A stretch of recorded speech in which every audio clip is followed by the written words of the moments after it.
Good evening, good afternoon, good morning, wherever you are in the world, and welcome to our coverage of the first Test match between England and New Zealand from the headquarters, Lord's Cricket Ground in London. And the initial news is that Tom Latham has won the toss for New Zealand and decided, not surprisingly, that he'll have a bowl first. England will be batting in just a little under 15 minutes' time. Alongside me, Jarrod Kimber and Steve Harmison. And well, I have to say, the first thing that Harmy said this morning when he arrived, apart from good morning and where's the coffee, was it's a good bowling morning, Harmy. Actually, you don't drink coffee, do you? No, I don't drink coffee. Manners, good morning, Manners. Good morning, Jarrod. Good morning to everybody, or good evening, wherever you're listening. It is, I think, a beautiful morning to bowl. There's a bit of blue sky. There's a lot of dark clouds, and I think there's a heaviness in the atmosphere because I think, let's be fair, over the course of the next 5 days, we are going to get some rain.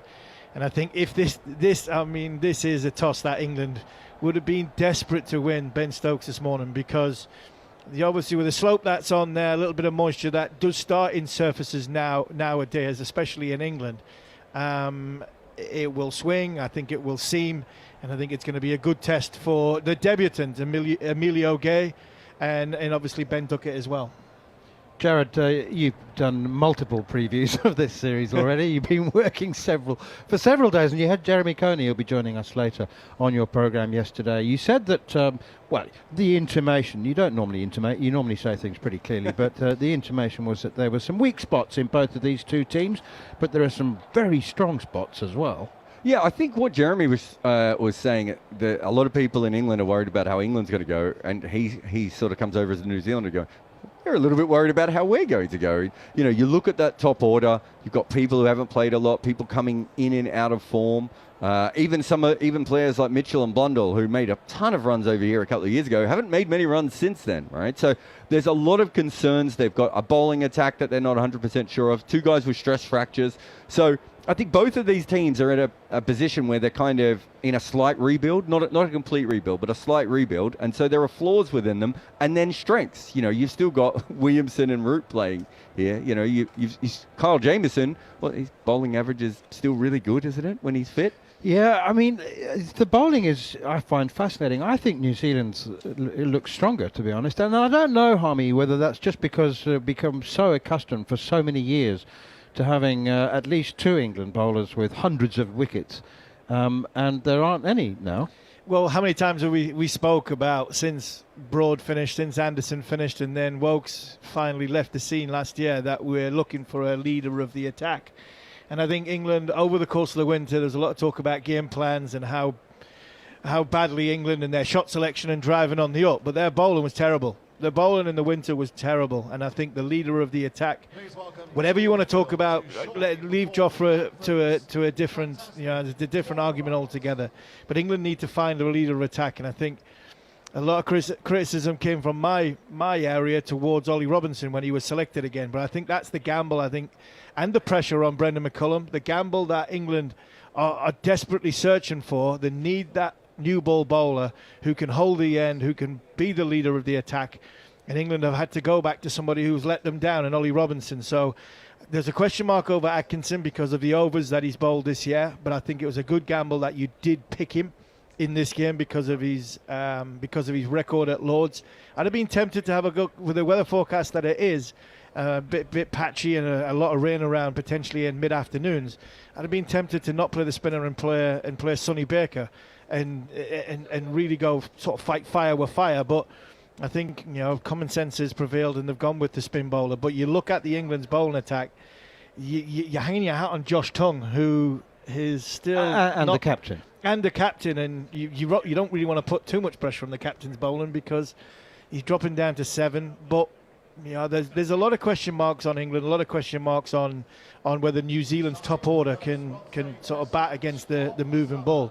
But what I would say is, when I look down the list of William O'Rourke, Matt Henry, Kyle Jamieson, Nathan Smith, there's four fast bowlers there, which I think have got a huge amount of quality, a really huge amount of quality, and that in these conditions, when there's a little bit of overcast and a little bit of rain around, I think that will be a challenging start for the England cricket team.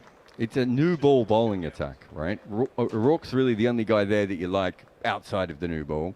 So as long as the ball keeps moving, New Zealand is in for one. But if it does stop moving, Smith, I think, goes at about 6 runs and over against England so far. And he doesn't really have a plan B other than wobbling it around a little bit. So it'd be fascinating to see. But there's a lot of quality in that bowling attack. I agree Smith with bowls overs, though, Jarrod. And that's the thing I like about Smith is Jamison's your man who you're probably looking at, the start and new ball, and when it is doing a lot, you try and protecting Jamison, aren't you? And I think in Nathan Smith, you've got somebody that's going to bowl overs. Before play, I look at the England cricket team and think the only bowler in that group that I think can bowl overs is Ben Stokes. Since the last home test played at the Kia Oval in August 2025. Please join us for a moment's silence as we remember some of the greats of our game.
Thank you.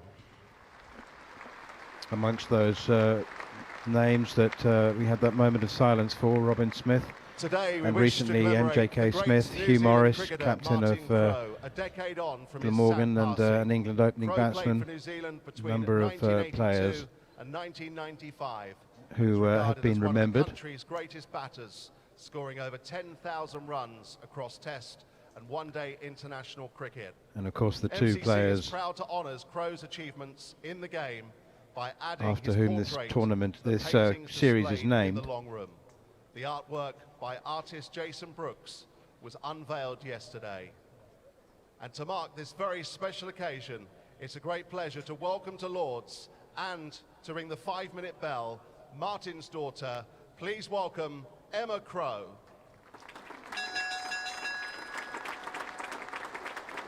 Martin Crowe and Graham Thorpe, and Martin Crowe's daughter Emma ringing the 5-minute bell. And for those that are able, please be upstanding Those for the anthems of New Zealand and outstanding traditions that makes Lord's so special.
England players bunching up, arms round each other's shoulders.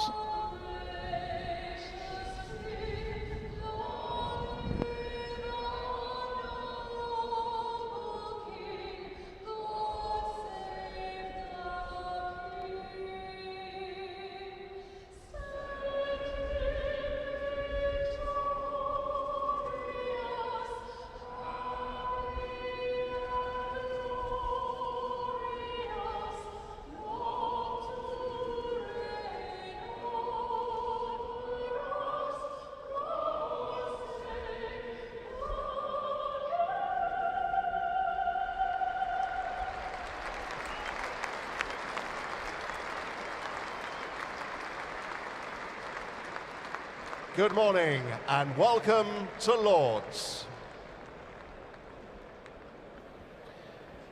As I said, the traditions and the atmosphere at Lord's always very special.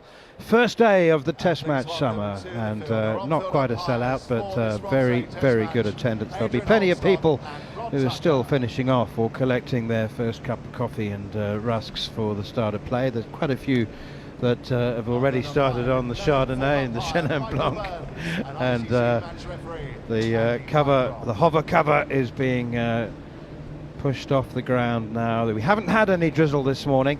It is overcast, although there's some blue sky directly above the ground at the moment. But as Steve Harmison was saying, it's very much a bowling first morning. That's the way it feels. There's been a lot of rain around the last couple of days. It was very gloomy and overcast yesterday. The pitch was under cover for much of the day, and it's got an unmistakable tinge of green to it. So it was, I think, quite relieved Tom Latham, who won the toss and decided that New Zealand would have a bowl. Often it can backfire. There's the expectation is so high, bowlers try too hard. They know that the pressure is on them to make the best of the new ball, and sometimes they can try too hard and not allow things just to happen naturally. And I'm delighted to say that we're joined for the first time this morning by Jeremy Coney, who's had a 30-hour journey from New Zealand, from the New Zealand winter, and you've arrived in the New Zealand winter as well. I thought it was the heat wave. I'd heard so much about the heat wave and people swimming in fountains. But yeah, that's it has been a bit different, and it's very like New Zealand weather right at the moment, actually. Perhaps with the clouds, maybe Tom Latham felt that this was an opportunity. So it looks as though... There you go. That's the man we're looking at the moment, probably the leader of the New Zealand attack. Seam bowler, basically. He'll be bowling a length to bring the batsman forward. 3 slips gully, 2 men in the covers. Pretty standard, I would say, manners, isn't it? But it's an interesting one. It's an interesting one. It's, if these clouds clear, it'll be, you know, it could be a long day. We'll wait and see. It could be quite a short day for the top order if Matt Henry gets it right. Steve Harmison's a massive fan of Matt Henry, so I'm going to have to use a little bit of educated guesswork with the slip cordon, because everybody's wearing sleeveless sweaters. But I'm going Daryl Mitchell, Tom Latham at third, or Tom Latham at second, at third Kane Williamson, that'd be Glenn Phillips in the gully.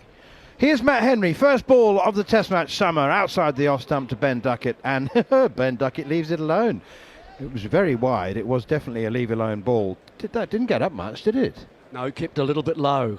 Almost second bounce. You can see at the moment Blundell's just taking his new position, getting a step or two closer to the stumps. Devon Conway probably backward point, I would say. It's quite a wide-ish mid-off, Ben Duckett, and a straighter mid-on. Here is Henry again, second ball, Duckett. Leaves alone again. We'll have to delve into the archive and see how many times Ben Duckett's left 2 balls in a row in Test cricket. But they have been very wide. Mind you, he would have had a cut at the second one, I think, in Test matches gone by. But Emilio Gay is at the non-strikers end on debut, the first England debut opener since Alex Lees 4 years ago. Here's Duckett once again, bat upright now as Henry is in again. Ball beaten outside the off stump. He did have a definite little tentative push at that one, but definitely, I'm not going to make any judgments on the pitch after 3 balls, but there hasn't been much bounce. No, all of them keeping sort of, I mean, he's not outright pace, is he? It's more a consistent kind of moving batsman around from a length, an ideal length. But that certainly Blundell is taking those shin height.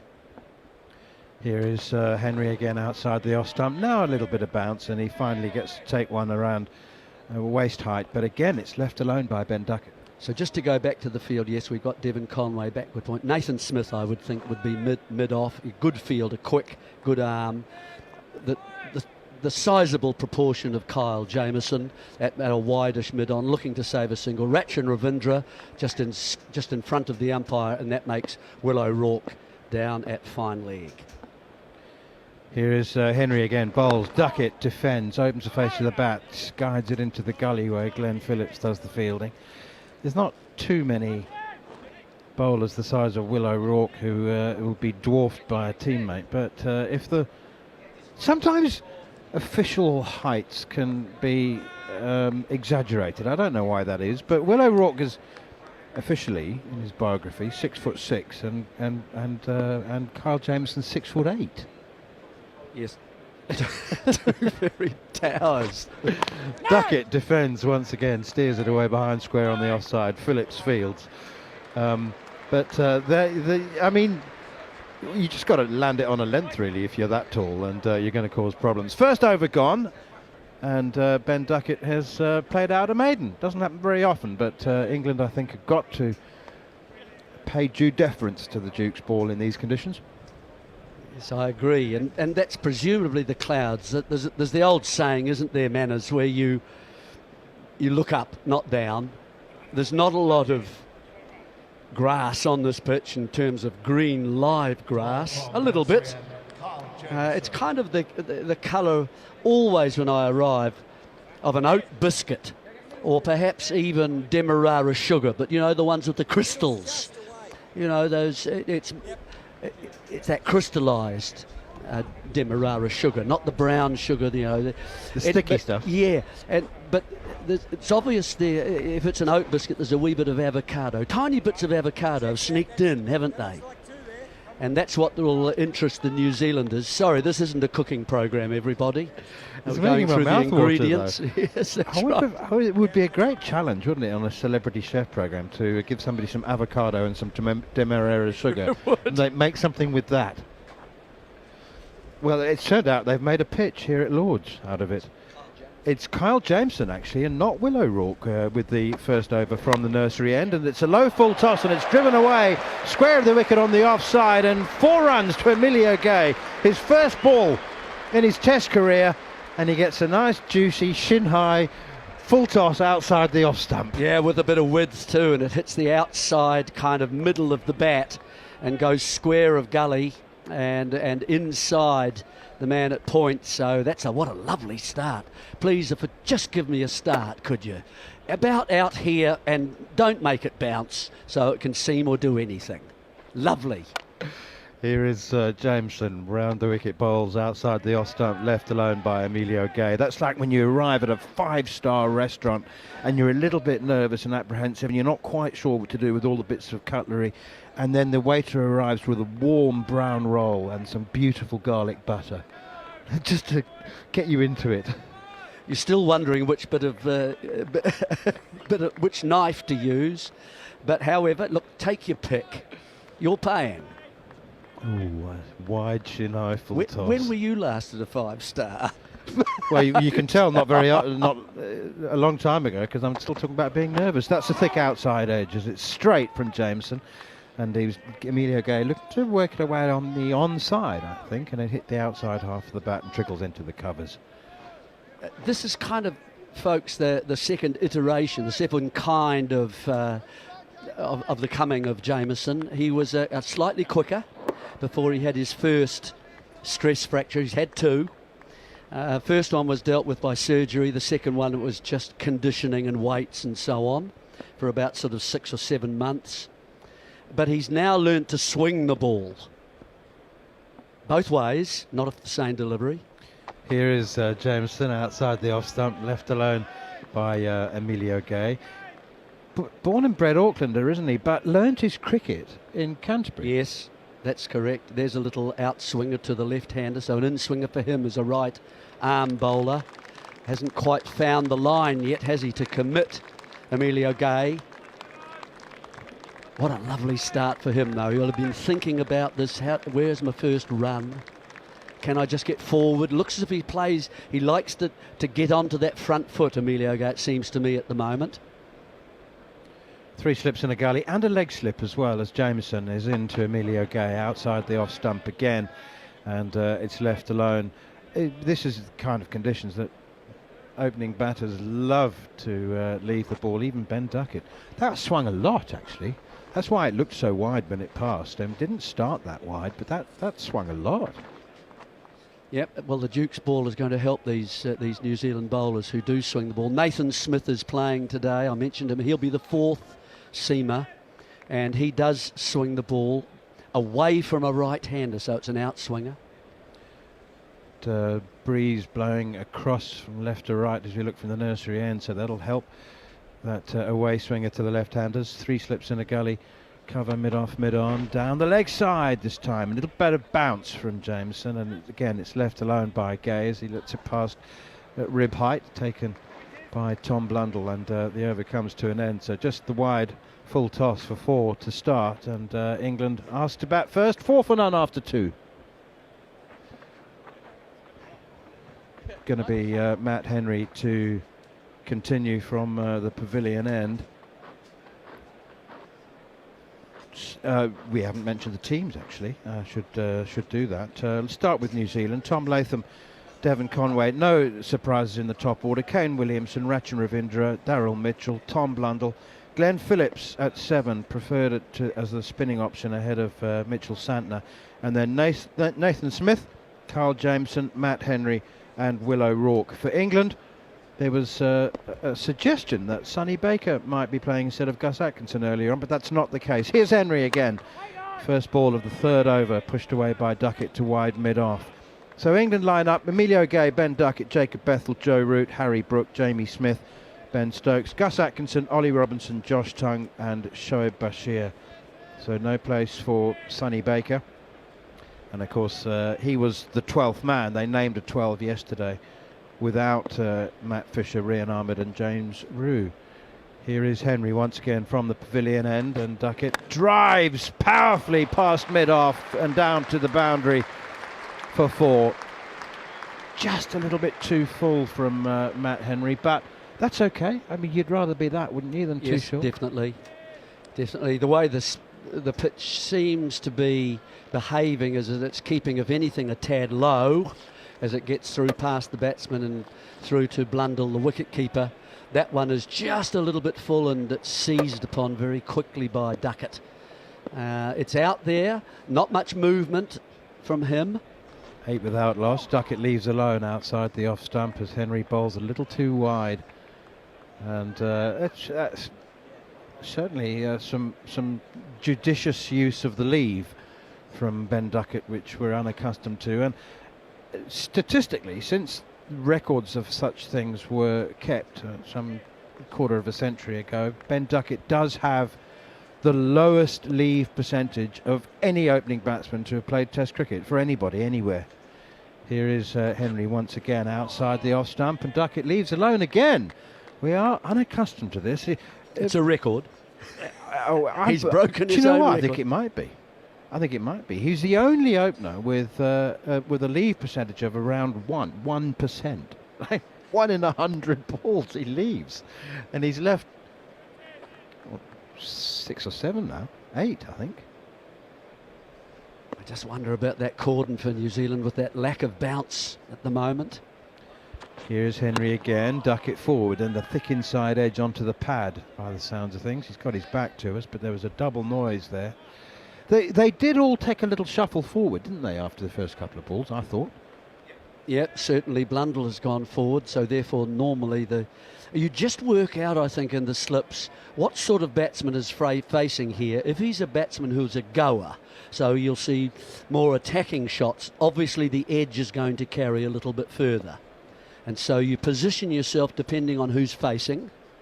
Here's Henry again, and this one nips back by the looks of it. Duckett defends. He's tucked up a bit, chips it out towards Nathan Smith at mid-off, and comes running in to do the fielding. So just a boundary apiece for Ben Duckett and Emilio Gay. After 3 overs, England asked to bat first, 8 without loss. You need to be patient. I mentioned that bowlers can often try too hard in conditions like this where the expectation is on them, early wickets, you know, the decision to bowl first. But the captain also has to be patient as well, doesn't he? Oh, yes. Yeah, I mean, the fact of it is that opening bowlers need to be consistent, don't they? So far, we've seen the usual consistency from one end, from the pavilion end, and that of Matt Henry. Not quite so much in the 1 over we've seen from the swing bowler, the tall man Kyle Jamieson, coming in from the nursery end. He hasn't been able to settle and really test Emilio Gay at this stage. Both batsmen have really stayed at the same end and have faced all their deliveries from the same bowler at the moment. New Zealand look to me with the lack of bounce, the bowlers wanting to pitch the ball up a little bit further. It means they may get driven. Here is Jameson again around the wicket, bowls and driven, exactly as Jeremy Coney said, driven down the ground handsomely by Emilio Gay for his second boundary. That was a lovely controlled check drive from Emilio Gay, trying to eliminate all manner of risk and just a little straight punch, watching the ball closely. Yeah, just a little. It's the line that is the issue for the moment from Jameson. He's been outside Gay's off stump.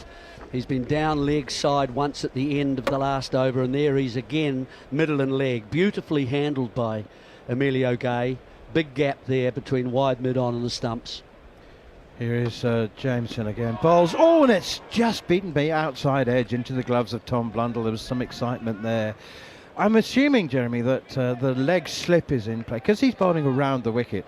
I think it's unlikely that there's going to be a sort of a leg glance, but because of Jameson's height, I'm assuming that he's there for the leg slip is there for the fend off, the rib height. Yes, usually if he gets perhaps some outswing, he might be a little bit wider, you know, and as he looks to play it into sort of square by the umpire, he might just get an inside edge and run to him. But I think you're right, off the gloves perhaps. Jameson in again, bowls full and a little too wide. I mean, at the moment, you'd have to say it'd have to be pretty short if he could get it up there, and he'd have to be pretty quick. A good hurler, as they used to call it. And it's really, he's just trying to find the swing that's going to be available for him at the moment. And there's a few misdirected ones, let's put it that way. So it's been a wee bit untidy at one end. And Jameson will want to try to just change that. I got a feeling that they'll try and bowl O'Rourke from the pavilion end. He naturally comes into the right-handers and away from the lefties. Jameson in again, and Emilio Gay tries to cut, and he gets a bottom edge, mostly because it didn't bounce as much as he was expecting, and he looked a little awkward as he had to adjust his shot, but there is a distinct lack of bounce. Do you remember last summer? Of course you do, Jeremy. We had so much fun with feedback and emails and messages from listeners in 73 countries. I think we had the first day sent us and I think texts. We ended up with over 120 countries and territories around the world, including that fantastic research ship in the Arctic. Do you remember that? They were Yes. listening there. Not doing the research. Oh, well, you need to be patient with these things. Here is Jameson again, pushed away defensively back towards the bowler. Actually, well, it started already. We've had a message from a listener in Java, and also from one in Cape Town, who's kindly informing me that the weather is dreadful, and we just ought to welcome all our listeners on a regular basis to in New Zealand, because we are their only access. Ball by ball in New Zealand. So I know that hopefully the listeners in New Zealand will be downloading the talkSPORT app. Jameson in again. Oh, and this one, it's the outside pad, perhaps. Outside edge onto the pad. Again, it keeps very low before trickling into the slip cordon, but just a moment of concern for Emilio Gay there, and the over comes to an end. 4 gone, no early loss for England and no early breakthrough for New Zealand. So do keep the messages coming in, and particularly if you're listening to us somewhere exotic. Do you remember there were people on cycling holidays in France, and lots in the Middle and Far East who were listening to us. Just remember, every single ball live and exclusive here on the talkSPORT. We just had a listener from in Japan, which you shouldn't be surprised at, because Japan's becoming a big cricket playing country. That's pushed away, tucked away through square leg by Ben Duckett. They've run the first hard. They don't need to. They can come back at their leisure for the second as Will O'Rourke swoops in from long leg to do the fielding. What I'd like to know is what all the cutlery that you mentioned going to a 5-star, what do you get in Japan? A range of chopsticks. Chopsticks. Longer ones with knobs on. No, but there's. I'm not going to dig myself into a hole here, but there are certain dishes which you can help yourself to with your chopsticks, and certain where it's absolutely taboo to do so. Driven by Duckett and not timed at all. In fact, struggling to work out how so little of the energy which went into the shot was transferred to the ball, because he played an energetic off drive and it barely reached mid-off. Yeah, that's about the third time that Duckett's tried to supply power to the delivery, but he's actually closing the face of the bat, and it's hitting all sort of inside middle part of the bat, and it's not being timed. It's quite a high sounding little click. Still the 3 slips in a gully, nothing's changed there. Henry in outside the off stump, left alone by Ben Duckett. Now there's absolutely no doubt whatsoever that Ben Duckett has adopted a new mental approach. I haven't seen every single one of his test innings, but the majority of them, and I would go so far as to say that he's never started any innings in first class or test cricket as introspectively as this one. Has pushed away this time defensively. It's just back of length, pushed out towards cover, and that's Devon Conway. That's Devon Conway at cover. I thought he's just moved, hasn't he? I thought Nathan Smith is at mid-off, but definitely more introspection. Jarrod, am I imagining that? You've also seen lots of his cricket. He left the ball. Yeah, he must have left it 10 times now. I mean, that ball's broken. It's Henry again. That's good length, perfect length, defended by Duckett up towards mid-off. It does feel like a different style, doesn't it? And it's hard to tell because obviously Emilio Gay's at the other end. He's just batting normally. He sets up to drive everything, and he's given a full toss and a half volley early on, which is lovely. I think he would have ordered that early on, Kyle, if you could just give me the wide full toss to begin with, and maybe just a lovely little drifty half volley after that. But yeah, Duckett hasn't looked like taking any chances. Tucked away off his hips now by Duckett as Matt Henry drops a little bit shorter, just be a single. I described it as a warm bread roll with garlic butter in a 5-star restaurant, just to get you going. Just the perfect start. You've been to a 5-star restaurant? Yeah, all right. A long time ago. Both of us have said that. Did someone take you? Yes. Of course. This morning he said to me, "That's a very luxurious T-shirt you're wearing." Only manners would even notice something like that. £20 he spent on that for a T-shirt. I reckon you can get 3 for that. You can get 10, especially if you're a runner, as you are, Manners. We are 3 of the most parsimonious men in cricket. I think it's fair to say. I had a run in Gladstone Park this morning. Now then, there's a hold-up in play, and I can't work out why it is, but congratulations to Rod Tucker, who is the man holding up play, because he's just letting Ben Duckett settle. It's his 100th Test match. Here is Jameson again, wide half volley, and Ben Duckett is timing the ball like a sundial on a cloudy day. He hasn't got one in the middle yet. Again, it just trickles gently out into the offside. It's making a horrendous sound, It is, isn't it? His bat's broken. Yeah, that's what it sounds like. He's got a problem there. Like he's hitting it with wet newspaper. Or a balsa wood. Maybe wet newspaper with a bread roll with, was it garlic butter? That's right. Inside. Yeah. Here's Jameson around the wicket. He's still got that leg slip in. 3 slips and a gully. Here is Jameson again outside the off stump, and it's left alone. Good morning to, I know, one person who will be listening to us from Zimbabwe on the subject of stump mics. Dean Duplessis, good morning to you, sir. Now then, you did ask me to try and have a word with the right people to make sure that the stump mics were clearly audible to you. You might want being without sight as you are. You might want them turned off while Duckett's batting at the moment. Well, they are certainly crystal clear, so many thanks to Scotty Taylor, our producer, who's right next to me. Here's Jameson again. Oh, edged, and it's gone! First slip, takes it. Daryl Mitchell hangs on to the catch. Super low catch from Daryl Mitchell. Emilio Gay's Test debut has ended. It came off the outside edge of the bat quite slowly, and it was actually on its way down to first slip, which you don't often see. Indicative of the lack of pace in the pitch, and England are 16 for 1 and Gay has gone for 8. New Zealand a little lucky actually that it's carried through to Daryl Mitchell at first slip. I think he's always a little bit too deep, but that one did. It was a backward defensive stroke from Gale, and it opened him up a little bit. It was an away swinger to the left-hander, so it's an in-swinger as far as Kyle Jamison's concerned. He starts at about middle and leg, and it's only moved a little, but it's enough to go from the middle of the bat to the outside edge as he's looked to play a fairly forceful defensive stroke at the ball, and that's perhaps the hard hands that has meant that it's carried far enough to Mitchell. So two-handed catch, low, England lose their first wicket. Yeah, he sets up in a way where he steps across the stumps a little bit, Jeremy, with his front foot.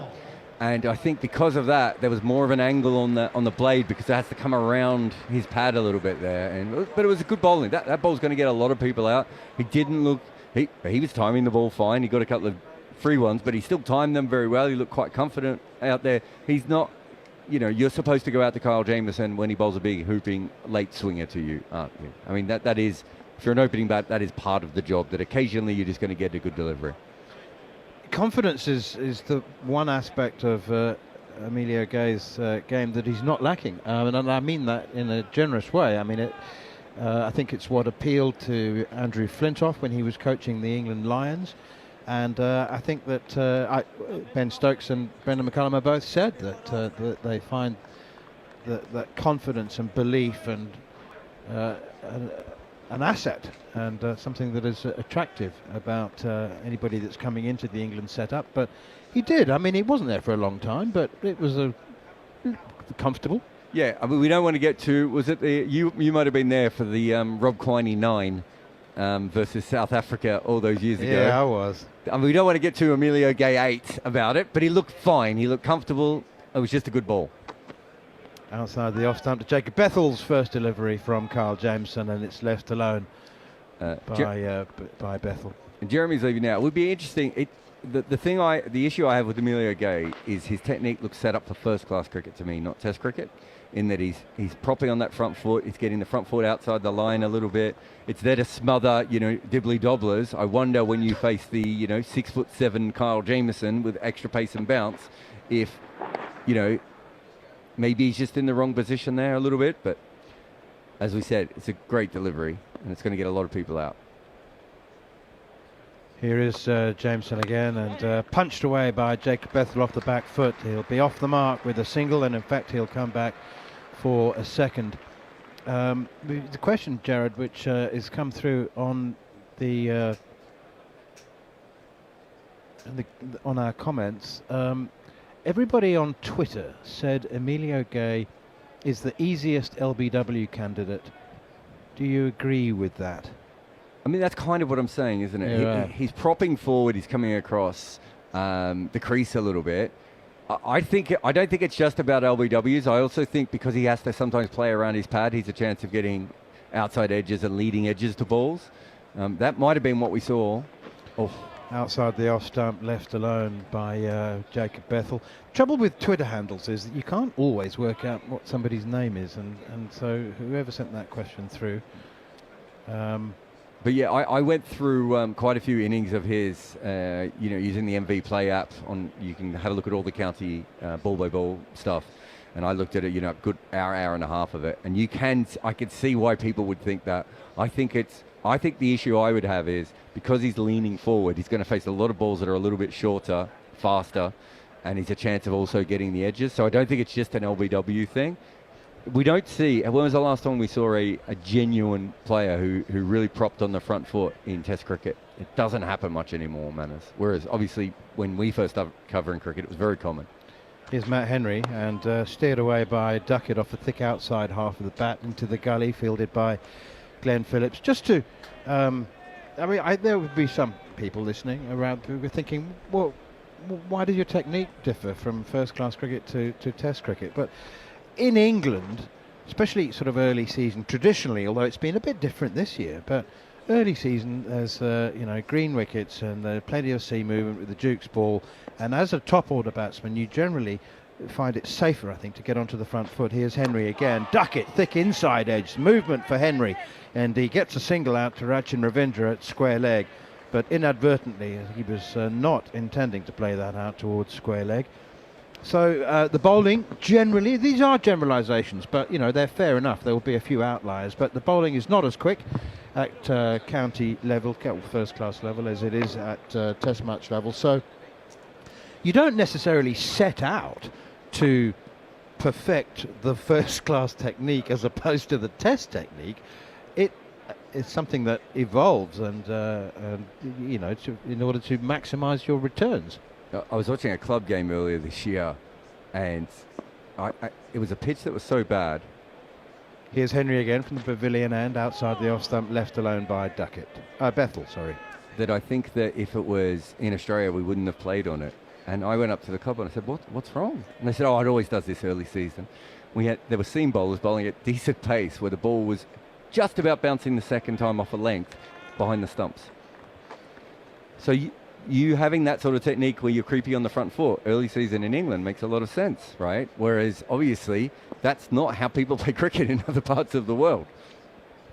Here is Matt Henry again, and forward comes Bethel, pushing it up towards mid-off, fielded by Nathan Smith. Looking forward to seeing him into the attack quite soon, I would think. You see the difference between Bethel as well. So Bethel has what modern cricketers call the hovering front foot. Have you come across this phrase? Where basically your foot is forward a little bit, but there's no weight on it, so you're really still on the back foot, but with the ability to move your foot towards the pitch of the ball at a very late notice, whereas Emilio is a little bit more on his front foot. Again, outside the off stump from Matt Henry. I don't know whether he's been probing outside the off stump. I don't know whether he's disappointed he hasn't made the batsman play a little bit more. So good thing or bad thing then to have this front foot very, very lightly in touch with the ground? It's a good thing, right? Yeah, most Test players in the world now, especially the greats, would probably have a version of that where it's you basically. Joe Root might be the best example. Henry in again outside the off stump. Bethel leaves, and England remain 19 for 1 with Ben Duckett on 9, Jacob Bethel on 2, Emilio Gay the one man to go for 8. I think me and Harmon would probably both agree that Joe Root is a back foot player, but because he has this hovering front foot, it's very easy for him then to come forward. And most players in Test cricket now are back foot players. Bowlers are getting taller, faster, the pitches are getting harder. So that old style doesn't work as much, the prop forward. Yeah, it's also, Jarrod, it's weight transfer. It's how you believe as a batter you can transfer your weight front foot, back foot, and not be static at the crease. A lot of players during my time, if they were a little bit flat-footed, if they were planters, if they were, they were struggling with their weight transfer, they would go to that to the press, that forward press. Michael Vaughan went to it very, very quickly in his career. Carl Jameson 1 for 11 in 3 overs, and a drive from Duckett, and again that clunky sound, as though there's something wrong with his bat. He hasn't timed one He hasn't timed one shot today, but he gets back 2. He would normally have got a boundary with Yeah, that. he does. Yeah, it seems as though he's not. It's something to do with his gloves as well. The bat's just twisting in his hand. That's why he's not timing it perfectly. So, but it's the weight transfer, I think, is where the batter will tell you that how do I make my decision and not be static and flat-footed at the crease. Numbers 8, 9, 10, and I was a very, very good world-class number 11. My feet didn't move that much because I was quite static at the crease and didn't transfer my weight that well. That's why I batted where I batted. Here is Jameson again, and this time he does bowl the rib tickler, and Duckett clips it out on the onside. Is that the only reason you batted number 11? Because you didn't move your feet? Yeah. Yeah. I wouldn't say I was scared of the ball. I just wasn't very good at picking up length, so that goes against you a little bit of batting a bit higher. I didn't fancy people bowling at my head as much as I bowled at other people's head, so that was another reason I was in the sort of lower bottom half to the end of the crease, and I always believed I was there for a good time, not a long one. So I thought you were an oval specialist. I was an oval specialist. You and Ollie Pope. Yeah, an oval specialist. That's a good way of putting it. I was useless everywhere else. Here is Jameson running away from us from the nursery end, bowls to Duckett, who is studiously forward and almost an exaggerated forward defensive push. You had a sort of silly average at the Oval, didn't you? It was like, didn't you average 45 or something? No, it was about 180 or something. It was something stupid. Right. Yeah, I've got 180 runs at the Oval and obviously been out once. I think I was second in the world of players who have got an average at a certain ground. I think Steve Smith, he was even ahead of Don Bradman, something stupid. So, I mean, it just shows you stats can be misleading because, I mean, Steve Smith, Steve Harmison, Don Bradman in the same conversation. No chance. Here is Jameson again, and this time tucked away by Duckett up towards mid-on. And again, even his defensive shots are making this weird, clunky sound. It sounds like somebody's slapping a domino down on the... I think if I'm going more now, I'm trying to get a message out to Duckett to be like, can we replace this? This is not the ad that we wanted for our equipment. It's not, but yeah, I think, I mean... I'm looking at Ben Duckett, the way he's shaping up. He's been a little bit more negative than he has normally from his Test career. But them last 2 deliveries have nipped back, and in the past, he's trying to sort of push and try to flick at them, where there he's more defensive. So there is an element of change here.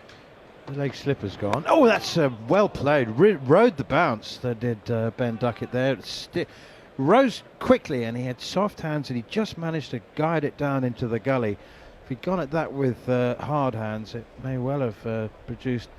Well, it was a good ball from Carl Jameson. It's certainly warming to his task now. He is, yeah, and I think the lacquer's starting to sort of come off this Duke ball, which we always have in England. You've got the Kookaburra ball predominantly in the Southern Hemisphere. You get the Duke ball in England, and it normally takes 8 to 10, 12 overs to get the lacquer off, and then you get a good buff and a shine on it, and then all of a sudden it starts moving around. So we're into the latter part of the 8th over, and it looks as though it's just starting to do a little bit more.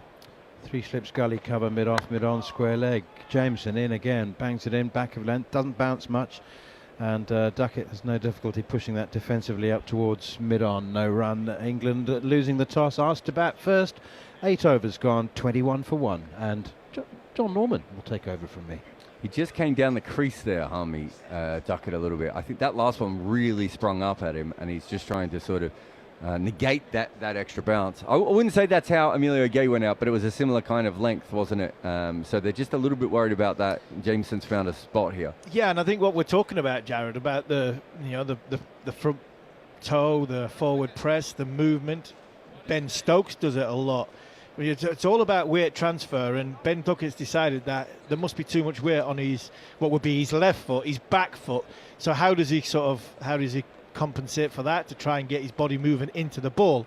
We've talked about his bat not sounding great, and he's a bit clunky. I just think the timing of it's because his movements are not great. So from his point of view, he's trying to sort of come into the ball by, like you say, coming out of his crease. Morning, everybody.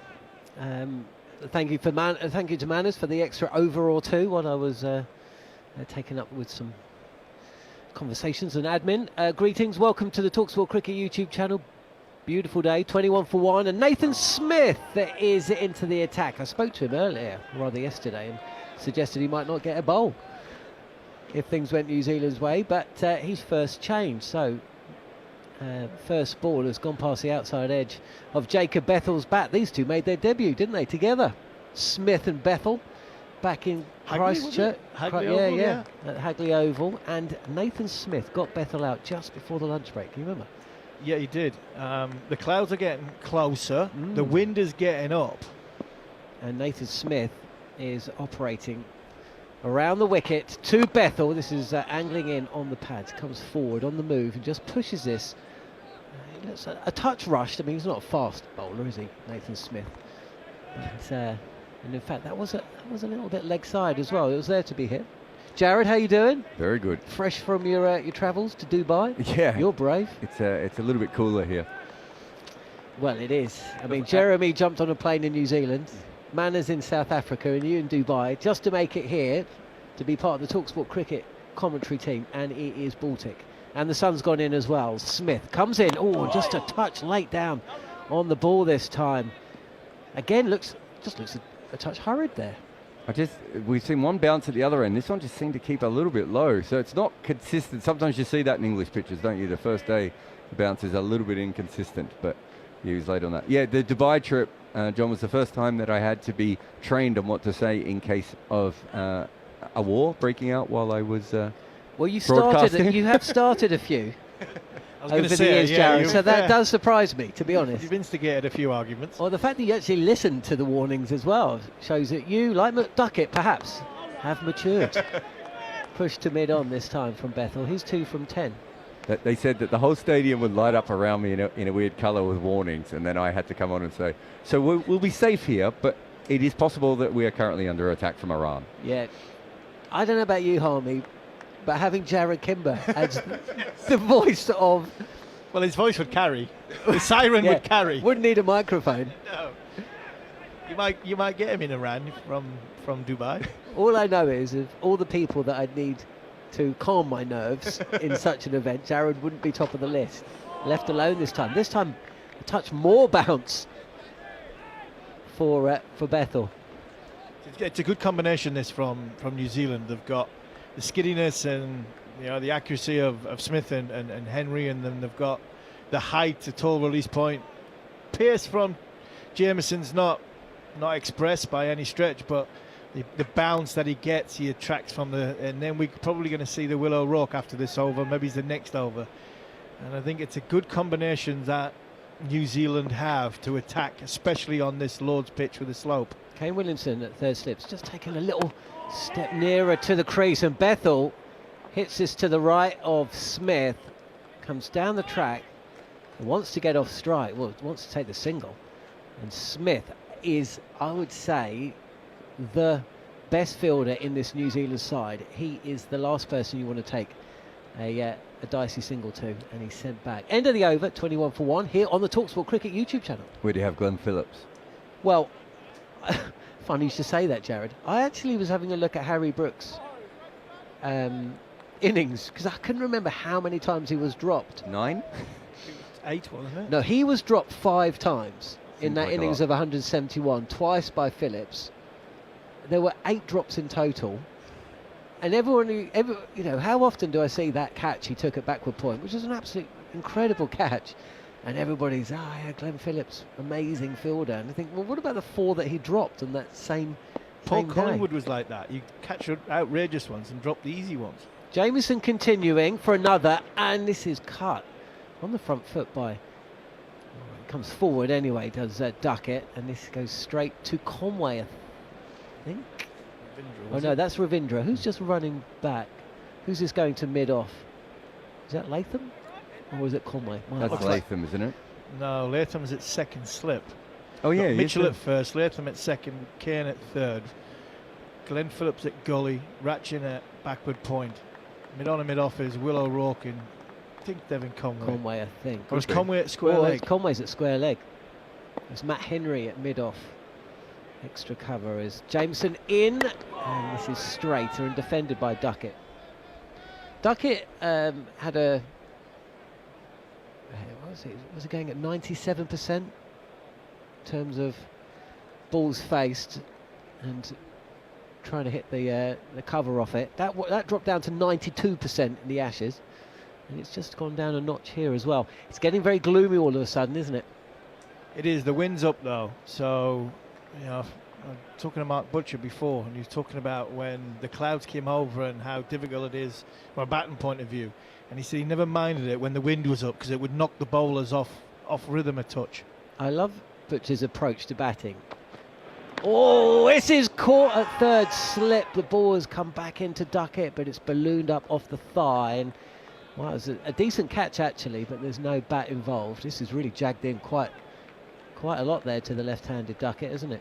That's one he's been trying to smother as well. He knows that's coming back, and that time he didn't. He got caught on the crease a little bit, and it's lucky he didn't get anything on it. It's a beautiful ball. This is the angle that I expect England are going to operate to Devon Conway. Yeah. This is the ball that you bowled to Devon Conway, right? Yeah. And he generally looks just as uncomfortable as Duckett did there. Yeah, it's moved though. That's moved a hell of a lot. You're doing well to nick that if you bend Duckett. If you're New Zealand, with these conditions, you're thinking, I'm home. we could, New Zealand winter. Touch fuller, forward comes Duckett, opens the face of the bat. The face is about a touch, and it kind of squirts out to front of point where it's fielded. Quick run, and Duckett moves to 12. As a bowling unit, I think if I'm Matt Henry at mid-on, I'm not so much Will O'Rourke because he's still a little bit inexperienced.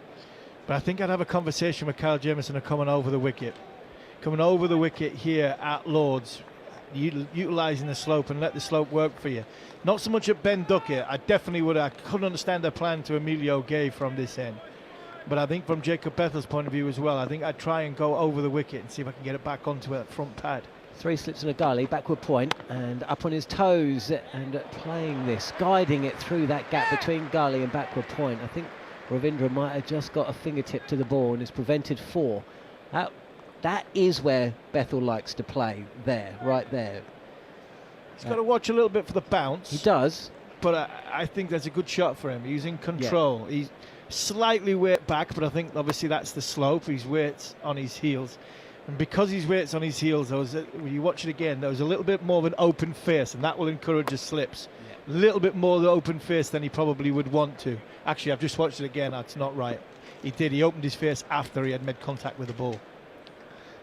Here's Jamieson, left alone this time by Bethel. He's very early on in his career, obviously, Jacob Bethel. Jarrod, I don't know what you think of this, but I know a little bit's been mentioned about his the extravagant difference between his first innings, second innings averages. But I was having a look at his innings, and he's played 10 test matches, 5 test matches. How many test matches has he played? Either way, if you take out that India test where he was all over the place, this is his 7th test match. So in the 5 test matches, aside from that one against India, he's been caught behind, caught at slip or caught at backward point every single one of his dismissals. Yeah. Would you say that it's too early to be making any readings, as it does look like it's just started to rain? Very lightly, yeah. Do you think is it too early to be looking at that as a technical flaw? Or is it a kind of your greatest strength is also your weakness kind of flaw? Umpires have just come together. It's kind of where he scores, right? So he does. There is an issue with that. I don't think that's any different. We saw Jaiswal, right? England just kept bowling short and wide to Jaiswal and going, you're going to eventually hit one to backward point as we're coming off. We are coming off. Oh dear. We'll carry on, but it does look like we're going to be set for a 5-10 minute spell at least. So yeah, I think there's something to be said also for knowing where you score and understanding it, but then you have to find a way to negate it. And I think the problem I think what Harmy was talking about a minute ago is sometimes he kind of hangs his bat out a little bit. And if you look at Duckett, when Duckett came back, the first couple of games he played for England, he hung his bat out, and then afterwards, I think McCullum had a chat with him and said, no, if you're going to put your bat out there, you're going to try and hit the ball very, very hard. And after that meant that you take your risk. Travis Head did the exact same thing, where they thought Travis Head had a big weakness in that same area, and Travis Head just went, okay, well, you're either going to catch it or I'm going to hit a 4. How often are you going to bowl it, and see how you go? Bethel at the moment, because he's hanging his bat there, it's a little bit more like Owen Morgan. Do you remember when Owen Morgan would do that? I just think you need to back it a little bit more and go, yes, it's a strength. I'm going to go out, but maybe I can average 40 from that shot and I can get enough runs from it that other teams don't feel comfortable bowling that way. I mentioned Mark Butcher, didn't I, a few moments ago? Butcher's talking off air about his own methods, and he actually backed himself when, in windy conditions, he thought it put the bowlers off. He was also very refreshing in, we always talk about, it's a terrible time to bat with 20 minutes to go. And Butcher would be like, no, it's a great time to bat. I'm going to go out there, and essentially there's going to be runs all around because they're going to be in catching positions, and I'm either going to get runs or I'm going to be out and I can go out for a drink tonight. Yeah. The latter part was Butch was, bit of tongue in cheek, but I also think the first part of it was also right, because the bowlers are trying to strive for something because they're under pressure. It's like you win the toss, bowl first. A little bit different to the way Ben was looking at it, but in this situation, New Zealand win the toss, bowl first. You're expecting 3 wickets by lunch, 7 wickets by tea, and a team all out just before the last hour of the day's play. Looking at Jacob Bethel's figures there, he's played 28 first-class matches. I think Jacob Bethel, as well as everybody else, is trying to work out what he is in the game or where he is in the standing in the game. Batting at number 3, he's played, this is his 7th Test match. He's not played any other form of cricket where he's batted at, in the red ball cricket, he played at batted at number 3. So he's still trying to work out what shots you play early on in the innings, what shots do you leave, because predominantly he's been a number 6, number 5, number 6, number 7 player who coming in at that time, majority of the time he's throwing his hands at the ball. Now it's a bit different because you don't want to be throwing your hands at the ball. Lords, first morning, lost the toss, Jamieson and Henry.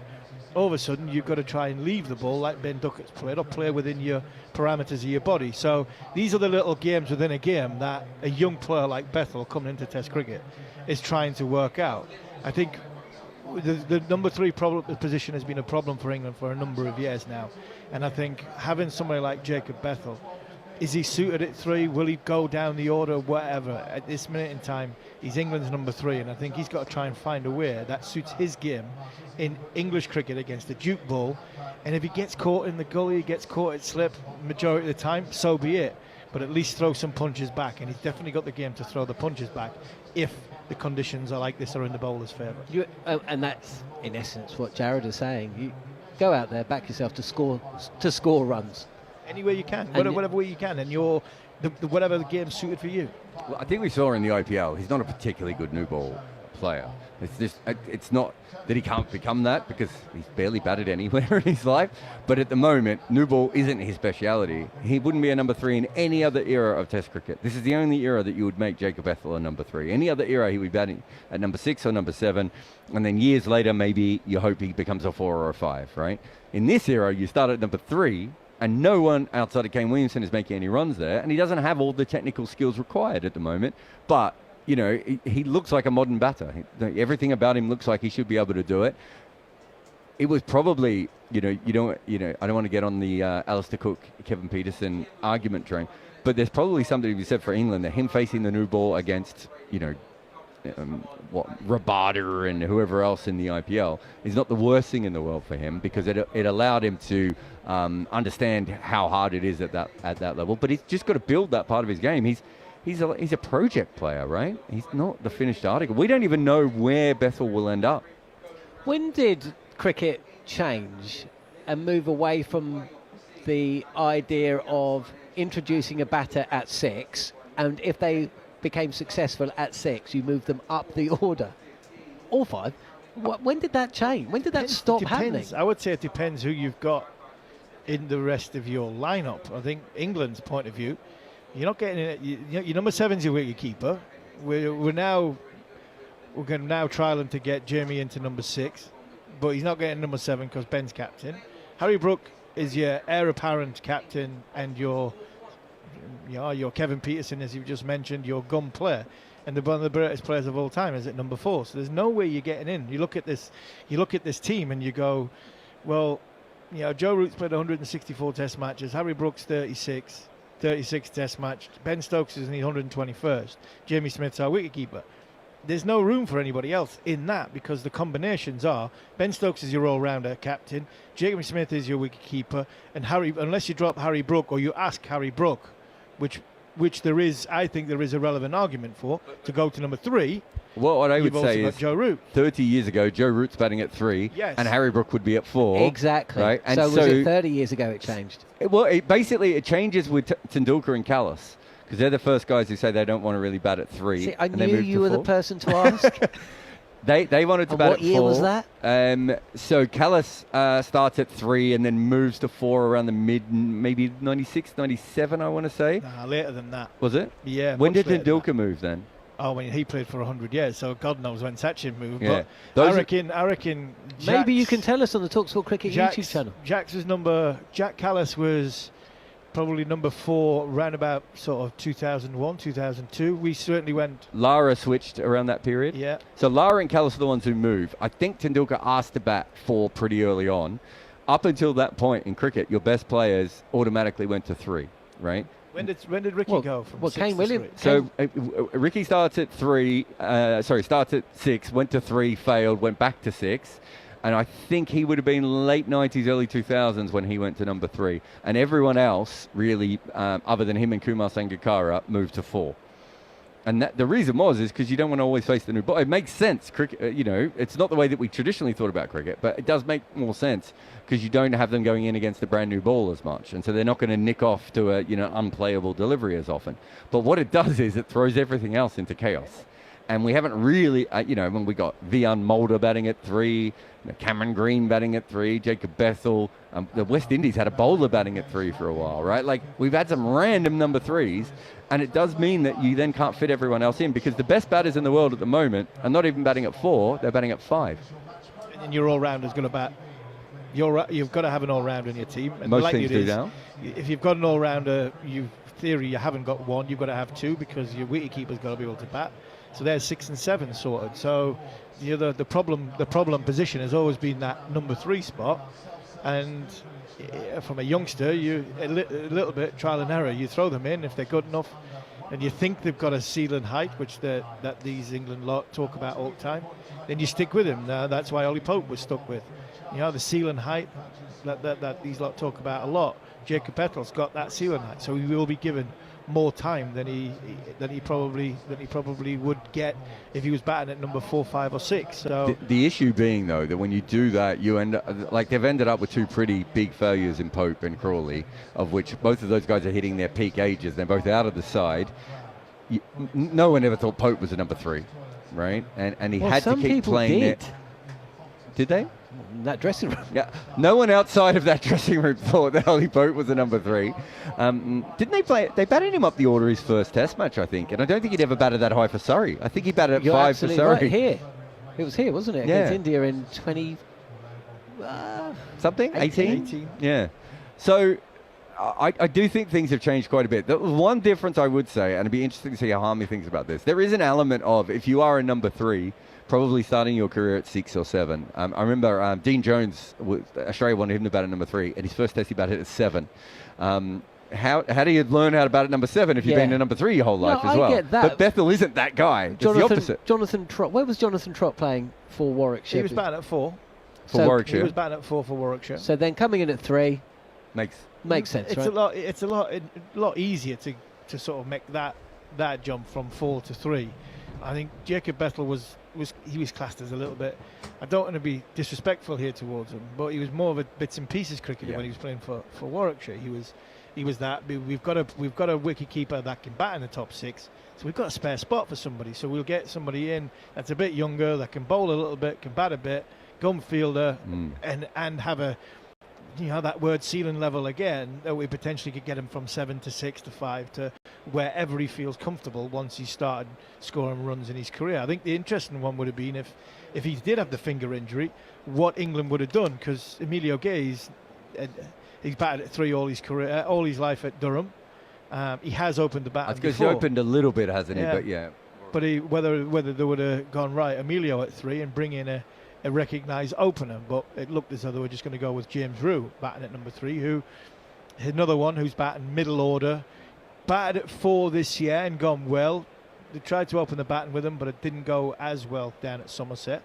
So he's going to probably go back into that middle order, probably number 4, once his brothers, start getting established in the side and keep him wicket. number 6, number 7 role. So it is an interesting one. It's been a problem position. Crawley and Pope have been a problem position for a few years now.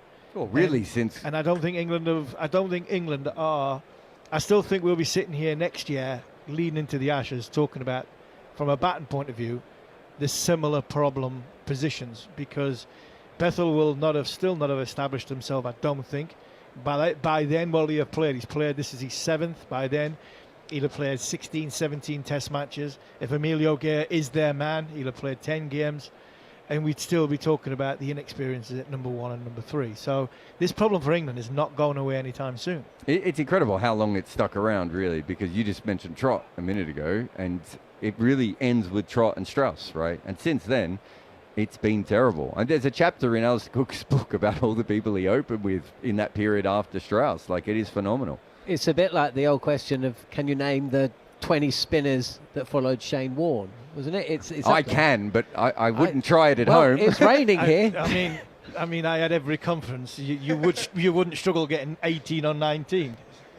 I reckon I'd get most of them, to be honest with you. But we won't go there now. I was going to say there's a couple of guys. I find the even though I covered the batters more closely, I'm now thinking of them all. Yeah, because there's the trickier ones like Alex Lees and Mark Stoneman and those kinds of guys. We've kind of forgotten that they existed for a little while, right?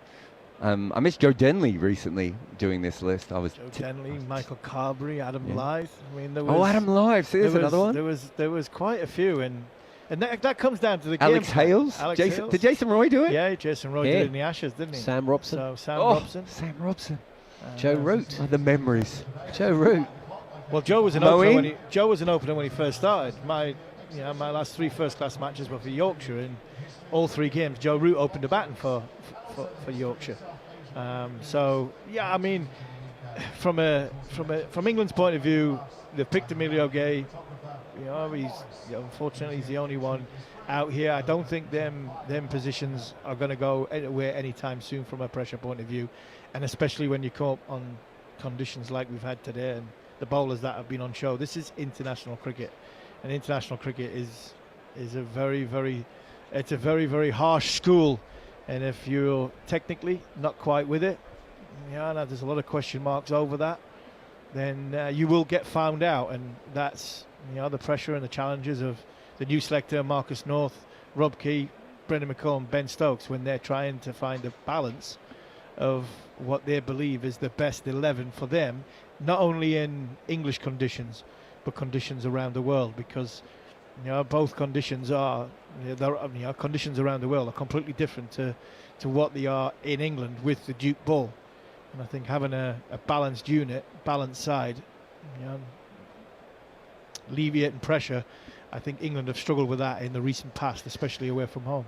We do have a big audience in New Zealand. They're probably getting ready to go to bed now, and unfortunately, apart from our scintillating chat, there's not a lot of cricket to keep you awake. But I've just jumped through some of the questions and some of the greetings that are on the talkSPORT Cricket YouTube channel. It's just got heavier here, so we'll probably wrap up things in about 10 minutes' time. But I do feel we should speak about New Zealand before we go.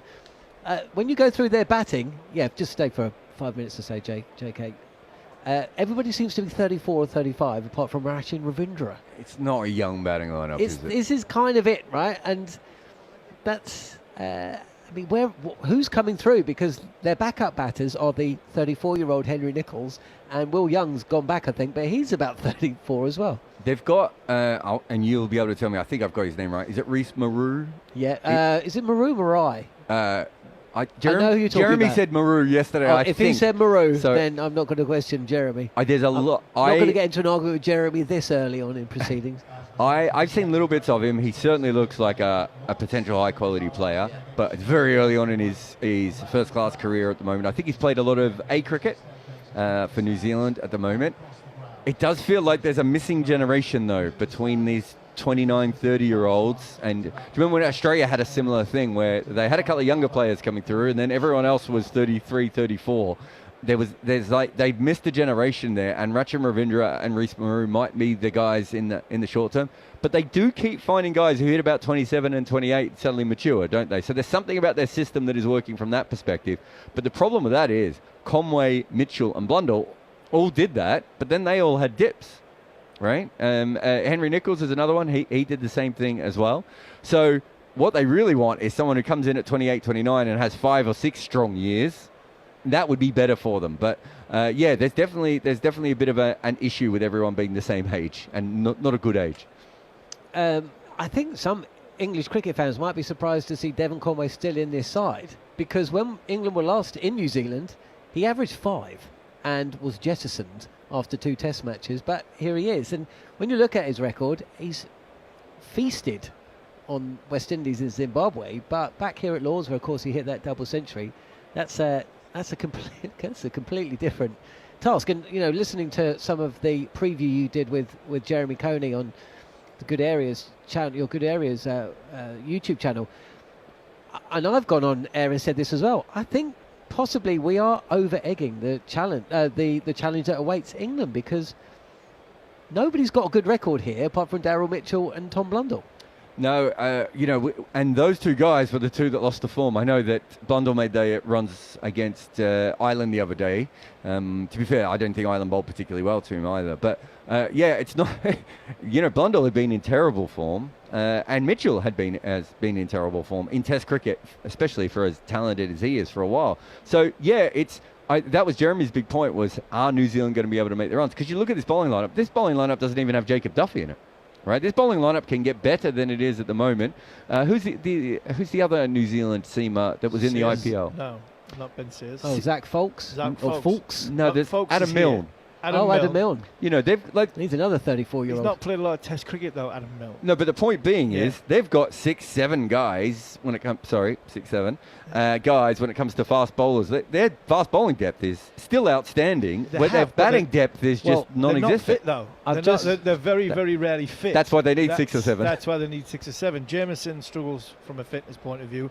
O'Rourke's in an infancy of his career. Henry's had his troubles. I think Smith's quite durable. When you look at Folkes, he's only 24 and he's in the infancy of his career. So they have got bowlers. It's just keeping them on the park, probably because they play very few Test matches. I'm having a look at the top run scorers in the Plunket Shield, which is a domestic tournament in New Zealand. Henry Nicholls is top by miles. He's found some form recently, and he's back in the side. He's 34. I wouldn't even know how to pronounce Shmulian. No, you don't. No, I don't. Do you? No. But he's in his 30s. Stackpole is a youngster. Carter is in his 30s. Cooper is 30s, I think. Chu is 26. So even the top domestic run scorers, none of them are that young, apart from Stackpole here. I see a Cumming in there. Yes. Is that Craig Cummings' son? It is. He's got 2 sons that are playing domestic cricket. Is he coaching one of the women's teams? Yeah, the Blaze. It's Blaze, yeah. Yeah. He's over here now. So yeah, his son Jacob, I think it's Jacob and Zach, I think.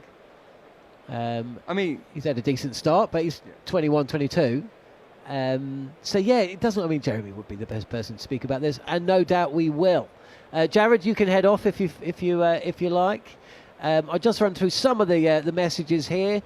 We are Vigilante Justice. I think Vigilante Justice was here last year as well. Hi, I'm from New Zealand. Much appreciated. Go the Black Caps.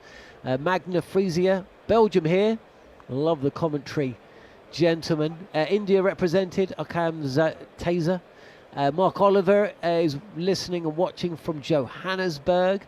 We've got Dilsad from Pakistan. Lucas from Brazil. We've got Ranesh from Pakistan as well. Suraj from India. Susie Moon from Spain. I mean, there's loads. Debraj 5000 from Calcutta. Did you know my dad was born in Calcutta? No, I didn't. Yep. Kerry, that's Marcus Little. That's in New Zealand, I know that much. Now, Kerry, is that where the oysters come from? I can't remember. Dean Duplessis. Greetings, Dean. Hope you're well, mate. Listening from Harare. There is talk that England might be going back to Zimbabwe, you know. Daryl L. Neal says, we were in dire straits in New Zealand until we found you guys. Just getting used to the camera not spinning out to play. Welcome. Plenty more. Matthew from Seville. We'll run through the rest of those that are joining us, but we will have a little break here because it's absolutely hammering it down, Harmy. Yeah, I mean, I've just And this heard is a long series. I heard a bell before I got excited because I thought we were going to be starting soon, but then looked out the window and unfortunately, London's disappeared. The tall buildings and the skyscrapers and the cranes are no more. So at this moment in time, it's a good night. Unless they've all fallen out, unless they've all fallen down, the clouds don't look as though they're going anywhere anytime soon. The rain is blasting off the glass in front of us, and it's unfortunate for Emilio Gay that he's managed to get in. He had a couple of lovely drive down the ground, lovely sort of drive through extra cover. He was given a start from Jamieson, but I think all in all, under pressure, bowling first, when your captains won the toss and asked you to put the ball in the right areas, Smith, Jamieson and Henry, I think you've backed Tom Latham up. Sometimes when you watch cricket on the TV and it looks like there's nobody there, but the reason is everybody's sheltering from the sun and they're huddled up the back of the stands. In England, of course, doesn't mean it's too sunny, it means it's too rainy. And that's what's occurring here. We're going to take a break here on the talkSPORT Cricket YouTube channel. England losing the toss, being asked to bat first, 24 for 1, and we will be back when play resumes.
Again, we continue to share your frustration here at Lord's this afternoon. Just a reminder, no updates at all until the rain stops. At that point, our umpires will join us on the field for a potential inspection or news. And at that point, we'll update you. But all the time the rain is falling, the umpires will not join us. As soon as that happens, our fourth umpire, Mike Burns, will report that. And our umpires will then join us. And at that point, we'll be able to give you further news on any prospects of play. Just a reminder, though, we do have additional 30 minutes allowed at the end of the day to make up for lost time, and then of course play can be extended on days 2, 3 and 4.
Right, while we hopefully await better news on the weather, we're going to bring you some footage on the big screen and take you back to last summer and the Rothsay Test match here between England and India, starting with highlights of day one.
there's confirmation that an early lunch will be taken at 12:45. So the luncheon interval will now be taken at 12:45 in an attempt to maximise playing time later in the day.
Just to recap then, the lunch interval will be taken at 12:45. So lunch interval will be taken at 12:45.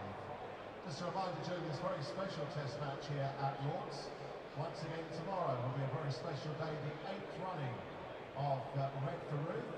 Those of you that are joining us in the ground tomorrow, you are encouraged to wear red as always. There will be items to purchase in the morning, with all funds going to the brilliant Liz Strauss Foundation. If you are joining us or you would like to donate, you can do so right now by texting the word 10, 20 or 30 to 70600, and that will go direct to the Ruth Strauss Foundation. That's for those of you joining us here in ground tomorrow. It will be Red for Ruth for the 8th time here at Lords.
ICC Women's T20 World Cup is coming to England and Wales this June and July. Across 6 cities and 7 venues, the world's best players will go head-to-head for one of cricket's biggest prizes. It gets underway a week on Friday, the 12th of June, as England take on Sri Lanka at Edgbaston. Tickets selling fast all over the country. Head to tickets.williams.t20worldcup.com or search Women's T20 World Cup to secure your ticket today.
So compilation, the luncheon interval now being taken.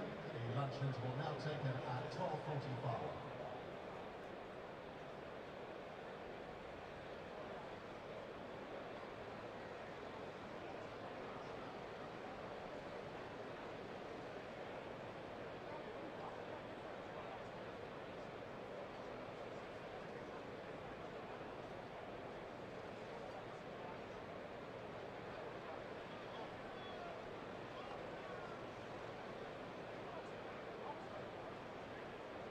After a successful first year, the Toyota Good for Cricket prize draw is back to help local clubs keep scoreboards ticking over. You provide a ticket in the Toyota Good for Cricket prize draw and support your local club. Each club will receive 100% of the funds it raises. Ticket bundles start from just £5, giving 5 chances to win. Toyota has again provided a prize pot value over £200,000. This includes 3 brand new Toyota cars, international match tickets, and money can't buy experiences. So buy a ticket and support local cricket. Visit toyotagoodforcricket.co.uk right now. Terms and conditions apply. Are you ready to score big for your health? You can win a hospitality experience for you and 3 friends to live at home fixture of your choice in 2027 with Vitality. All you have to do is get a quote for Vitality Health or life insurance. It takes minutes. Find out how at vitalitysportshub.co.uk/cricket.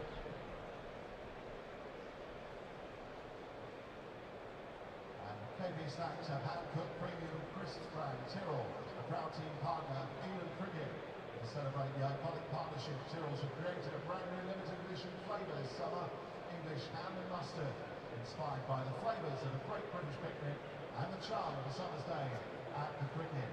Made using only the finest potatoes, this limited edition is free from anything artificial because great flavour speaks for itself. Check the Tyrrells website now where you can pick up a pack before it's too late.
IG, the official investment platform of England cricket. In cricket, giving away unnecessary runs can cost you the match. And the same logic applies to investing, which is why IG charges no annual fees and zero commission on stocks, shares and ETFs. Many platforms charge one or the other. IG charges neither.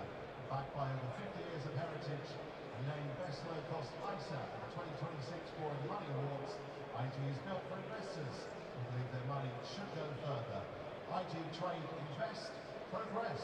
When investing, your capital is at risk. Other fees may apply.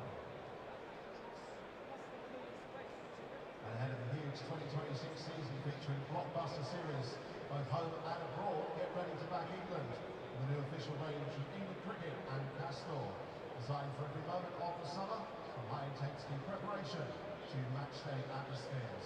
The 2026 England Cricket Kit brings together bold modern styling and elite-level performance technology. Whether you're supporting from the stands, the boundary road or the backyard, there's no mistaking your team colours. The collection delivers comfort and performance for players and supporters alike, featuring striking graphics inspired by England's fierce brand of cricket. The range is made to stand out for every bowl, patch and boundary. And great teams deliver when it counts, and so does Remitly. Millions of people around the world trust Remitly to send money quickly and safely overseas. And Remitly's great exchange rates and low fees, more of the money you send makes it to the people that matter. Send it like a pro, send it with Remitly, the official money transfer partner of England Cricket.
there will be an inspection at 1:30.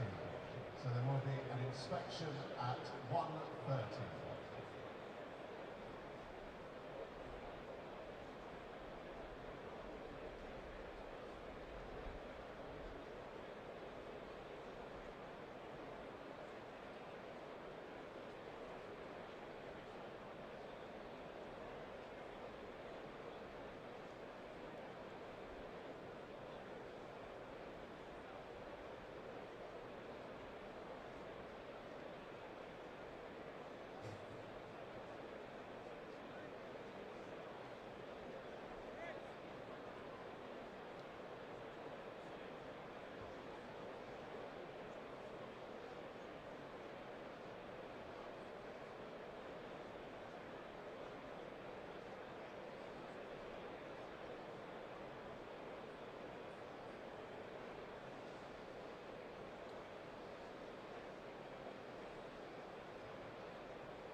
as a result of the heavy rain we have experienced here at Lord's today. There are some very wet areas around on the terraces, so please take care as you make your way around the ground and back to your seats. Please be especially careful when using staircases within the stands and across the ground. And please use the handrails within the stands. If you are looking for covered areas, you can't find one, then please follow the advice of your nearest steward.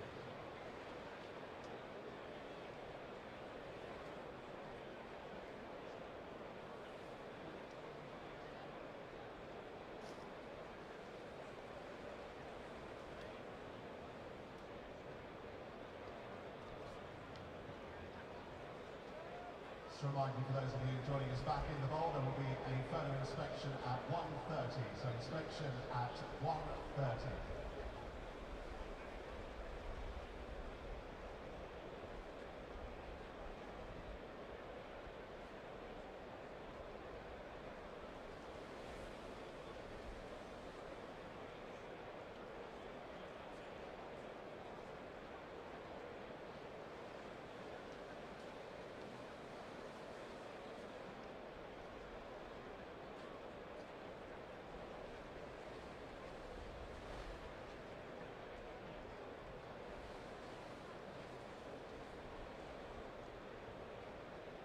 Budding 9-year-old cricketer is the star of a new video shining a light on the army of volunteers who lie behind the making of every player. Women's and girls cricket reached new heights in 2025 with over 1,000 new teams playing the sport. And this year already looks set to be even bigger, with more fixtures already played and scheduled than at the same point last year. With England women cricket about to start a World Cup campaign on home soil, the ECB is aiming to get a record 500,000 women and girls playing cricket this year, alongside recruiting 500 new volunteers as young champions of change and supporting 300 female leaders in the sport. Now 9-year-old Edie, who is taking the game by storm at her club Oakamore in Staffordshire, is the star of the new ECB video championing the heroes behind every cricketer.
Principal partner Toyota giving you chances to win here throughout the course of the day and take part in activities. More now on the big screen.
historic match starts here on Friday the 10th of July.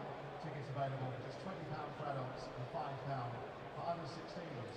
Or if you want to support them in their World Cup campaign, visit the ICC website for ticket availability right now. The hunger is back and the new London Spirit men's and women's teams will be in action at Lords again at the end of July and August with 5 match days, including of course finals day here on the 16th of August. And we'll be topping off the international season with the final test match of the summer here at the end of August when England's men return to take on Pakistan on the last chance to watch the test team at Lords in 2026. Full ticket information available from the Lords website.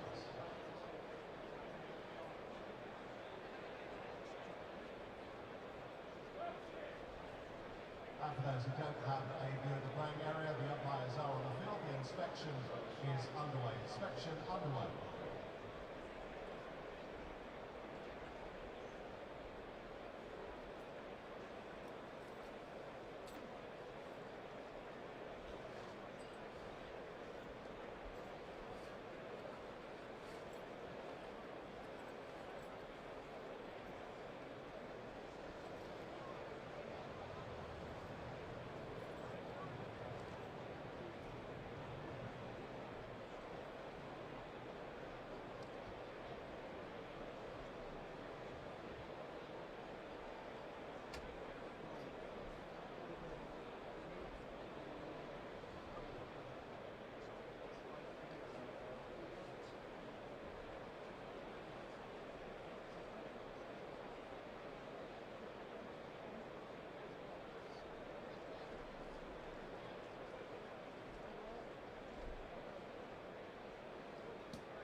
and providing no further rain, play will restart at 1:45. So providing no further rain, play will restart at 1:45. Today's teams will now be taken at 4:15 and 84 overs left in the day. So 84 overs to be bowled.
So just to recap then, providing no further rain, play will restart at 1:45 and tea will be taken at 4:15.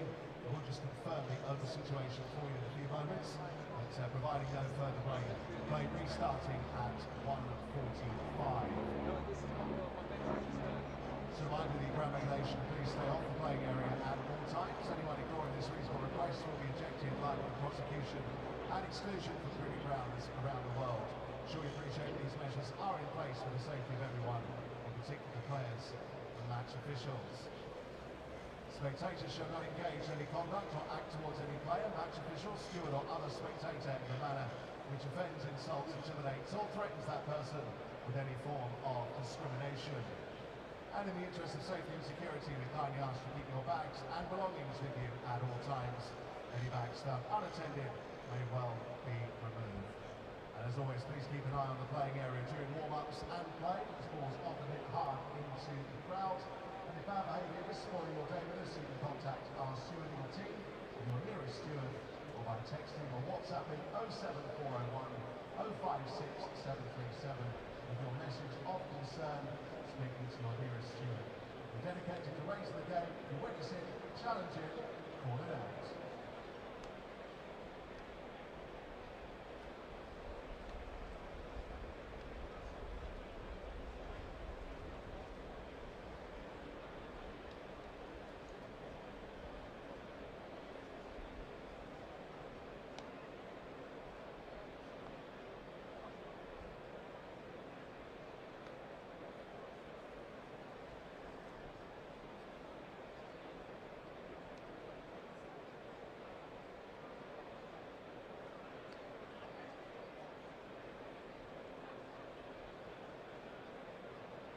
And just to confirm the over situation today, we've already had 10 overs complete. There will be 75 overs remaining in today's play. So 75 overs to be bowled here remaining on day one.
And if you'd like priority ticket access for future England internationals, all you have to do is join the We Are England Cricket Supporters Club free of charge today.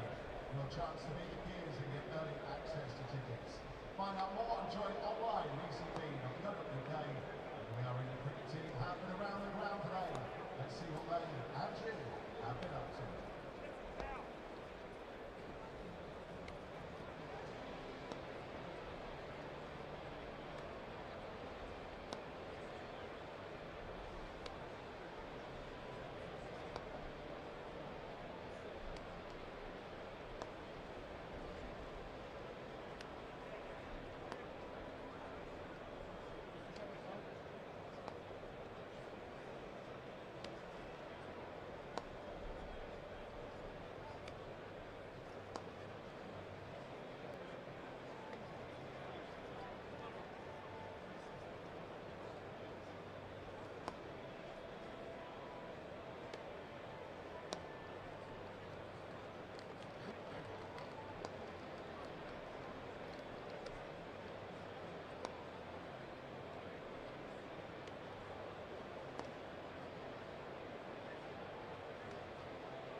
umpires are turning to the field, Rod Tucker and Adrian Holster. Today's third umpire, Nancy Melinda, fourth umpire, Michael Burns, and match referee, Andrew Parker.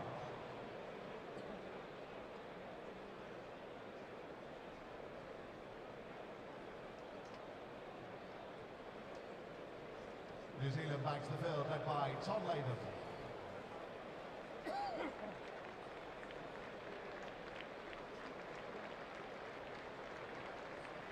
To resume for England, Ben Duckett on 12 and Jacob Bethel on 4.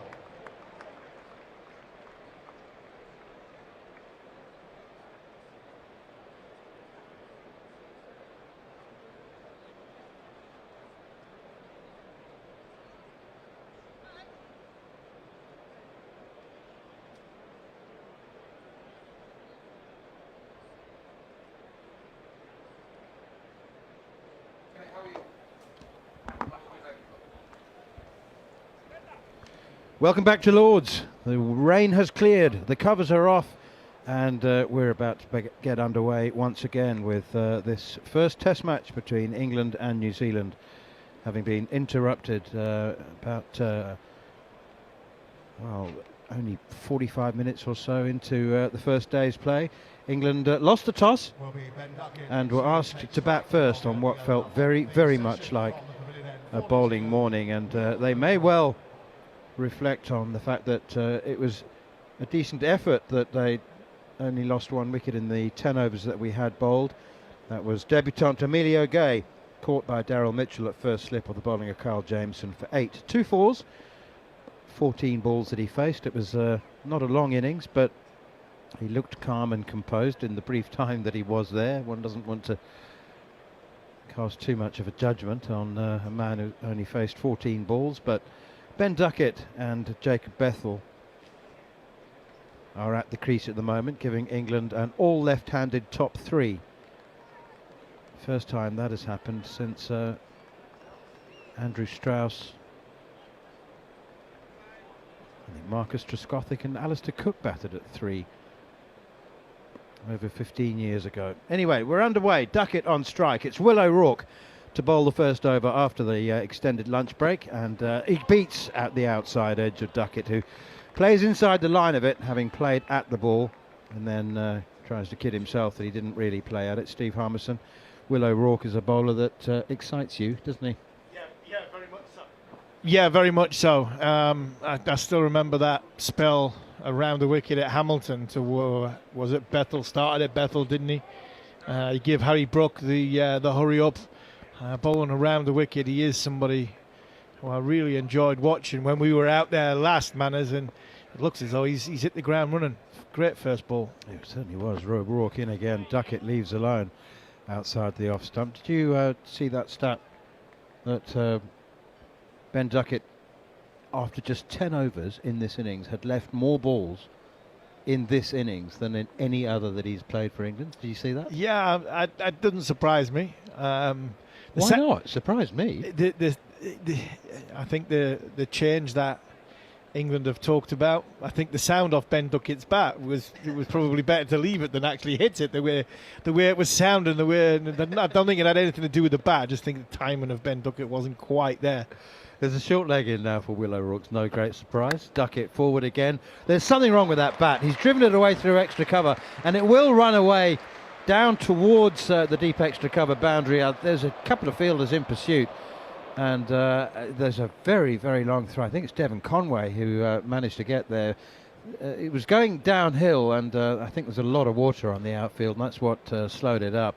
But once again, that clunky sound. It really does sound like you hear the noise of a couple of old Barbadian men playing dominoes, just slapping one down on the... Yeah, Ninja Dominoes they play in Barbados, don't they? No, I mean, but you look at it again, it does sound a little bit off, but he twisted the handle of the bat. He didn't quite time it.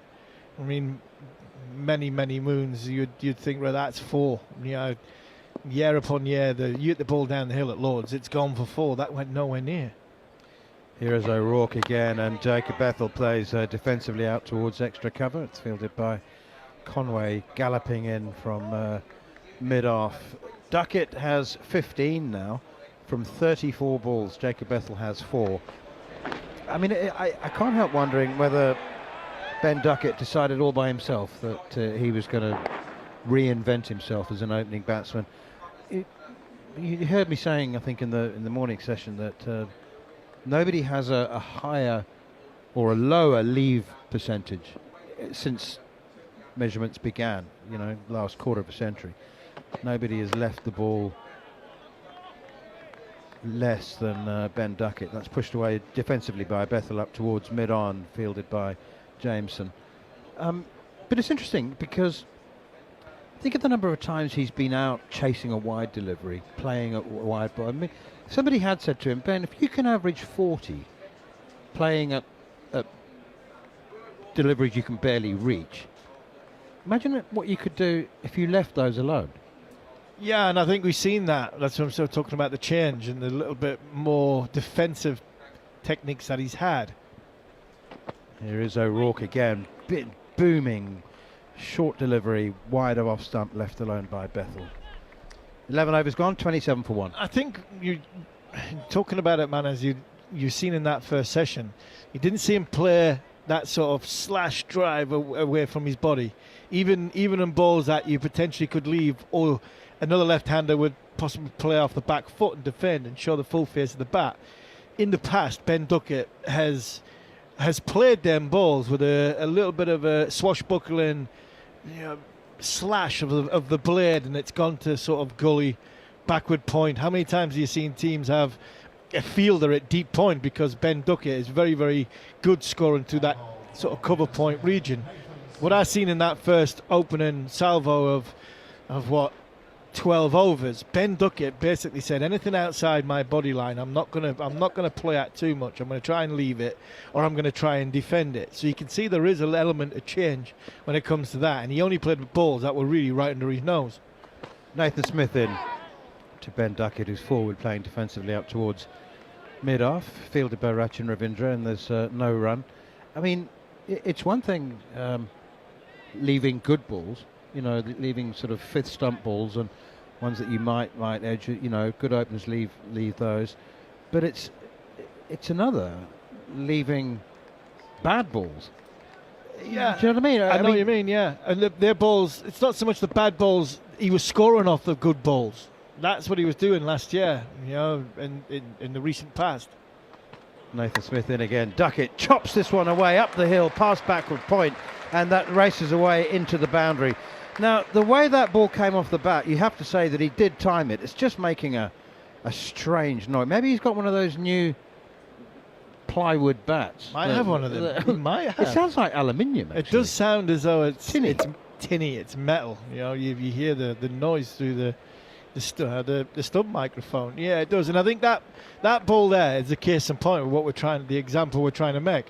He's been leaving balls or defending balls. That's a typical Ben Duckett shot. It's on about fourth, fifth stump, and he's just back foot punched it through point.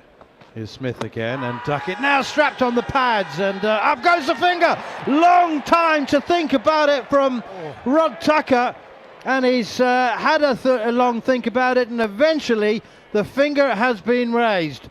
Well, Duckett is now going to have a chat to Jacob Bethel, and Harmy's instant reaction before he says a word was doubt. I sensed from massive doubt, but I also sensed that he had hit it. I've just seen a replay. He's got nowhere near it. It's not. I thought I heard two noises in my ear, but I think it might have hit both pads. It's jagged back that much, and he hasn't. He hasn't referred it. He's gone. Ben Duckett has gone. He's walked off. He's looked at Rod Tucker. He's looked at Adrian Holstock. He's had a conversation with Jacob Bethel, and Ben Duckett has turned round and walked off. Smith from around the wicket. It's nipped back, jagged back, and it's hit him. It's hit him above the pad on the back leg, but his back leg was bent.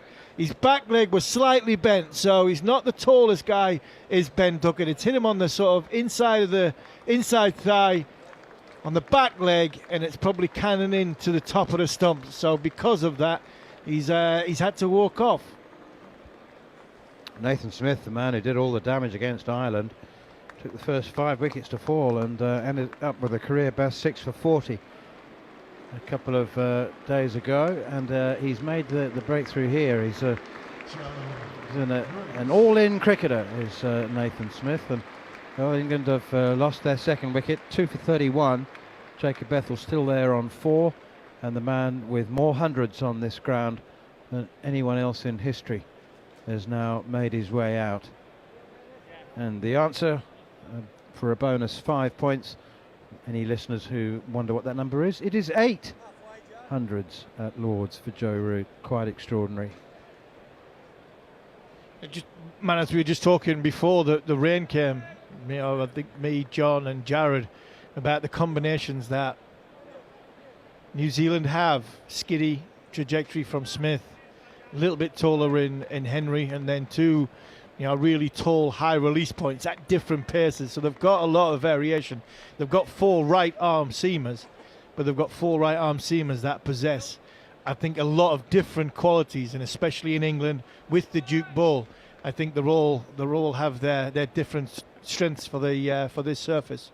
Ooh, just about to face his first ball, Joe Root there, and he backed away. Just wasn't quite ready. I think he looked up a little bit later. Maybe Nathan Smith started his run up a little earlier than Root was expecting. Watery sunshine now, just enough for the players to cast a shadow in the outfield. I don't think there was any movement behind the bowler's arm, but Nathan Smith was probably 2 yards away from his gather and delivery when Root backed away, but we'll go through with it this time. Up to the crease, bowls. Root leaves that alone. It's an away swinger, and swung a lot actually. Didn't start especially wide, but I reckon Tom Blundell's taken that in front of Tom Latham at second slip. Yeah, it's got a swing. It's the first ball to the right-hander. Obviously, Bethell, Duckett, Gay, all left-handers, England's top order. So that was the first delivery towards a right-hander. Bowling from the nursery end, which is helping the away swinger past the off stump for the right-hander. You just got to hold your action a little bit more at the top to try and you feel as you're pushing it uphill towards the stumps. Smith in again to Root, and he plays it defensively off the back foot, and it's just begins to trickle towards the stumps. Root asks the fielder Glenn Phillips at backward point whether he can field it for him, and he does so. Without getting too technical, well, actually you can get as technical as you like, but that delivery from Nathan Smith, which got Duckett, was a wobble seam delivery. So he's just using the slope there, is he? That's all he's doing, using the slope to trying to get from a wobble seam point of view. If he can hit the shiny side, so he doesn't hit the sieve. If he hits the seam and it deviates, great. If he gets the shiny side and it skids on, trying to use the slope back onto off stump. Here is Smith once again, very full.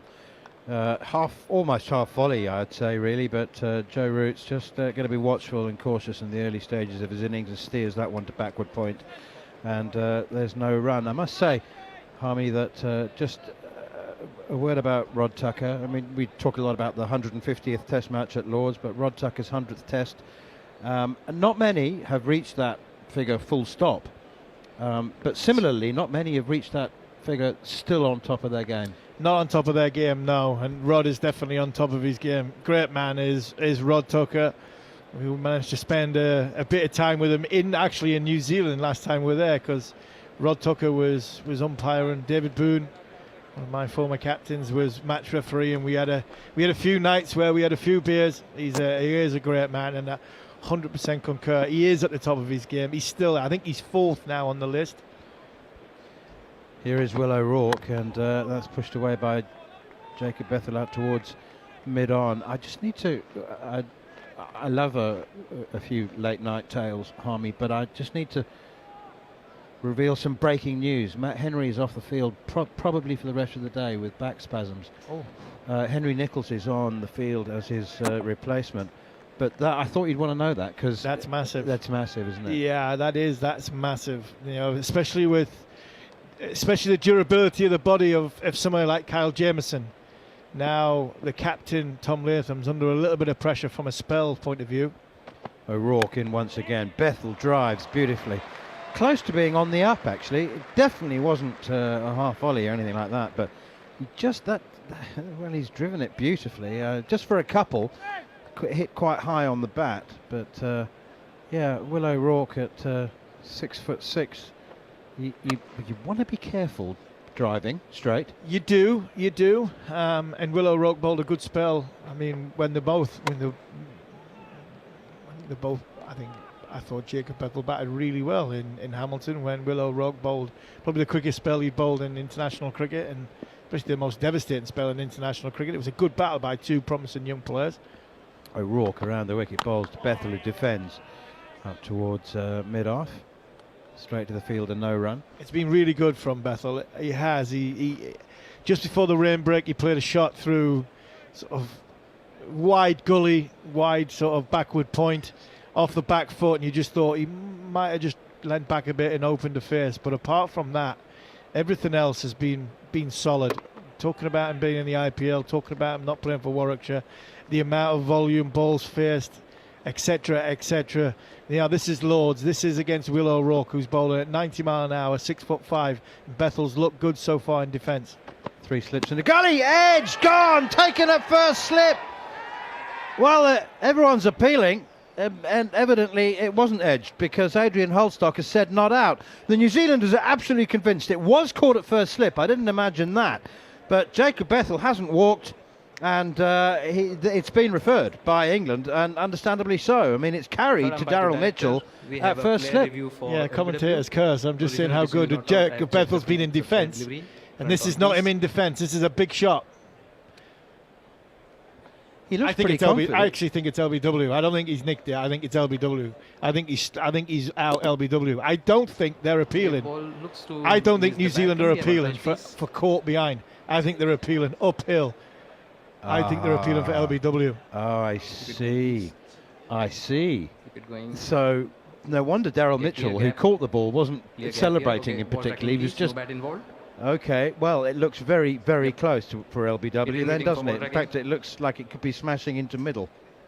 Yeah, and you've got to remember it's up the hill as well. We've got to remember it's up the hill. It's not going down the hill where you think if that hits him dead from the other end, that's going down leg side. This is still waiting, Adrian. This for me is close. I think Daryl Mitchell is having a go at the. I think you'll go back to Adrian on field. Adrian, you need to change your decision. Yeah, and absolutely plumb. When I said it was smashing into middle, it was just not halfway up. Yeah, about 2/3 of the way up. That was absolutely. Do you know what? I think that Adrian Holstock may have been slightly perplexed by the. So I think in his mind he's thinking, well, he definitely hasn't hit that, and he's thinking about the catch rather than primarily focusing on the LBW. Yeah, quite possibly, because there is two noises. It hits the front pad, it clips the back pad, goes in the air, and Daryl Mitchell is basically saying to Adrian Holstock, I've caught it just in case you think he's hit it. I'm looking at Will O'Rourke's first reaction there, and he's turning around. The ball is still in the air. He's not even looking at Daryl Mitchell. Daryl Mitchell's not in the game for Will O'Rourke. He knows where the ball's hit Jacob Bethel. That is close. And I just wonder, uphill, the way the slope is here at Lords, and that's just held its line at just a touch. That if it's at the other end, it's going down the hill and it's missing leg stump comfortably. That there, up the slope, Jacob Bethel not in defence. I praised him just a second ago and saying how good a defence he's been, how good at balance he looks at the crease. This time, no foot movement, hands way out in front of himself, and unfortunately the ball's jagged back up the hill from Will O'Rourke. And it would have cannoned into middle stump, and England are in real trouble at 33 for 3. The big two, England's big two out in the middle now. Joe Brook, Joe Brook, what a player, and Harry Root. Joe Root and Harry Brook at the crease. We're 12.4 overs into the summer, manners. Neither of them has scored a run yet. It's 33 for 3. Bouncer. Oh, and a good one too, which Harry Brook actually handles superbly. Well balanced. He just limboed out of the way of that without remotely losing balance. 33 for 3. I was talking to you about the test match here between these two teams at Lords in 2015. England were 30 for 4. went on to make 380. New Zealand replied with over 500, and England won the Test match. Truly extraordinary. That still remains the highest aggregate in a Test match at Lord's, surpassing the Graham Gooch 3-3-3, 1-2-3 Test match. Here is O'Rourke again, and this one hits Harry Brook, I think on the thigh pad, before being collected at backward point, or in the gully by Glenn Phillips. And for those of you not old enough to know what I'm talking about, Graham Gooch scored 333 and 123 in that Test match. I was playing golf with John Morris on Wednesday at Rotherham Golf Club, and Dan Walker, Danny Willets, the Sheffield Children's Hospital charity golf day. Brilliant charity, brilliant golf day. Johnny Morris was in the group in front. I nearly hit him 3 times with me drive. He was in the trees at the times, by the way. And John Morris was at the other end when Graham Gooch was batting. I think he tells a story that he was just the man for a crisis. I think he walked out at 550 for 3. Right, it's Nathan Smith continuing to Joe Root, and he's off the mark. He pushes it square of the wicket on the outside to point, and they scamper through for a comfortable single, and England move on to 34 for 4. So there are some great stories out there. It's when I think Keith Piper may have been at the other end when Brian Lara reached 500 for Warwickshire. John Morris was bowling at the time then as well, wasn't he? He hit Brian Lara on the... I think he tells the story, he hit Brian Lara on the head and then said to Brian, look, there's no chance of a game. We finish at the end of this over, of which Brian was on about 493. So he needed to get to the 7 or 8 that he actually got with 2 or 3 balls to go.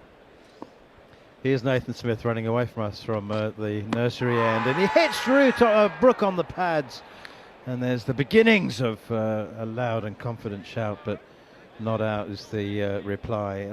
And going back to Brian Lara's 500 for Warwickshire, Roger Toos I think he made a double hundred, and it could have been. Or they've referred it. I beg your pardon. They've referred it. They've preferred this. Yeah, they think it's hit pad first. Nathan Smith kind of gave up on the appeal, didn't he? The bowler. I don't think he's involved. I think this has come from behind. I think this has come from the referral is largely being driven by Tom Latham, and I think it's because they think it possibly hit the pad first. I don't think it did. Tom Latham and Tom Blundell, presumably in consultation with the keeper. I think it's hit back first. Clear deflection. I don't need ultra. Thank you. I'll go back to Rod on field. Oh yes. Oh gosh, it's a massive inside edge. The decision, you're on so look, now. I mean, Tom Latham, the captain at second slip, was definitely sort of leading the inquiry, but he would have asked Tom Blundell whether he thought. Yeah, but there was the 2 behind the stumps that were more confident. Nathan Smith straight away run away, and it was like as if it's hit the inside edge. But I think New Zealand are just wondering whether the pad got in the way first. 3 slips gully, mid off, mid on, mid wicket, left alone this time outside the off stump by Harry Brook, and allows it to go through to Tom Blundell. Well, we knew that it was going to be tricky batting on this first day.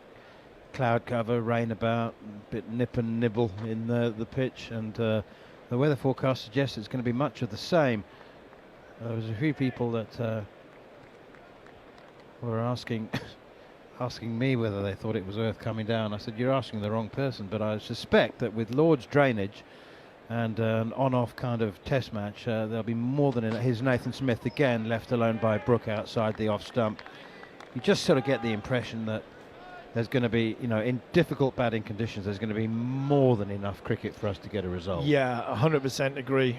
We might still be here on Monday, but I would imagine there'll still be a result. Saturday doesn't look great. Tomorrow looks all right, but the on-off, it might help New Zealand if there potentially could be 1 bowler down. Just watching the way Smith's bowling, English conditions, Duke ball, not too dissimilar to New Zealand, with obviously they play with the Kookaburra ball, but played a bit of county cricket with Surrey and Worcester. Smith in once more and steered away nicely by Harry Brook behind square on the offside. That probing line and length and skiddy accuracy at the stumps, and you look, he got obviously 6 for 40. I think he had Ireland 30 for 5 in that game. And just looking at the scorecard here, LBW bowled, Court Latham, which is obviously at first slip, LBW and bowled. They were these first 5 wickets. So he bowled very, very well attacking that off stump, and he's doing that here as well. I think in the second innings as well, he got 2 wickets, both caught it slip, their first slip as well. So tells you he's honing in off stump. Smith in once more. Harry Brook tries to run it away behind square on the offside. Succeeds only in finding Glenn Phillips in the gully. So Harry Brook yet to score off 6 balls. Joe Root has 1 off just 4, and we've had 14 overs, and England are 34 for 3.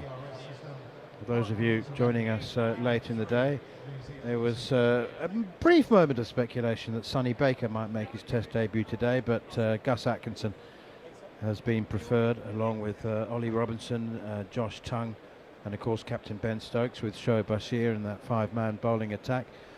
And some members of the squad have been released to go either back to their counties, or in the case of Rian Ahmed and James Roux, they're going to be playing for the England Lions tomorrow against South Africa in the first of 3 one-day matches, after South Africa won the 2 4-day games. South Africa A, that is.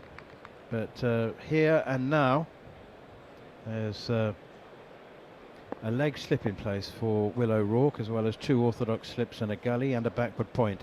O'Rourke in again, bowls to Joe Root, plays defensively, pushing it straight back to the bowler. And there's no run. Do you think Harry Brook will be thinking about running towards the danger? Yeah, I was just thinking that myself, man, as whether the danger of what New Zealand possess and the way England think about things, and possibly a brave man would come out swinging and having a little bit of a counter punch. Don't want to stand there and just be nicked off, so he possibly could be aggressive. Short and wide and cut, bottom edge down into the ground. I think it was a bottom edge down into the ground. It's been fielded by Tom Latham at second slip, and I think it's gone very quickly to him. It wasn't a top edge. No, it's bottom edge. Okay, It hit him. right. It hit him hard. It hit him really hard, man. It is a lower bottom edge. Joe's changed his bat as well. He's only faced 6 balls. I think the second ball he faced, played a defensive shot, and I think a little bit of his bat came off. So this is a new bat, a different bat. I don't think it's a brand new bat. I think that one's hit an under edge. Oh, it's not. It's hit the top edge and hit him in the shin. Yeah, it went very, very quickly. Here's O'Rourke once again. Root plays defensively, and there's no run. It's picked up at mid-on. That has actually flown straight to him. It has. I think it bounced. It's bounced, but I think it's kissed off the surface It's and gone so quickly, and struck him straight in the middle of the shin. I mean, I think when Tom Latham lifts his trouser leg up, I don't think we'll need any clues to realise where that is. But it is is it top of the bat? Bang! Oh, that hurt. That's going to hurt. You don't wear Ouch. shin pads at second slip, do you? Here's O'Rourke from the pavilion end once again. Straight approach, bangs it in. Oh, and he's edged it! He's gone! Joe Root's gone! He's had a little push at that one outside the off stump. Tom Blundell takes a straightforward catch, and you know how much it means to New Zealand when they celebrate with gusto like that. My goodness me, Joe Root will not be adding to his 800s at HQ because he's gone, and Will O'Rourke, the danger man, in the absence of Matt Henry, is off the field with back spasms, and England are 34 for 4. Might not need Matt Henry. This is an absolute beauty from Will O'Rourke. The ball's bounced. This is what this guy possesses. Remember, he's bowling from the pavilion end, so he's getting the ball to go down the hill. But I've just signalled there to Jon Norman. You watch Will O'Rourke's action from behind.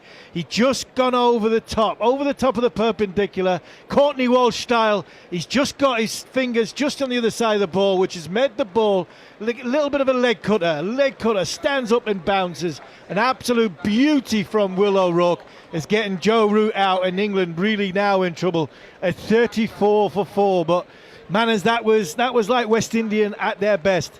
I mean, there was described that I used to get that, where I used to get over the perpendicular, over the top of the straight, and because of the the release point, the height, the velocity that was coming on the ball, to get the ball in a decent area from there, you would just get the ball to stand up and straighten, and that's what he's done. Joe Root's expecting that ball to come down the hill with the slope on towards off stump, and he has this beautiful ability to make the ball stand up.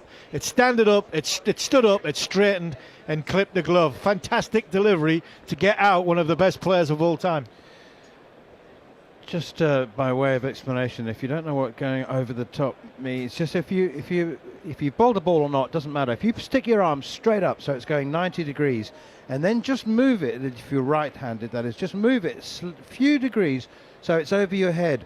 Changing that angle of delivery by doing that can make such a big difference, because 2 or 3 degrees at this end can mean 10 degrees at the other. Absolutely. Ben Stokes does it well.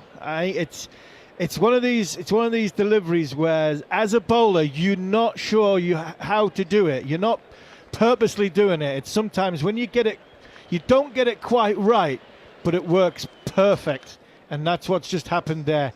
He's not trying to sort of get over the top. He's not trying to bowl a big leg cutter. He's got this ball to stand up, and it's Joe Root's expecting that to come onto the middle of his bat because of the slope and because of the way it's coming down. Batted here loads. Well, England in the spot of bother. Jamie Smith, the new batsman, outside the off stump from Will O'Rourke and left alone. 3 slips, Daryl Mitchell, Tom Latham and Kane Williamson, with Glenn Phillips in the gully, and Devon Conway at backward point. So Tom Latham, by the way, has just had his right shin heavily strapped, and there's going to be a bit of a boiled egg under there by the time that comes up. Yeah, he's not going to get too much sympathy off teammates, so we're just going to walk around the dressing room and start poking him. Oh, where did you get hit there? Ah! Yeah, we're just seeing in delivery now the difference between where it was going to go and where it held. Beautiful delivery. Here's O'Rourke once again, and Jamie Smith plays defensively up towards mid-off, and it's fielded by, that's Henry Nicholls, I think, who's on the field for Matt Henry. Well, Jamie Smith yet to score, Harry Brook yet to score. 34 for 4, with Emilio Gay, the debutant, gone for 8, Ben Duckett for 19, Jacob Bethel for 6, and Joe Root for just a couple. Root's now failed to pass 40 in his last 13 innings, including 5 single-digit scores. That's okay. It's called form. I mean, it's called the fluctuations of cricket. Here's Nathan Smith, bowls. Harry Brook on the charge. Well, he's only going to try and make the bowler change his length. It's gone down the leg side, and it's taken by Tom Blundell. But interesting that so, like players who play the reverse sweep, for example, against the spinners, who play it regularly and often, for them it is no different from playing an orthodox sweep, and there are batsmen who genuinely say that they are safer playing the reverse sweep than they are playing the orthodox sweep. And for Harry Brook, charging down the wicket to the seamers is not increasing the risk for him. That's punched off the back foot behind square on the offside. I don't know exactly what the analysts and statisticians say, but that's what he says. You take him for his word. I mean, when he runs down the wicket, he feels just as likely to be in control of what happens when he's taken a couple of steps down the pitch as not. Yeah, I mean, I agree with you, and I think what Harry will say is, I'm just trying to get my weight transfer and momentum going at the ball at this minute in time. I might be just being static on the crease. I might be too much weight on my back foot. My head might not be coming into the ball. The best way to do that is actually coming towards the ball and coming out of his crease. Here's Nathan Smith running away from us, and goes past the outside edge. Just using the slope again and moving that one away from the right-handed Harry Brook and into the gloves of Tom Blundell. He did have a little push at it though, and he's now walking down the pitch now and giving it a bit of a prod. I don't think there's anything wrong with the pitch. In fact, I know we're a long way away, but there's been no excessive seam movement. No, there hasn't, and sometimes, Manners, that's why you end up being 34 for 4. If there's excessive seam movement, lavish movement through the air with a swing, there'd be 20 for 1. Batter's getting nowhere near the ball. There's not as much seam movement. That's why they're hitting them. Here's Nathan Smith again. Brook drives away through the offside. It's running down the slope towards the boundary, and you'd have to say that the ball will win that race. There's a It was a good chase. It was a very valiant chase from Conway, is it? Is that Devon Conway? It is Devon Conway, yeah. No, he gave it a really good chase and slid alongside the ball, accompanying it into the foam triangles. But it's 4 runs and Harry Brook off the mark with a classic cover drive, if you're happy with that. Nicely balanced at the crease. Nathan Smith's getting some swing and therefore he is going to pitch it up. There are 3 slips and a gully waiting for the outside edge as Smith is in. Brook plays defensively and it's fielded by Smith off his own bowling. And I think what you'll find is we're 16 knots into the 16th over. You know, an hour's cricket of the, you know, Bazball times, was it Bazball Mark 3? And, you know, there will be criticism off the back of the Ashes, and yeah. But England have been got out here. England haven't getting themselves out here. This is good bowling from New Zealand. England are under pressure going into this Test match. They've lost the toss, and the bowlers have stood up. So anybody that wants to criticise England off the back of England's winter and everything that goes with it, New Zealand have bowled brilliantly here. Nathan Smith in, good big away swinger which kept low. That's doubly difficult to get a bat on that for those 2 reasons. Harry Brook on 4 has played a miss to that one. Gee, there's been some good balls. I mean, the one that got Ben Duckett was a very, very fine delivery. Wobble seam going down the slope, LBW. The one that got Jacob Bethel, well, if you want to be critical, say, well, he shouldn't have missed it, but he's bowling at 140 kilometres an hour and, you know, moving it. So that's okay to miss those. Lots of people do. Yeah, and I agree. I think England have been got out. I really do think England have been got out. I think, you know, there's always a lot of pressure coming onto this England side coming into this Test match, whichever way they went. County cricket bringing in an opener, changing their number 3, bringing Smith in instead of Stokes. I think New Zealand take a lot of credit out of this because they bowled fantastically well. Continuing down the leg side though, this one, it will be cut off by Nathan Smith, who's bowled brilliantly well. Matt Henry off the side, and Jamie Smith taking a single off his hips. 39-4-4. If you are just joining us here on the talkSPORT Cricket YouTube channel, it's myself, Jon Norman, alongside Jarrod Kimber, talking you through the next half an hour or so as I put my headset on. A lot of the mystery of commentary goes when you're actually being streamed as well. I do sometimes wonder if people like watch how bad our transitions are. Yes. Here is O'Rourke. Oh, and that is driven, but sliced away really. Forcing shot from Harry Brook. He's leaning into this, but the bat's well away from the body. And in Wall from Sky. He's just walking past and just shutting the door for me. Thank you very much, Wardy. He might get paid slightly too much to be a doorman. Yeah, I'd say so. He was reaching, you're right. But what I would say there is he waited for that to be under his ice. Okay. So he did wait for the ball. It wasn't one of those ones where you slice at the backward point because you're chasing it. It actually no, came back right. in a little bit to him. It did. It looked like he was reaching a touch more than it was, but he actually waited a touch for the ball to come in, and that headed off to the point boundary down the leg side. O'Rourke's not quite getting his angles right in this over, but boy oh boy has it been an explosive session. Sun's out here at Lord's for now. There's some dark cloud on the horizon, but it seems to be skirting us at the moment. Some really, really dark stuff has gone past without dropping water on this old ground, so long may that continue. We had the forecast that the morning session we might be lucky and emerge unscathed. That didn't happen. We only got 10 overs, but the afternoon session was forecast to be a bit of a washout. England maybe wishing that had occurred. Down the leg side again. There is a leg slip in place. That's Williamson. There's also Nathan Smith down at fine leg. Just chatting to one of the coaches. Playing at Lord's. This is the first time he's played at Lord's. Nathan Smith, he's run drinks for Surrey, that's about it. It's weird. I feel like he's played more county cricket than he has. I looked it up the other day. He really hasn't played that many games, has he? He played a fair amount for Worcestershire in 2024. So I think he played one season for them and then a couple of games for Surrey. Does that sound right? Half a season, yeah. Then he got a back injury and missed a couple towards the back end of the season last year. O'Rourke again, and this is on the pads, and there's a An impassioned plea by a rook for leg before, fielded at short leg, but the slip cordon do not go up, and as soon as they don't go up, the rook just quietens down and makes his way back up to the top of his mark. His folks are here, and his brother as well, I think. I think his brother lives over here, but his folks have made the journey over. I wonder if they're on the same plane as Jeremy. I think he's got a little bit stronger over the years, a little bit faster, but also he swings it more than he did, I'm told, when he was younger.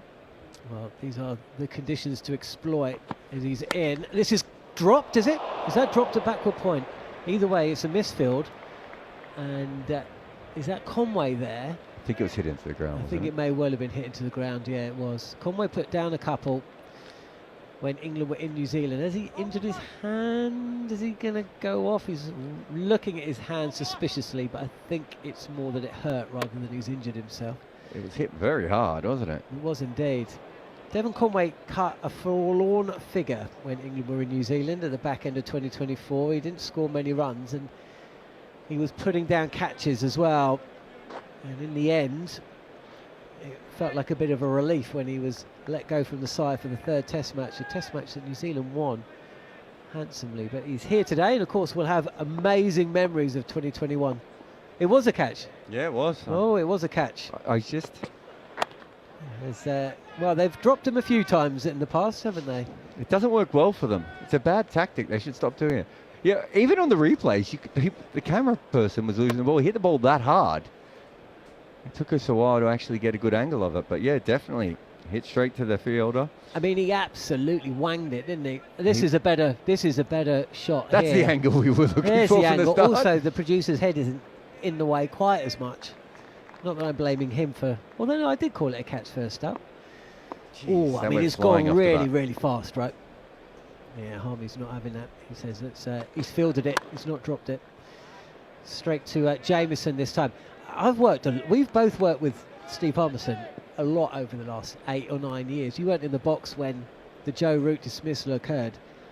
I can't remember a reaction to a fast delivery quite like the one that Harmy gave. I mean, you loved that ball, right? I mean, shades of Weston. Courtney Walsh was mentioned. Interesting. I think O'Rourke, I think we called this, and Harmy kind of argued with this, but I think O'Rourke is like a mini Harmy.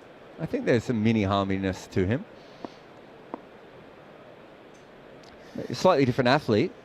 Here is Nathan Smith. Different angle of attack. He's not going to get that extravagant bounce and lift. This is pitched up and driven past the bowler. Slow outfield though, with a fair amount of rain in and around London over the last 4 or 5 days. So it just slows up. Henry Nicholls on the field for Matt Henry, who's suffering from back spasms. There's another link to Harmy. Harmy got back spasms when we got to New Zealand back in 2023. Right. He did. He carried his golf clubs all around New Zealand, didn't play one round. Here is Smith over the wicket. Short delivery, and this is pulled towards the grandstand.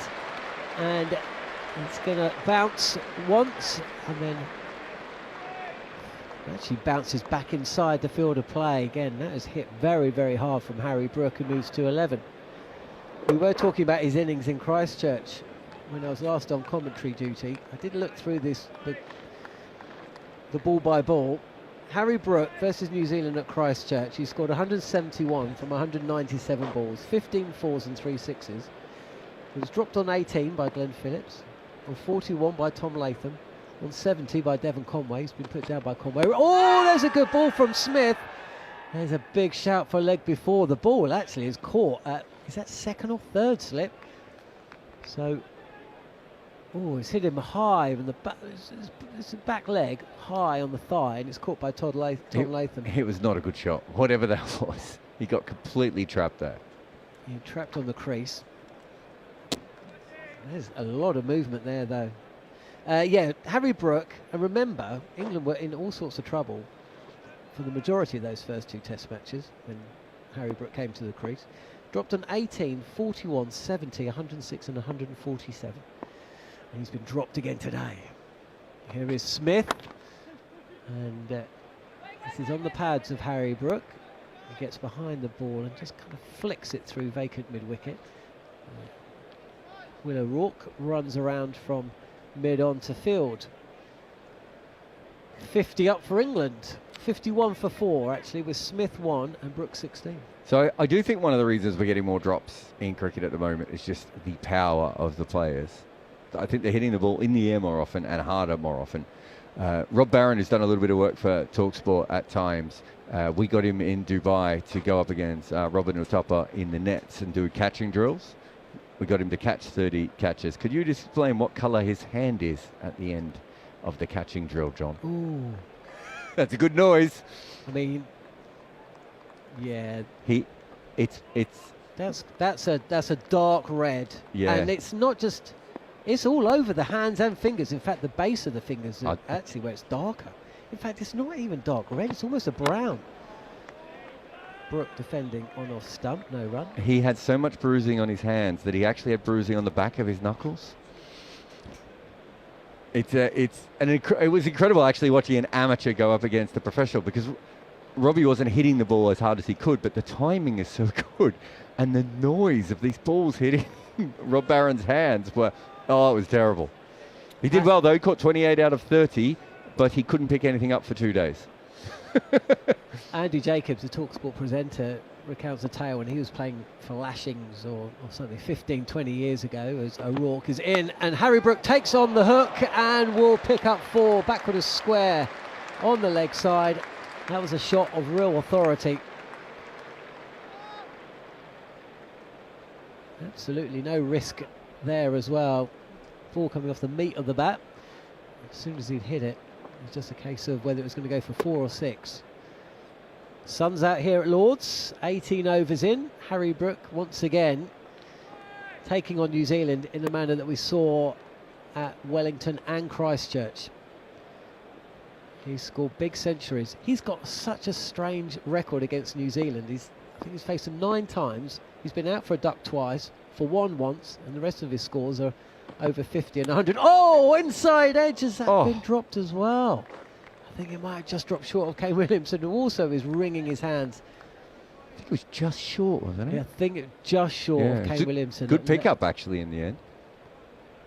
And he's it did hurt his hands. He has hurt his hands. So Harry Brook is basically going to injure his way to 100 here. This is a really tough position, leg slip, if you're not used to it. It's not easy to field out, but you are never expecting the ball to come to you from this angle. You're expecting it off the hip or the ribs or the pads.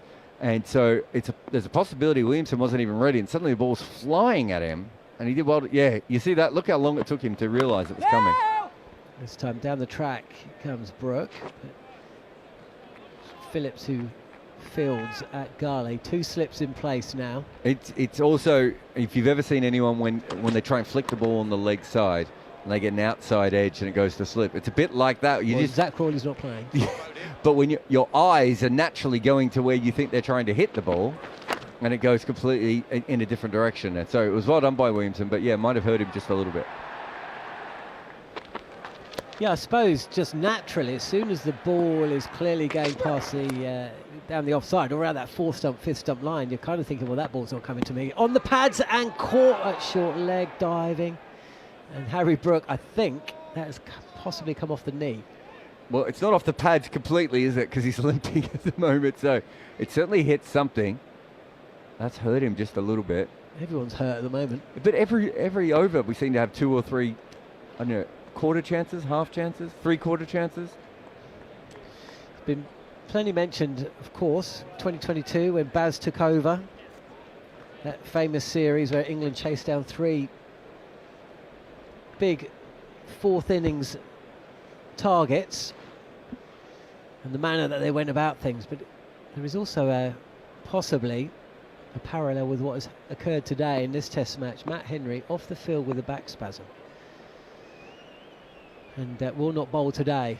O'Rourke again is in, and this time defended by Brook. We haven't seen much of Jamie Smith, have we? It's all about Harry Brook, but it will be Jamie Smith who faces the first ball of the next over. Yeah, cast your mind back to that series. We were there for all 3, weren't we, Jarrod? The first Test here at Lord's, England was set 279 to win.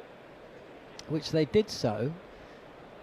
But what is often forgotten is that New Zealand had to bowl with 3 bowlers. Is that de Grandhomme? Yep, Colin de Grandhomme. What was his economy in that game? Well, he didn't bowl in the second innings. No, in the first innings? First innings, 3. Trent Boult was bowling at 1.5. So they were helped somewhat, I'd say, England, because New Zealand selected Ajaz Patel, and they shouldn't have. So they're essentially down to 9 men. And then in the next game, Jamieson got injured, and then England knocked Bracewell out of the attack.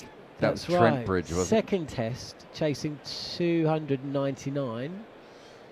And is that the second test? Yeah, chasing 299. Bracewell's knocked out the attack. He was going at nearly 8 and over.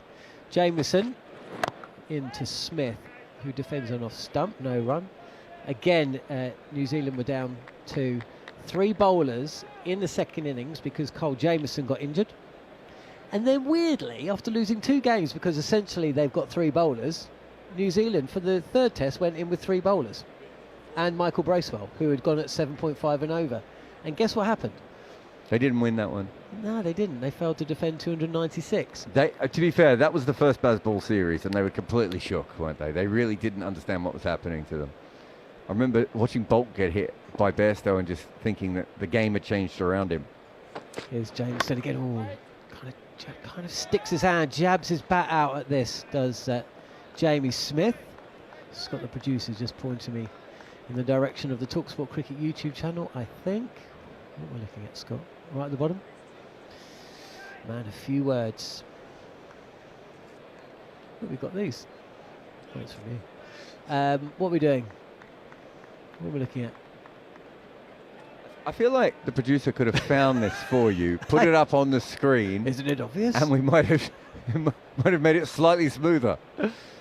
Ah, Conrad McBad is back. Hey. Ever present last year. Welcome back, Conrad. Jameson. Oh, Jameson strikes! Jamie Smith comes forward, then at the last minute decides to take the bat away, doesn't do so in time. Oh, he's actually just been beaten, all ends up by a ball that has just nipped back into the right-hander and off stump. Looks an absolute mess. Smith goes for 1, England 55 for 5. There's a subreddit page called Death Rattle Porn, and I think that is going straight on there for that one. That made a beautiful sound. Look, that was probably too close to leave before it nipped back, and it did nip back and it hit the center of the stump. Just trying to have a look. When does he decide to leave? It's quite late. It's not one of those ones. Sometimes you see someone decide to leave before the ball's bowled. It's a beautiful delivery, but you have to be playing that. You just cannot leave a delivery there. Unless you are 100% sure he's bowled a big hooping outswinger. I think that was a big mistake by Smith. But as you said, how long has he been out there and how many balls has he faced? That was his 6th ball. He was kind of starved of attention, although he got a lot of attention after that. And we'll be getting quite a bit. That'll make a good picture in the newspaper tomorrow. Do they still have newspapers? What a stream of consciousness that was by a man who's not shy of a bit of attention himself. But absolutely, I mean, a beautiful delivery from Kyle Jamieson. And boy, oh boy, have New Zealand bowled well today. I mean, brilliantly well. A huge error of judgment by Smith. But do you know what? Even if he had tried to play that, he could very easily have taken the inside edge and gone back onto the stumps. Or possibly have... catch a short leg or... yes, exactly. He could have been out. Has Harry Brook just gone for a wee break, comfort break? Harry Brook is off the field, is he? Well, Ben Stokes has walked out and then just stopped. For a minute, I thought maybe they were going to look at a no ball or something, but I'm assuming we're a batter short. Yeah, do we usually have 2? I took 2 Italians to the cricket on Sunday, and they kind of got everything, apart from I just couldn't understand why you wouldn't... Why if there was still a batter there who could bat, why he couldn't just bat? Last man stands in backyard cricket, right? Yeah, they were all in. They were great. They took me to the San Siro 2 weeks ago. I took them to the Oval at the weekend. Slightly different atmosphere. No? Yeah. Okay. Slightly different. But both brilliant. That we just heard. Did you just hear that? That was the sound, by the way, of the ball hitting the stump.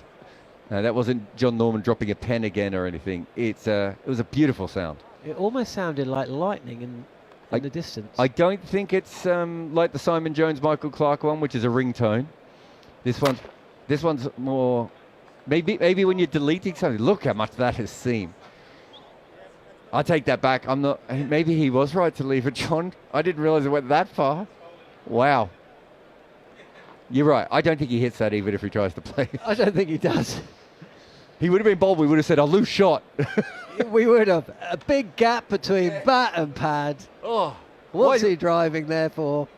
That was it. Leave that alone. Did it say what degrees that moved? Looked like over 1.5, over 2 degrees maybe, which is basically off spin. Can you count the slips? There's a lot of them. I think New Zealand might fancy this.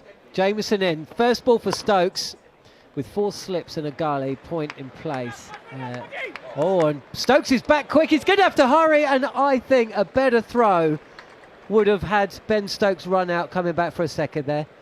The throw was wayward. I gave Nathan Smith the big up at the start of the day, saying he was New Zealand's best fielder.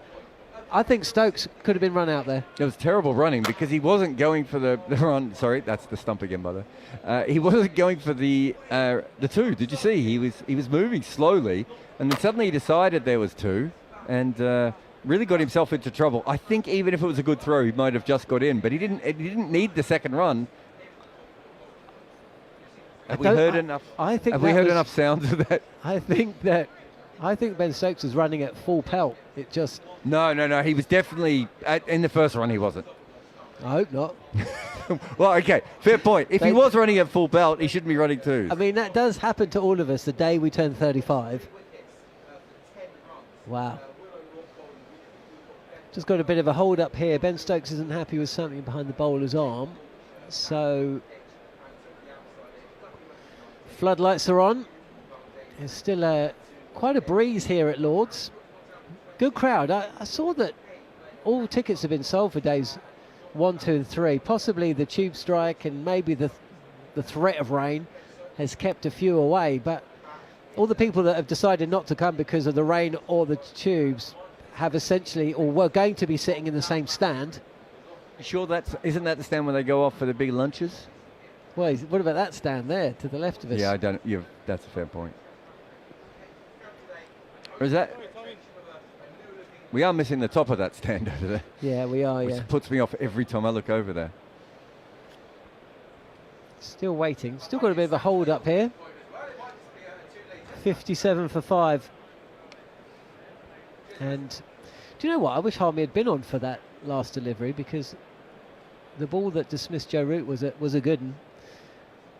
I mean, we've seen some good deliveries today. The delay's going to go a bit further because we've now realised that whatever the umpires thought they were communicating to the ground staff, they weren't. So. Oh, is it the yellow tarpaulin? Is that what it is? Does that need to be dragged across? No, it's the actual boundaries. The advertising hoarding has still got the writing on it. What, the digital Sky Sports? Shouldn't they bring that on the other side? They've moved it a metre. I'm not sure that's going to be enough to be out of Stokes' eye line, is it? I know he's okay with it. There's an important metre, that, John.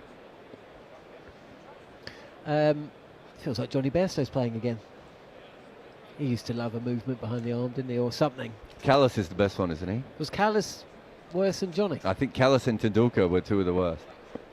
They could see anything. Jamieson continuing round the wicket. Oh, nearly chops on again. Tries to withdraw the bat at the last minute. Doesn't. And he's lucky not to have deflected this ball from Jamieson back onto the stumps. Yeah. Billboard has moved. It still looks directly behind the bowler's arm to me. I think that's what Harmy's trying to say as well. But I think they could have moved it onto the other side completely and got it out the way, but they haven't. Anyway, this one he's left, and as you say, it's just off the toe of the bat. Yeah, not far away from the stumps. A Denley leave off the middle of the bat. Oh, big pressure on England. Apart from when Harry Brooks batting, he's at the other end, just leaning on his bat. As Jamieson comes in, and this will be 4, just slanting across Stokes and whistling away down to the boundary at fine leg. Tom Blundell will turn and chase. Do you think this pitch will get easier to bat on tomorrow? Because I can't imagine we're going to have 2 degrees of seam on deliveries tomorrow, are we? right, that's what I'm thinking. Yeah. I mean, even that one there, that was a bad delivery down the leg side. But even with that, it was it seamed away after it hit the pitch, so Blundell had no chance of getting the ball. I can't imagine we're going to see that all the way through this test. no, you'd think not. It does feel like, and it did at the time, a really good toss to win. And it was New Zealand that won it. England, of course, under so much pressure, they would have loved to have been able to get out and about this New Zealand side. But as it is, they're going to have to battle back. It's Brook facing, and this is just guided down to backward point, no run. 61 for 5 then. Here's a question for you, Jarrod. Although actually no, I might wait for that.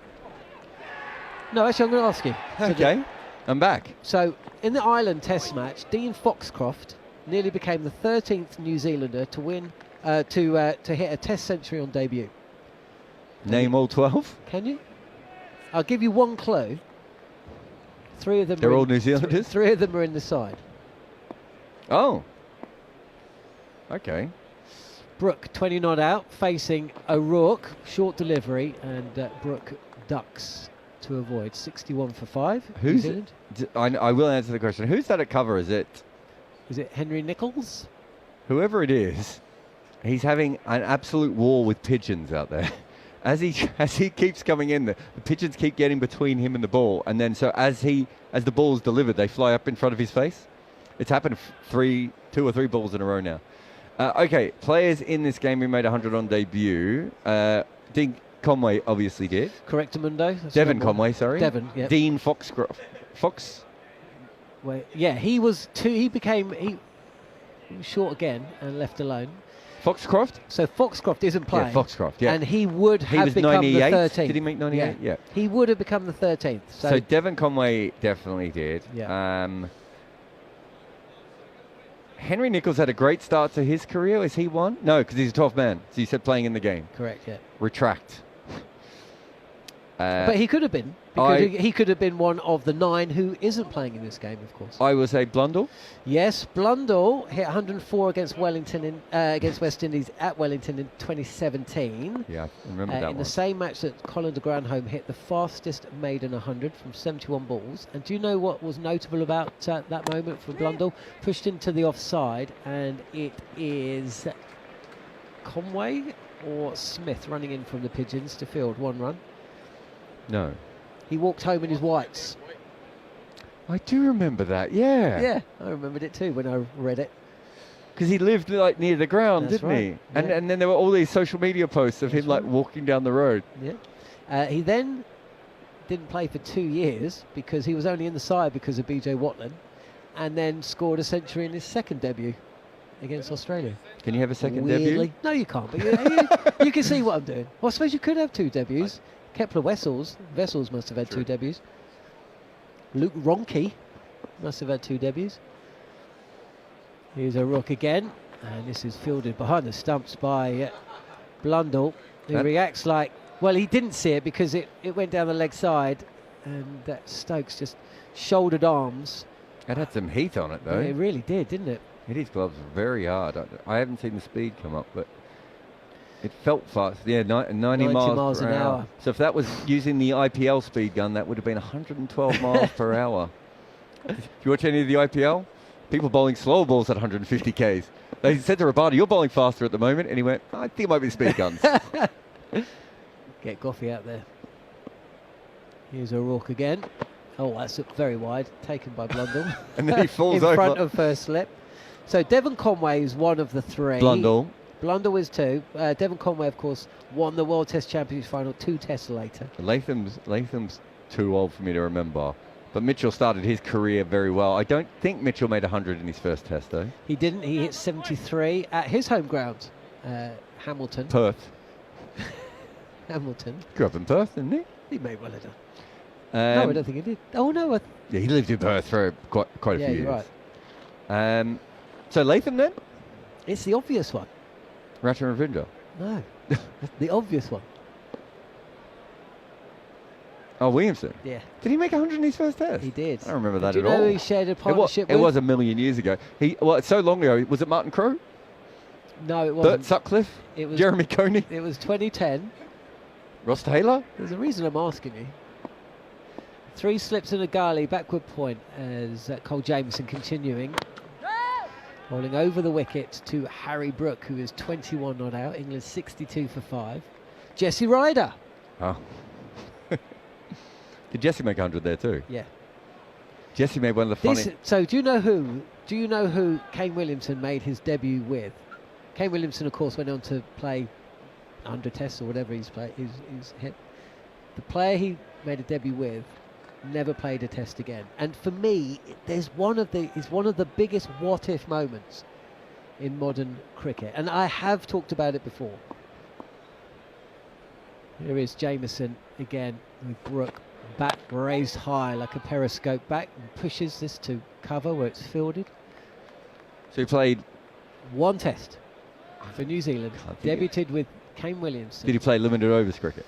He did, and he came back a couple of years ago. You know, like New Zealand these days, when they play bilateral cricket, about 30 of their best white ball cricketers aren't even in the country, so they just have to.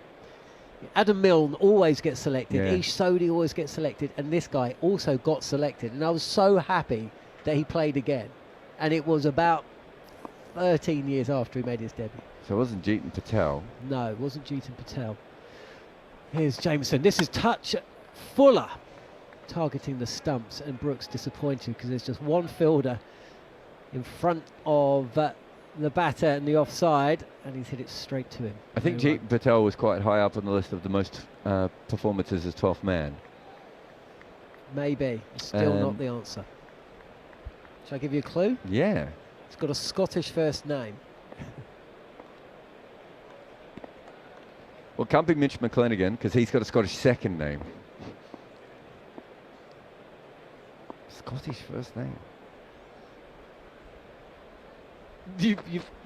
Oh, Brook goes big. Very little foot movement, waits for the ball, swings through the arc, smashes it past the fielder at point and away for 4.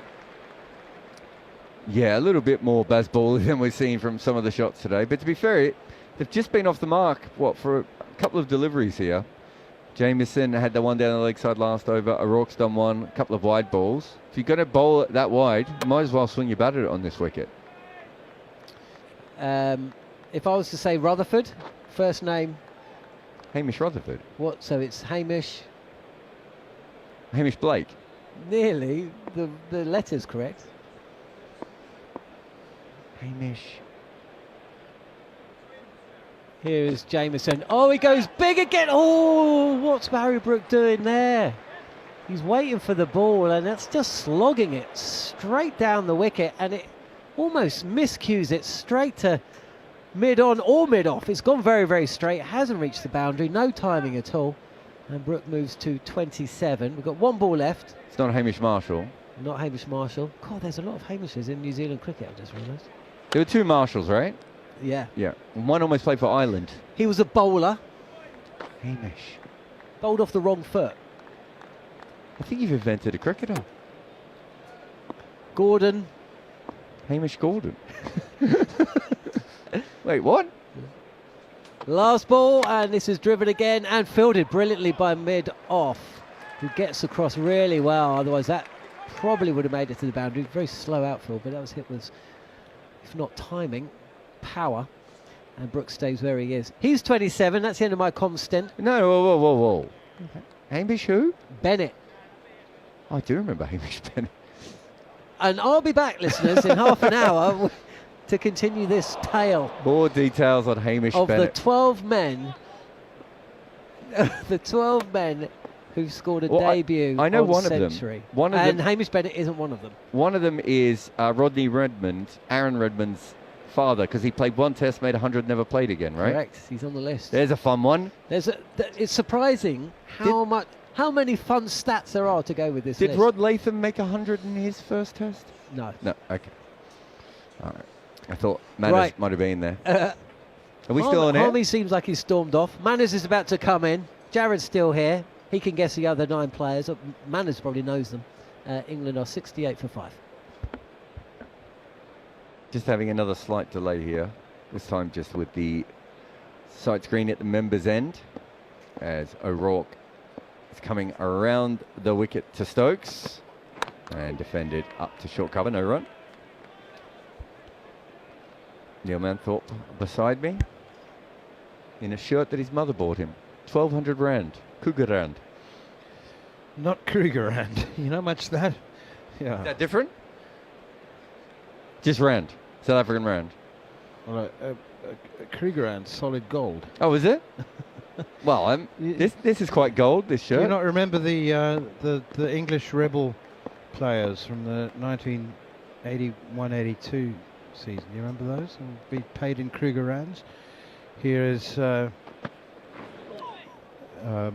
O'Rourke once again outside the off stump. Stokes, I think, played at it and goes through to keeper Tom Blundell. I think Stokes played at that. Yes, he did. Yeah, and it was an absolute beauty. That's nipped away and left him going down the hill. That's a beauty. I must say, New Zealand have bowled extremely well. Jamie Smith leaving one that crashed into his off stump wasn't the best of the shots played by the dismissed English batsmen, but as Steve Harmison was saying a little bit earlier, there have been some beauties bowled. Carl Jameson and Will O'Rourke, what a handful. What a towering handful, literally. Here is O'Rourke again, a little bit of width outside the off stump, cut shot from Ben Stokes. Leaning perhaps away from it rather than into the shot, didn't time it, so it gets a couple off a bottom edge down into the offside. Harry Brook has got one very underrated quality amongst all the great qualities that he has as a batsman, and the one that perhaps is most important is he's really good at being dropped. Who, Bairstow, Marnus Labuschagne. Are they good at being dropped as well, are they? Jeet Ravel. Do you remember Jeet Yes, Ravel? I do. looked him up once. He averaged 27 in Test cricket, and he also had one of the highest drop rates within that. Here is O'Rourke once again. That's a good bouncer, but it's a little bit too short, in fact, and Stokes just drops underneath it. Remember Harry Brook's 170 odd at Wellington? He was dropped 5 times. But early career Bairstow, when he had that first big run, so I can't remember, it started in South Africa, and where he dropped all the catches off Chris Wokes. And then he went through, and he was averaging about 90 for what, year and a half, 2 years, or whatever it was. And I won't say who, but I was talking to someone in the English camp about it, and I said, how do you balance it? Like, he's dropping this many catches, but he's making this many runs. And they were like, as long as he keeps averaging 90, he can drop as many catches as he wants, was the response. He didn't keep averaging 90. No. 4 slips in a gully here as O'Rourke is into Stokes and then chucks it into him, and Stokes is defending off the back foot straight back to the bowler, and there's no run.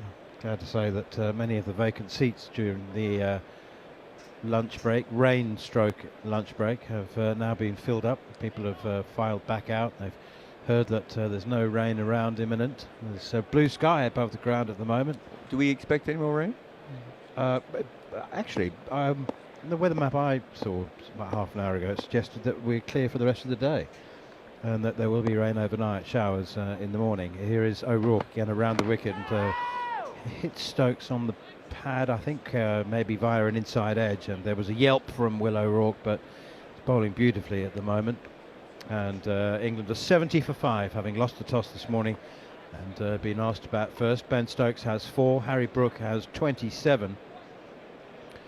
And the men out so far: Emilio Gay on debut, caught by Daryl Mitchell at first slip off Carl Jameson for 8.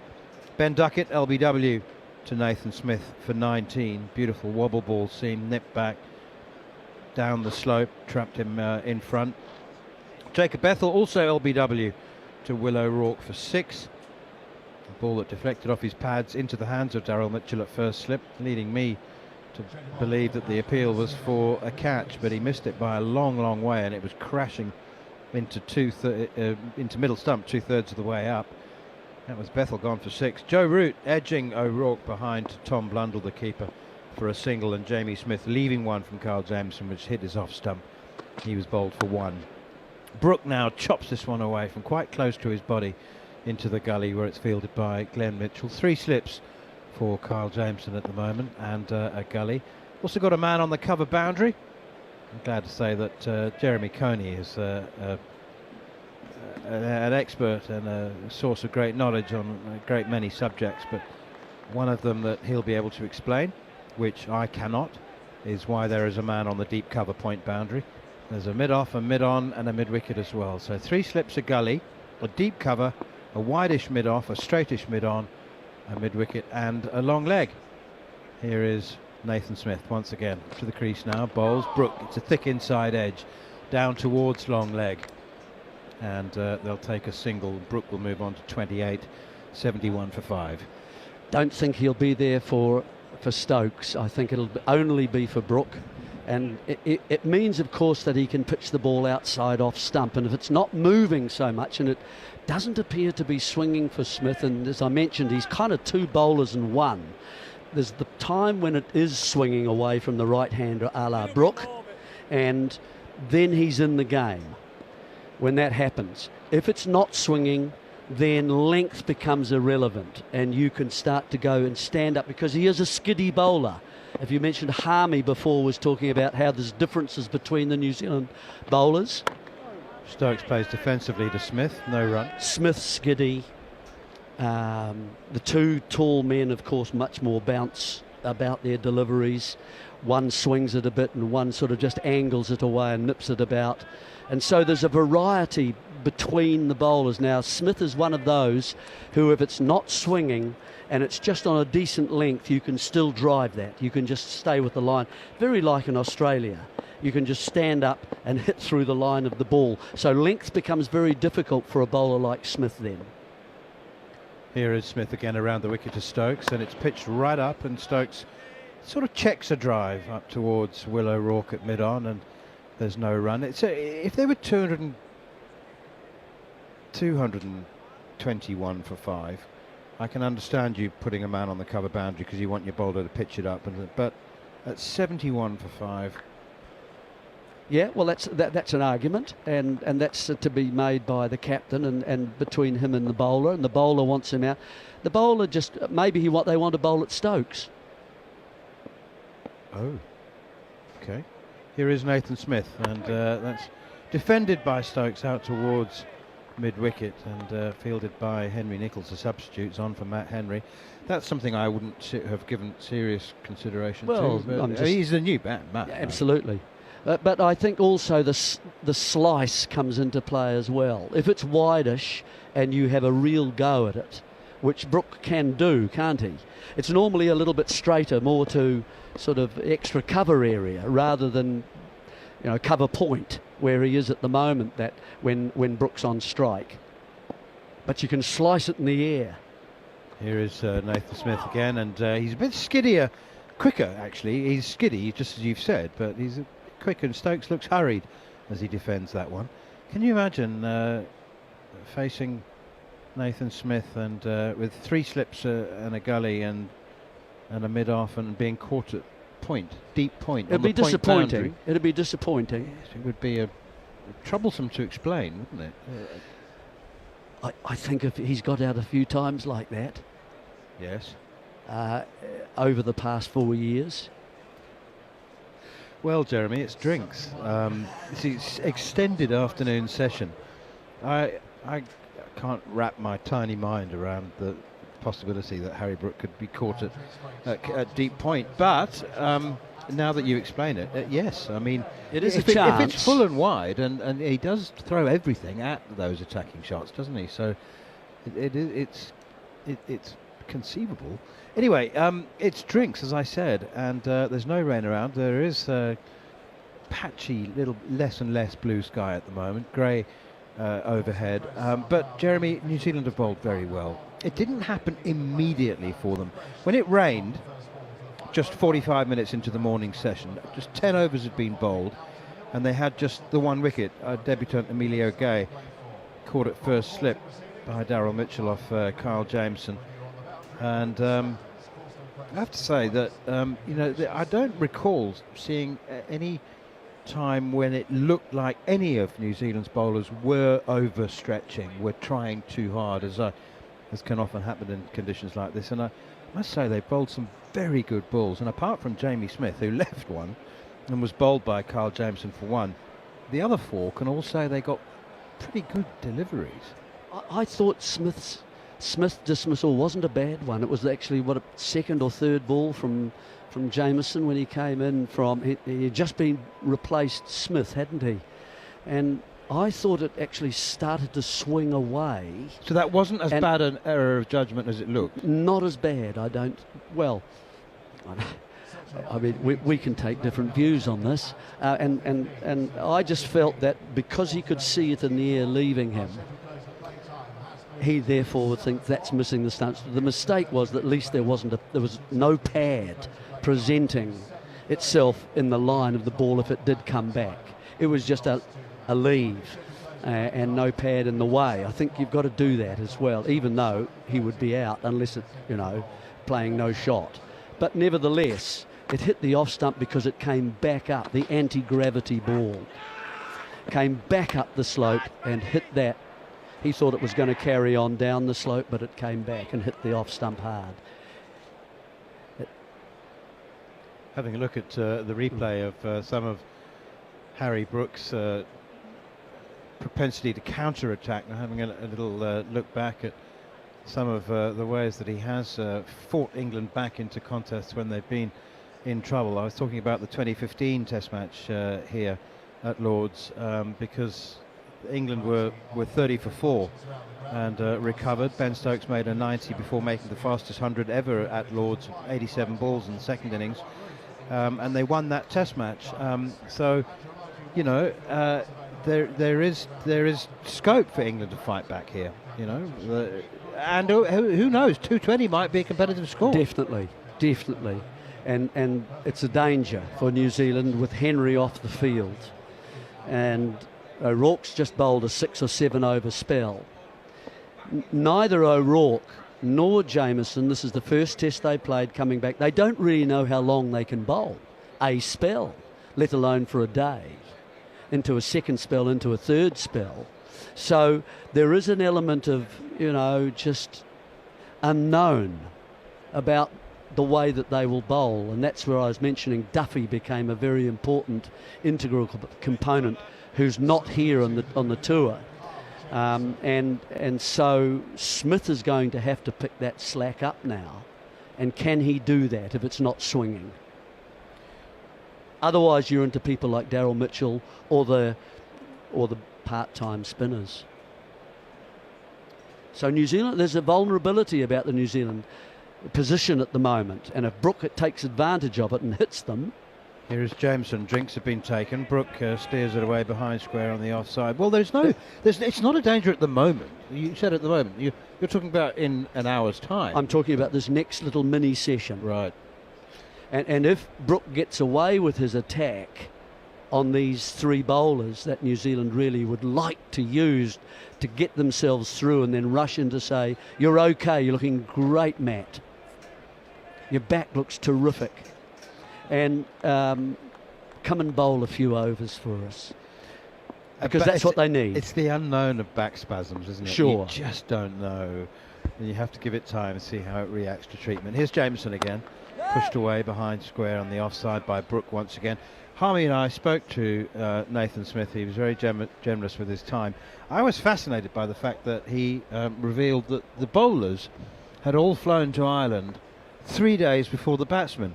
And I asked him, I said, well, who decides that batsmen need less acclimatisation? They suffer less from jet lag? Less room in business class.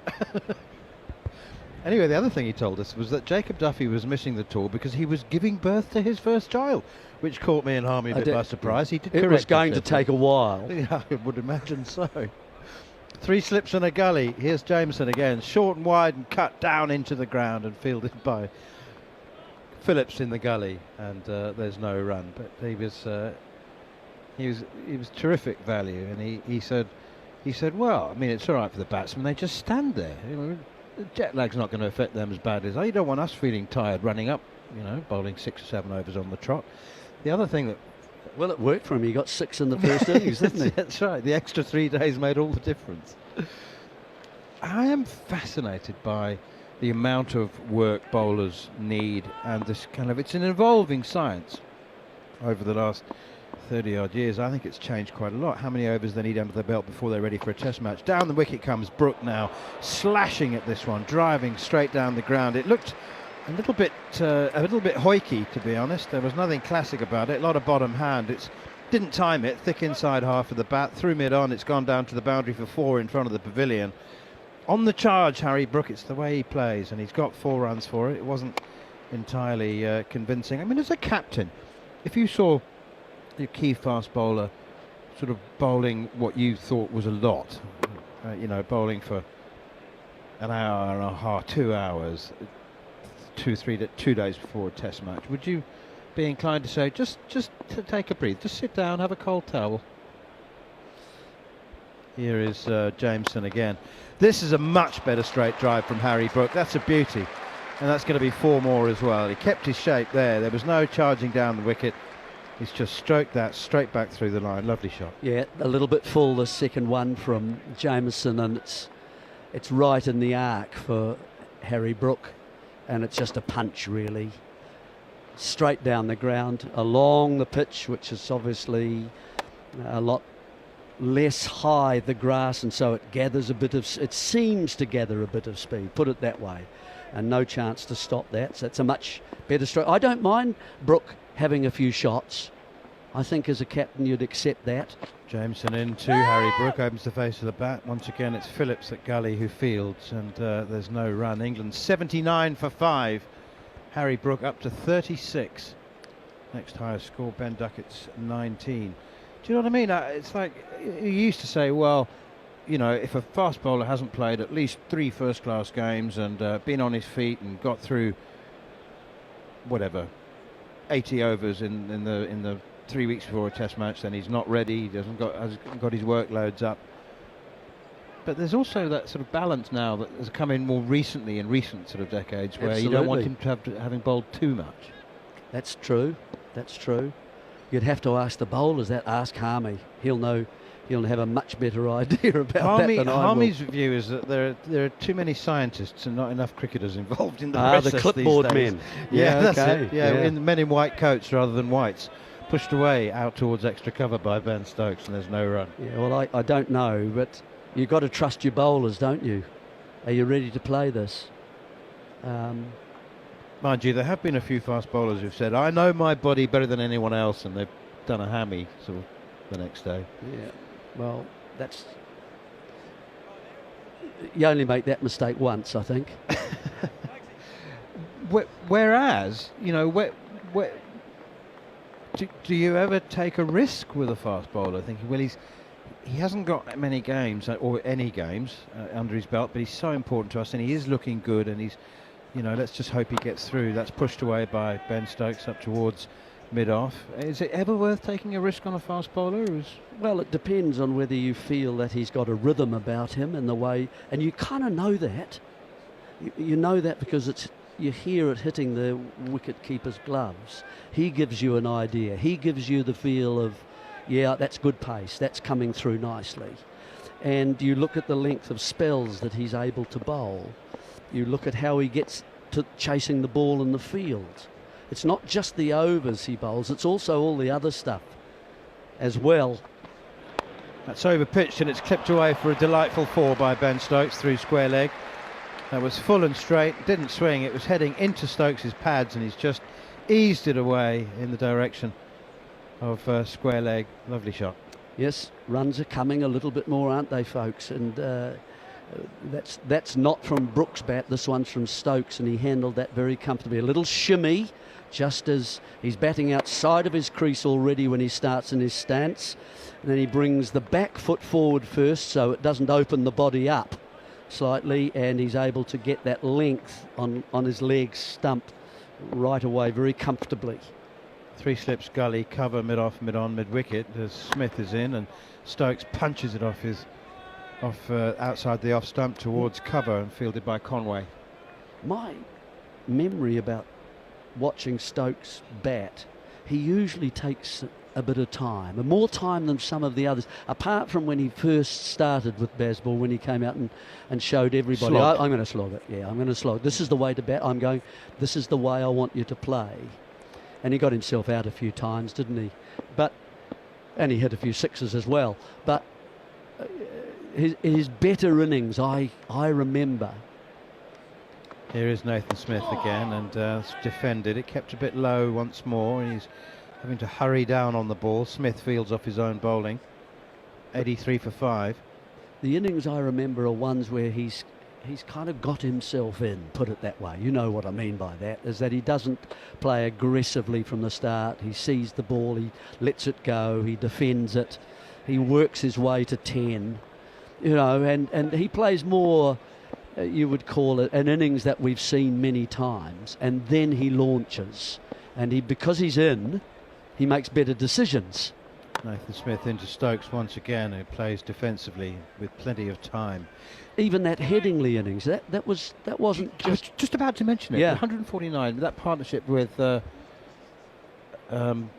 Jack Leach. I'll never forget, because he had 6 off his first 50 balls. I mean, that wasn't just, you know, taking your time. That was Laboured? ponderously laboured. Okay. Yeah, absolutely. But it just seems that the slower the start, the greater the chance of success with Ben Stokes. And currently he has 8 off 21, so it's very early days. Harry Brooks going nicely, 36 off 48, and England are 83 for 5. You gave me a very reassuring nod when I said that 220 might be a competitive first innings score. Jameson in, driven down the ground by Harry Brooks. There's a dive from Will O'Rourke.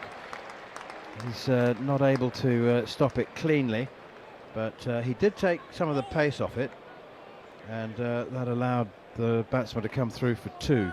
So you reckon 220 in the context? Well, it may well be. Yeah. Let's see what the day is like, say, tomorrow. Let's say it's like this for the next 4 days. Oh, well, the bowlers are going to be in with a chance, aren't they? I think there's the saying, isn't there, in England, you look up, knock down. And I was never of that ilk at the time, but I think over the number of games I've watched now, I think that the ball certainly moves more with cloud cover. Don't ask me to explain that, folks. I have no idea. I've just noticed the effect. Here's Jameson again. Short, pulled away, handsome shot from Harry Brook, and it's racing away to the deep square leg boundary. He was very quick to seize that. It's just one of Harry Brook's great qualities. Apart from being very good at being dropped by fielders, he's very, very quick at picking up length, and doesn't mind a pull shot. No, it was a good stroke again. It was appropriate for the bowled ball, and one of the things that Jameson has lost a little bit was that such consistent, steady line and length that he had prior to his injuries. He swings it more now. He wasn't a swinger really early on. It was more seam and bounce. Here is Jameson again, and back of a length, banged in, pushed out towards mid-on, and they go through for an easy single.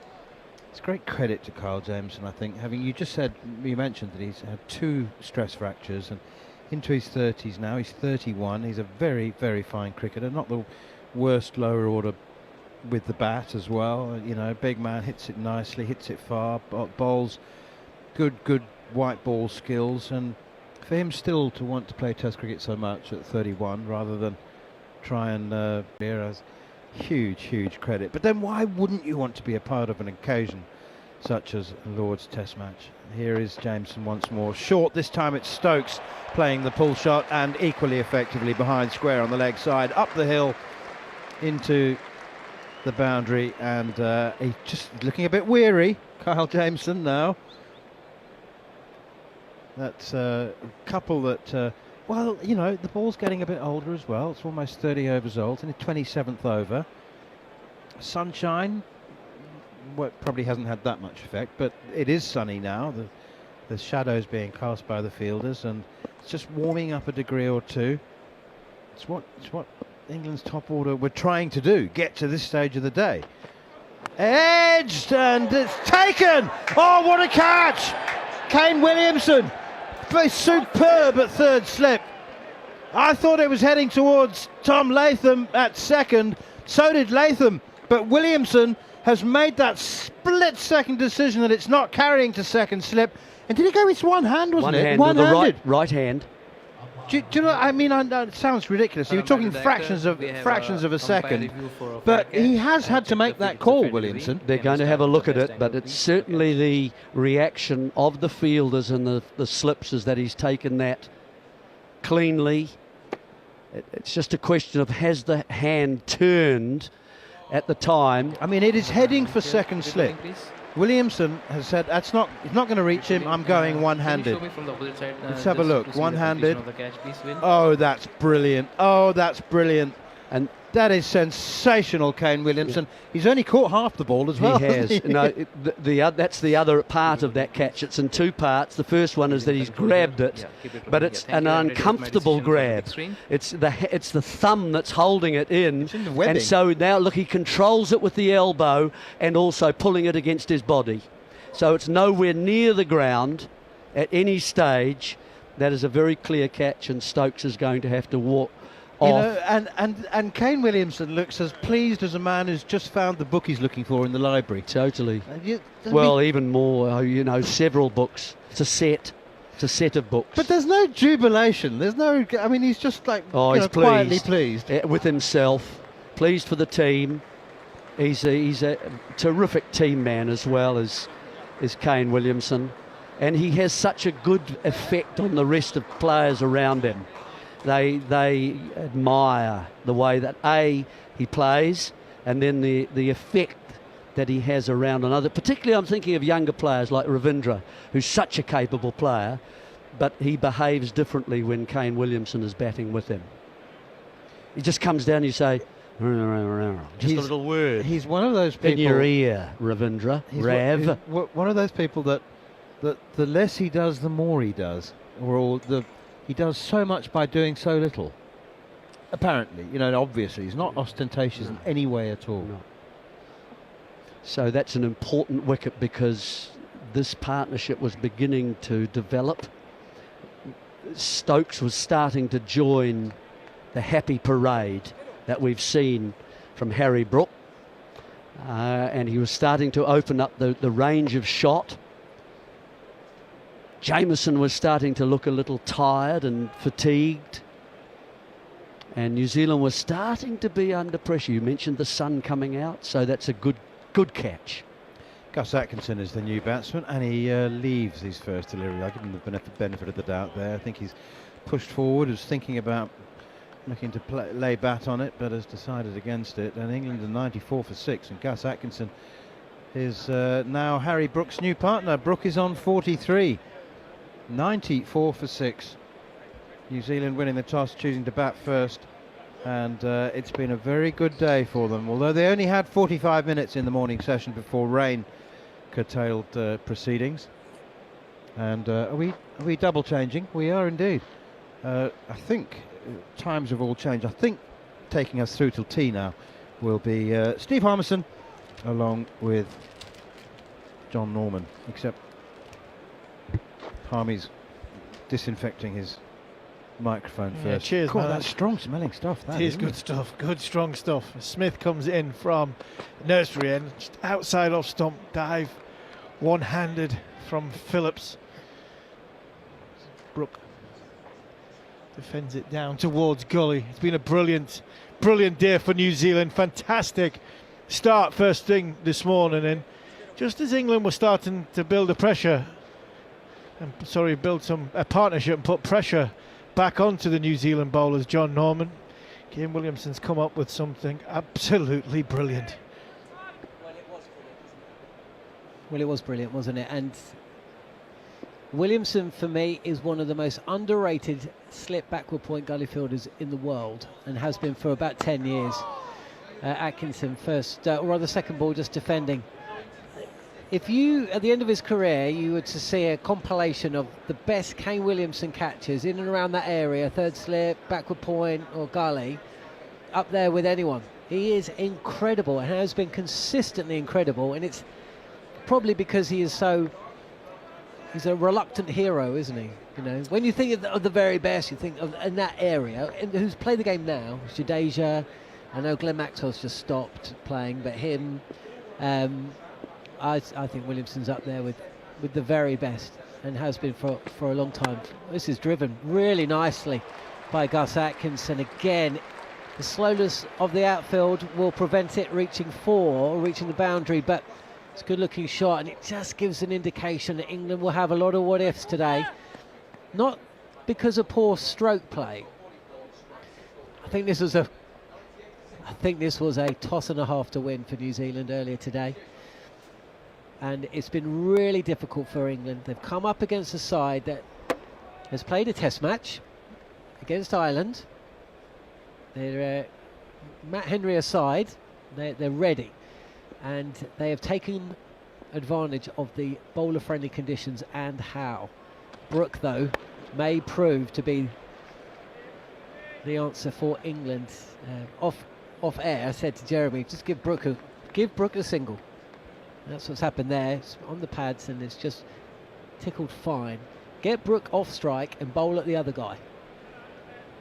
Yeah, I would have gone about half an hour ago. I would have gone the short ball tactic with Harry Brook. Get him into shot mode. He's already in shot mode, but get him into more shot mode. Have your deep point, have your deep square leg out with your fine leg and third man, and just say to him, we're going to bowl short at you, and then when we do pitch it up, if you want to throw the kitchen sink at it, if it deviates, we've got 3 slips in play. Smith again left alone by Atkinson. One of 4 changes, I think. 4 changes from the last time England played a test match in Sydney. Scene of that fantastic century for Jacob Bethel, but in a losing cause. Emilio Gay, the opener, alongside 3 bowling changes: Gus Atkinson, Ollie Robinson and Shoaib Bashir. You would have had good money on Ollie Robinson and Shoaib Bashir at that point, coming back into the side. The big question marks about Bashir. Huge money on Ollie Robinson. And then Robinson, I don't think anybody thought that was going to happen again. It just goes past the outside of off stump and left alone by Atkinson. 99 for 6 England.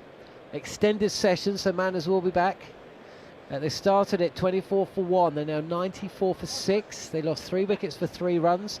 But it hasn't been Bazball. It's been brilliant bowling and phenomenal fielding from New Zealand. Apart, of course, for the obligatory dropped chance from Harry Brook. Yeah, what could have been from New Zealand point of view a whole lot better. Brook 45 not out.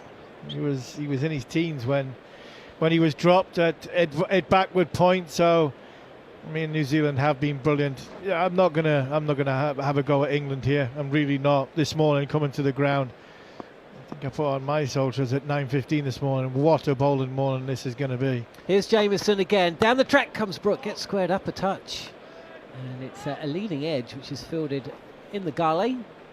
There are 3 slips in a gully, and backward point or point is back out on the boundary. Rashin Ravindra.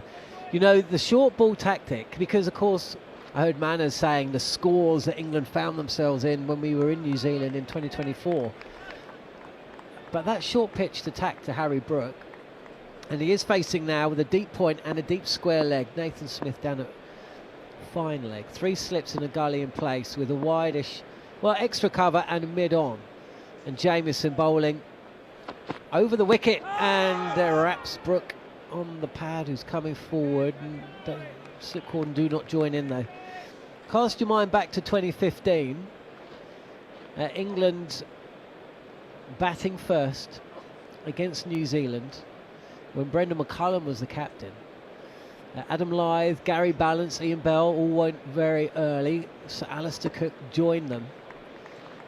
30 for 4 when Joe Root and Ben Stokes came to the crease, and New Zealand went short at Stokes, and Stokes took it on and on and on. He hit 90 odd in first innings, 100 in second. England won the game. Oh, that's a good ball from Jamieson, and Harry Brooks loses his body shape there. It's turned inside out. Go back 9 deliveries, and it looked like Jamieson was cooked by that phenomenal catch. It's just breathed a little bit more life back into those long rangy legs. 3 for 43 from his 9.3 overs. No Matt Henry, of course, with back spasms, possibly rule him out for the innings. But that's what I mean with the It's not so much the short ball every ball. You just got to bowl a couple. But then you see Harry Brooks in shot mode, and that there just illustrates what from a... Jamieson again, takes it on, it's in the air, and he's been dropped at deep square leg. Oh, what is it about Harry Brook that New Zealand just love giving him chances? This is as straightforward as they come. And it's Rachin Ravindra who's put him down just inside the boundary. He had to move maybe 2 or 3 yards to his left. The 100 is up for England, and Harry Brook has been put down again. I disagree, John. He didn't have to move 2 yards to his left. He didn't have to move at all. He's hit this straight at him. This is what I mean by Harry Brook in shot mode. He's wanting the ball before he had itchy feet. Rachin Ravindra, he hasn't had to move. His slide step to his left. Oh, my word. That is a drop for the ages as Atkinson comes forward. A run was taken, by the way. The 100 is up for England. Brook is 46. He's had 2 lives on 9 and now 45. The second of which, well, Rachin Ravindra better hope that that isn't on a loop at the end of this series, because that could be a sliding door moment. Sliding door moment in many, many ways. This England cricket team, Bazball, everything that goes with it. If England, Harry Brook was to manage to see the tail through to another 100 runs, then the way this surface has been, the atmosphere has been, England are in the game then. Jamieson again, left alone by Atkinson. Good bounce there. Jamieson turns and takes his jumper from the umpire at the pavilion end. A little slap on the thigh from Conway as he walks past. In fact, 3 of the New Zealand fielders are coming up to him, just giving him a little bit of a G up, and also heading over to Rachin Ravindra. It's Tom Latham out there actually, not Conway. He's just saying, come on mate, you're all right. But that was a bad drop. The fielder knows it. Everybody in this ground knows it. And New Zealand better hope that, unlike in Christchurch, it does not come back to haunt them.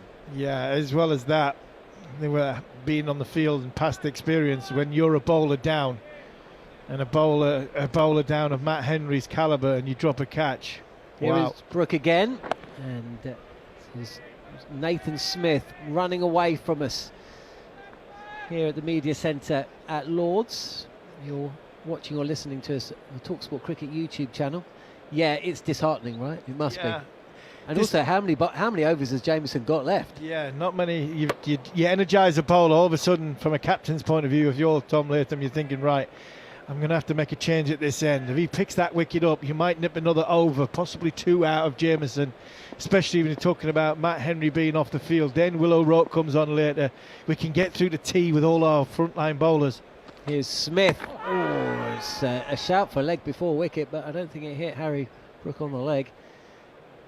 Too high, and nothing given. Yeah, see, that's the difference, isn't it? Suddenly Jamieson's got a 4-fer. He's 1 wicket away from the honours board. England are 7 down. Robinson's walking to the wicket. They know that they can control the run scoring. He sticks around for another over or 2. 5 for up. Last one goes, and then, you know, early tee. Jobs are good. And the bowler that's not let you down, but the bowler that's, you know, had the struggle from a body point of view. Yeah, it's not a huge loss in the grand scheme of things. Smith again, and this is defended by Brook. Brook, who has now been dropped 20 times in his career, 9 times against New Zealand. Oh, it's brilliant, isn't it? I mean, well, that innings at Hagley Oval when we were there, I mean, it was like a bit of a circus act by the end of it. So Harry will be hoping that will be the same. He's just trying to diffuse things here. He's trying to take some time out of it and compose himself, you know, and go again. Smith's in a decent spell here. He's bowled a good length. And he's in again. And this is just dropped into the offside towards point. And Brook comes through for a single. Sun's out at Lord's. I mean, who knows what's going to happen with the weather? This is why I don't know if I've ever mentioned the fact I don't believe the weather forecast, Harmy. Not in this country. I mean, sometimes I couldn't get yesterday's right, but looking over to the right of us. They're looking out on this fantastic pavilion, the historical pavilion at Lord's. And the left-hand side, that's not really where it's coming from. It has been coming from, I think, over the new stand. That's the Warner stand, isn't it? This is helped fine by Harry. Is that Atkinson? Is that Atkinson? Yes, it is. Yes, it was Atkinson. Just kind of helps this fine via the thigh pad. That'll be a leg by. 102 for 6. It's a little bit darker over to our right as it's coming towards Lord's. That's towards the east, I think. I think we would have taken this. How many overs have we had? 40 odd? 30? Oh, no, not quite that many. 30. 30. Well, one ball shy of 30 overs. 102 for 6. We've had a lot of action as Smith comes in, and it is Harry Brook this time who tries to guide this ball Joe Root style, albeit on the front foot rather than the back, but can't bisect the field at point and gully. It's Ravindra, and that's a dot ball to end, meaning Atkinson will face start of the second. We haven't. Gus Atkinson is a player that has not received much attention. You know, if you think about the build-up to this Test series, there's been a lot of talk about players who aren't in the side anymore, like Zach Crawley and Jofra Archer. There's been a lot of talk about the new guy, Emilio Gay. There's been a bit of chat about Jacob Bethel. We talked about Ben Stokes. Ollie Robinson. Talked about Ollie Robinson and, you know, Jamie Smith and the spinner debate, of course. Jamieson is going to continue running in from the pavilion end, and this is nicely played by Gus Atkinson, who plays it quite late. This opens the face and guides the ball past point for a single, gets off strike. He moves to 4, 103 for 6 here at Lord's. Yeah, not much talked about him because he's hardly played, has he? No, but he was dropped. Played. Yeah, he was dropped. He was dropped in the Ashes, and there was a bit of talk that maybe Sonny Baker was going to. I'm not sure that was ever going to happen, but you saw him marking out his run. I thought he was marking his runabout. I thought he might have had an outside chance of playing. I think the way the forecast was, the way the forecast is, and the way I'd have been only tempted to play Sonny Baker instead of the spinner. Brook 47 not out as Jamieson comes in, and he's beaten past the outside edge. Good ball from Jamieson. Harry Brook is shaping to move around the crease. Kind of a double bluff, but that was a bit of a nothing shot, really. He's played quite a few of them, I'd say nothing shots, because he's in shot mode. His body, his brain's telling his hands to go at the ball. He's trying to sort of counteract any sort of movement that is there by trying to be aggressive through the ball. Jamieson and Smith have bowled nicely, so did O'Rourke. So Harry, when he does that, it does look awful. It does look ordinary. Jamieson again. This is upward. Oh, it's gone past a diving backward point and down to the boundary gully. Actually, it wasn't a chance, but it was in the air. And that looked like it just lifted a touch more than Brook expected it to. Went through with the shot, and once again, fortune is favouring Harry Brook, who moves to 50 with another boundary. And England now find themselves 107 for 6. Yeah, and that's the beauty of the way Harry Brook's mindset is in this. He's faced 64 balls. He's trying to hit the ball. He's trying to access. He's trying to keep his body out of the way. And he's trying to say get his hands in a position to try and be aggressive through the ball. And sometimes when the ball's too good and it beats him, it looks a bit ordinary. But he's looking to try and put the ball under pressure. Jamieson again, a flat-footed drive, trying to hit the ball through cover. It ends up getting fielded at mid-wicket by Will O'Rourke. 108 for 6. He's got an incredible record against New Zealand. He's either out for 0, 0 or 1, or he gets a 50. I dropped 8 times. Nine times. It's Pakistan and New Zealand seems to be the love for Harry Brook loves facing their bowlers. But you can see his game plan. It's not fluid. He's not moving his feet that much. He's trying to keep himself leg side of the ball. Atkinson facing, and this ball is left alone by the Surrey and England man, who is in the side. Now, you've got Bryden Cass and Jofra Archer. You know, whether they play a second or third test. But, you know, these Gus Atkinson and Ollie Robinson know that when they go out to bowl, they're going to have to perform. Yeah. Otherwise, Archer's coming back for somebody. I think Robinson will be happy to come out and bowl this afternoon. I mean, I wouldn't. We've had being a bit critical of Ollie Robinson, but I tell you what, I wouldn't like to face him out there this afternoon. This morning he's in the perfect conditions for Ollie Robinson. I think Baz gives something away towards the end of his press conference that Archer might not be available for second test. Oh, there's a good ball from Cole Jamieson, and Gus Atkinson has been hit in front of the stumps. The umpire's finger's gone up as quickly as you'll ever see. Hit on the back leg, and unless Gus Atkinson's hit that, and they've reviewed it quite quickly, For LBW, then original distance out. he's going to I have to checked make the his way. picture As it kindly. is, England 7 down here at Lord's, 108 for 7. He reviewed it straight away, so that suggests that he's got an inside edge on it. It does look as though he has Okay, got ball an looks inside like edge on missing it. the bat, please. Can we have ultra edge? If he hasn't got an inside edge on it, he might as well walk off because he's in front of all three. Please clear gap. See you later. See See you Gus. later. I mean, Stuart Broad wasn't very good when it come to reviewing, both with Sitting when he outside bowled and when he batted. Impact But line, wickets hitting. I Thank mean, you. he's I'll go back missed. to He's Adrian missed that by a foot and a half. Adrian, So when you said that, I could only see it on the big screen, Harmy, and I thought to myself, what's Harmy seeing that I'm not seeing? Because I'm a long way away I've from seen that a screen. I'm seeing a deviation that you didn't see Jamie Smith get when you said he should have. That He moves- wasn't hitting it. That just as far. That's Yeah. the second one that we've seen Exactly just the go same. sideways. But yeah, fair play to Atkinson.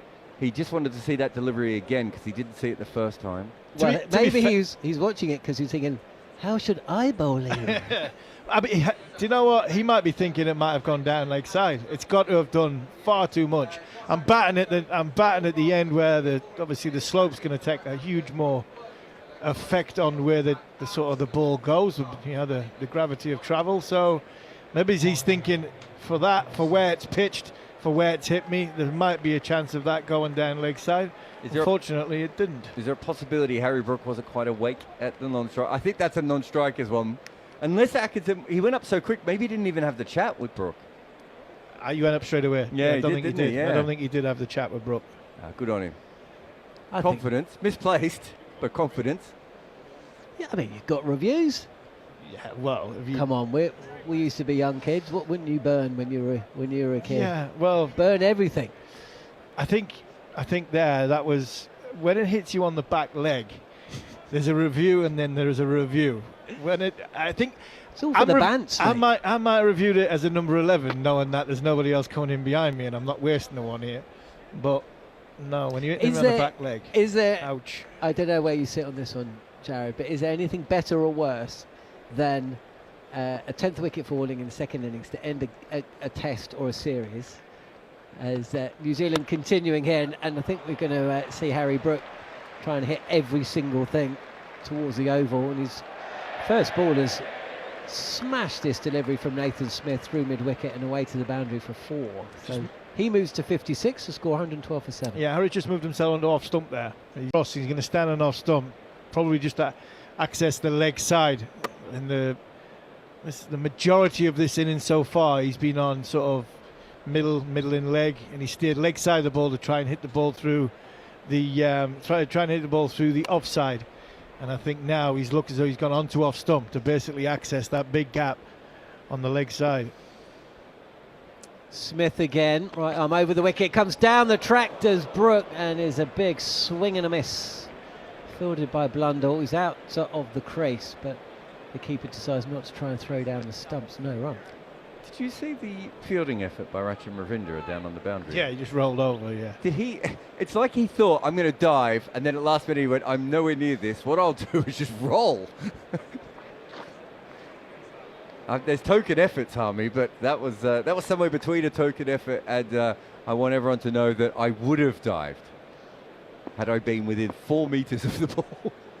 2 slips in place for Brook. Oh, and Nathan Smith nearly nips him out. He's inside edge that back onto his pads, I think. He hasn't gone too far from the stumps. Oh, he's actually nutmegged himself and then side-footed it away from the wicket. He's just impossible to get out, this guy, when New Zealand are bowling. Yeah, inside edge onto inner thigh, I think, isn't it? I think it dropped onto the side of his foot, and he's, without even looking, he's kind of side-footed it away from the stumps. Clouds are getting closer, a little bit heavier. Might be good Looks for like a bit of rain over England there. if England do get to do have to bowl soon. Come out with a brand new ball with a little bit more heavier cloud. Smith again with the sun on his back. This is down the leg side and fielded by Blundell. 112 for 7. Yeah, the question I was about to ask you, or I started asking you, was, at the end of a game, when someone's given out LBW, is out, and Team A have beaten Team B by whatever, and they just review it. And the only reason they're reviewing it is just to stop the opposition from celebrating. Are you for that or against it? Yeah, but you celebrate twice then, don't you? No, you celebrate it a little ruins bit it. and then... They only do it because they just want to... They also muck up the commentator. To be fair, those number 11s over the years have been triggered so many times at the end of games. Smith again, and Brooke tries to guide this down to vacant third. Can't beat Gully. No run. 113 for 7. What do the umpires call them? The M1 decision? When you just want to get The ahead of motorway ones, yeah. you just want to get ahead of the traffic. And it's Many- that hit him on the pads, I think. Many times I've had conversations with umpires at square leg and they've gone, do you know what? If this game finishes in 40 minutes, I can get past where it's dual carriageway onto 3 roads. There are three-lane roads, and I'm off. I'm away down the road, of which I'm walking towards Dale Benkinside going, get me on. I've got 3 cheap ones here coming. Not a problem. How's that? Yep, that'll do. See you later. There is Smith, and this is helped fine, and will he be caught? Oh, everybody! Harry Brook has actually been caught at fine leg. A catch has been taken, and it was probably the worst delivery of the innings so far. It was. But Brook's got to go for another 50 against New Zealand. 113 for 8. It was one of the worst deliveries. Harry Brook, like I said before, he's gone on to off stump, so he's trying to access the leg side, and it's just been a pick up. It's not quite a pull, it's just a pick up shovel round the corner. And if the batters aren't going to catch it, the bowlers unit are going to stick together. I think it's Jamieson down there, fine leg. Jamieson down there, fine leg. Not quite above his head, around about his eye line where he takes the catch, straight in front of his eyes. 6'7", thank you very much. Just composes himself. It's going down the slope, takes the catch, and a good innings from Harry Brook. Good innings, yeah, it was a good innings. He did throw some punches back, but England in real trouble. 113 for 8. He did, but he also played 2 shots where I don't think he was trying to hit 6s, and yet he knew the fielders were back. If you're going to play that shot, I've no issue. You've got the tail in, but swing hard. He did the same with the one that was dropped out here.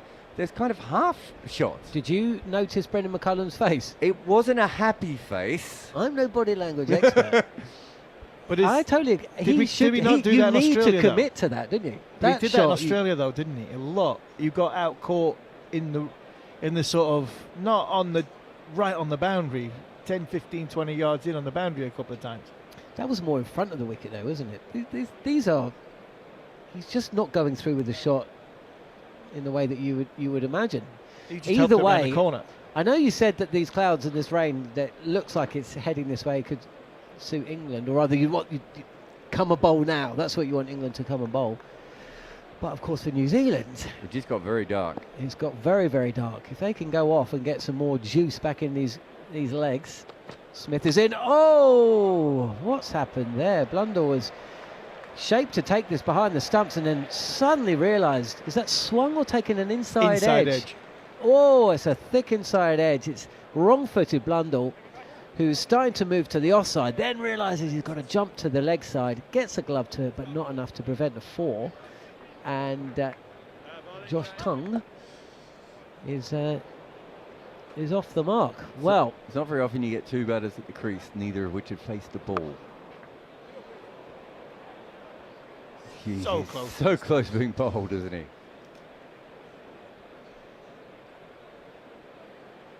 oh dear, very, very close. Does feel like the end is in sight for England, and if I think the end is in sight. It feels as though the end's in sight for this next part of the session. The end is in sight for all of England. We're going to have a delay. I know he's got away with it at last minute. Short leg has been readjusting parts of his inner trousers for some time, dropping things on the floor. He hasn't even tucked in. He's just said, I'm ready.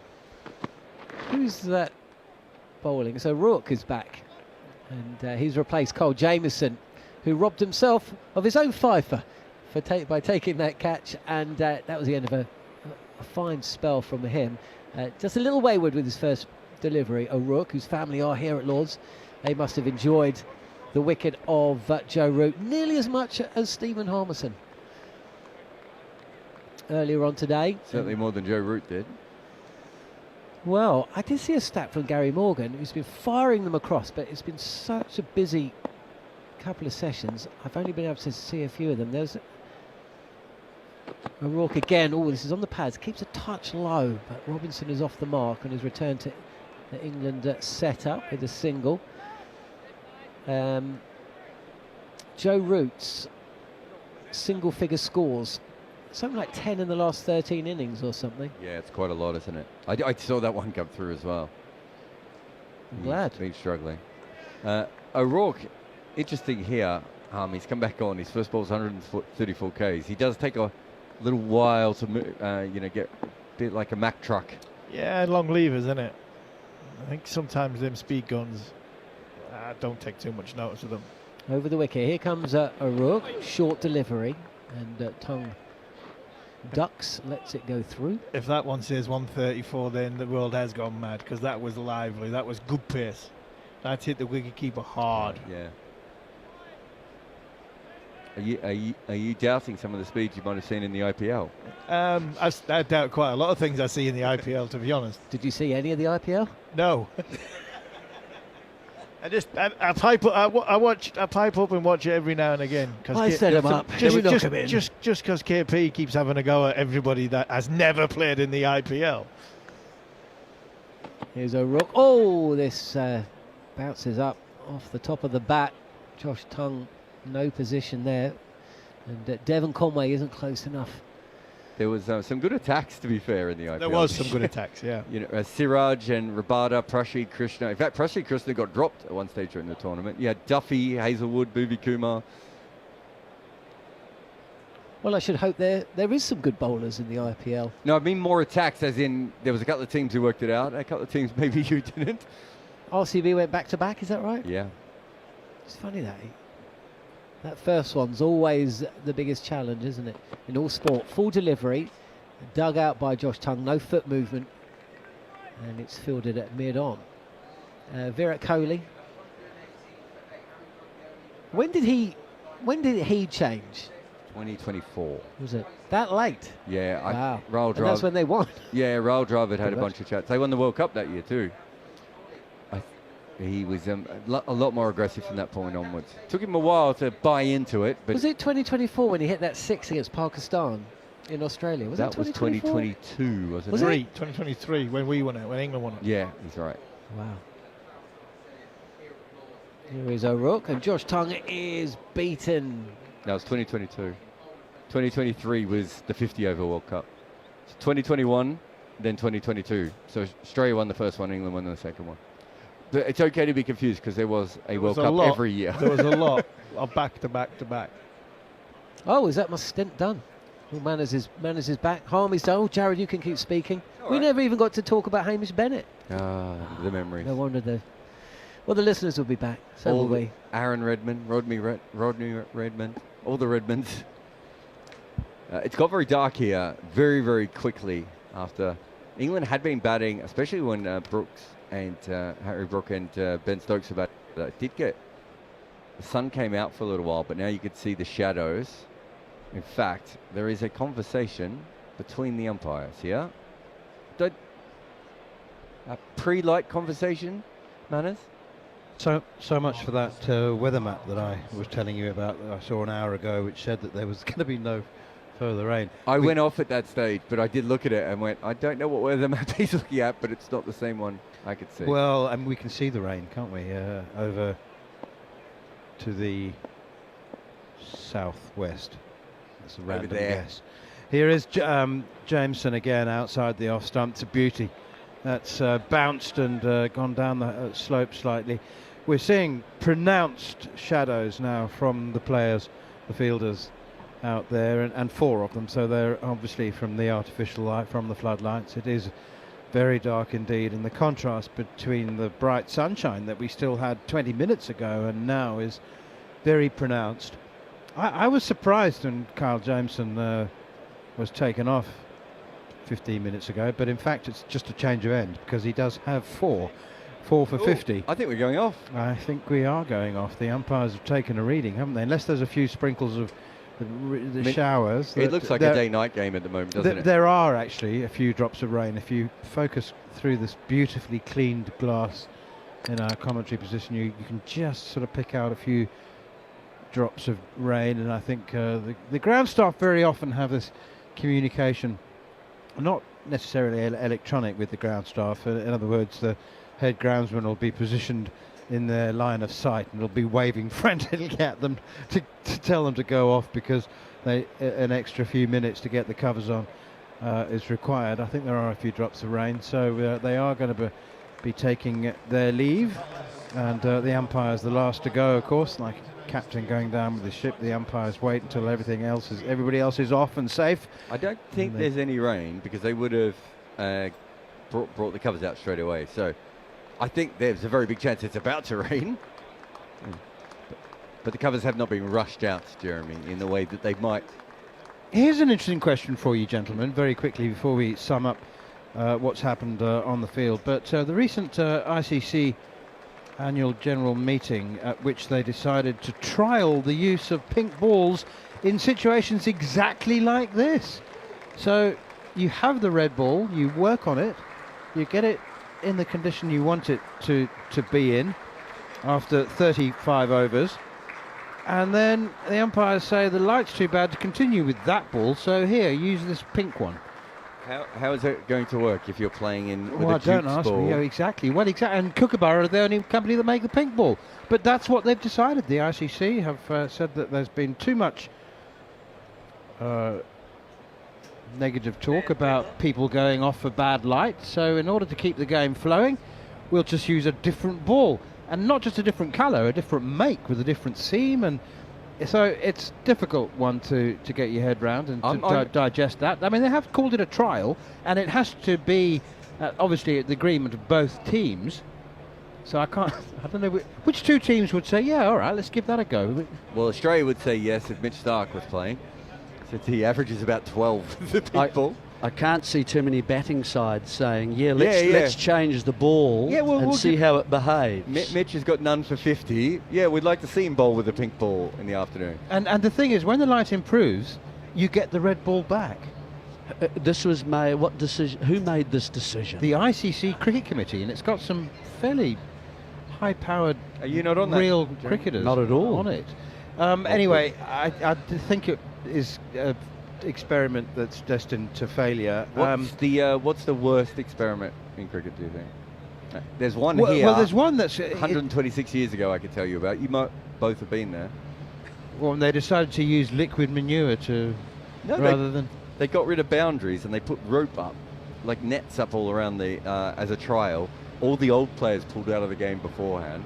You got 2 runs if the ball went into the net, but then you still had to run the runs. So there was something like 10-5 scored. Then there was a 10 scored. One stage the ball got trapped in the net and the fielding team couldn't find it. So we've always tried things.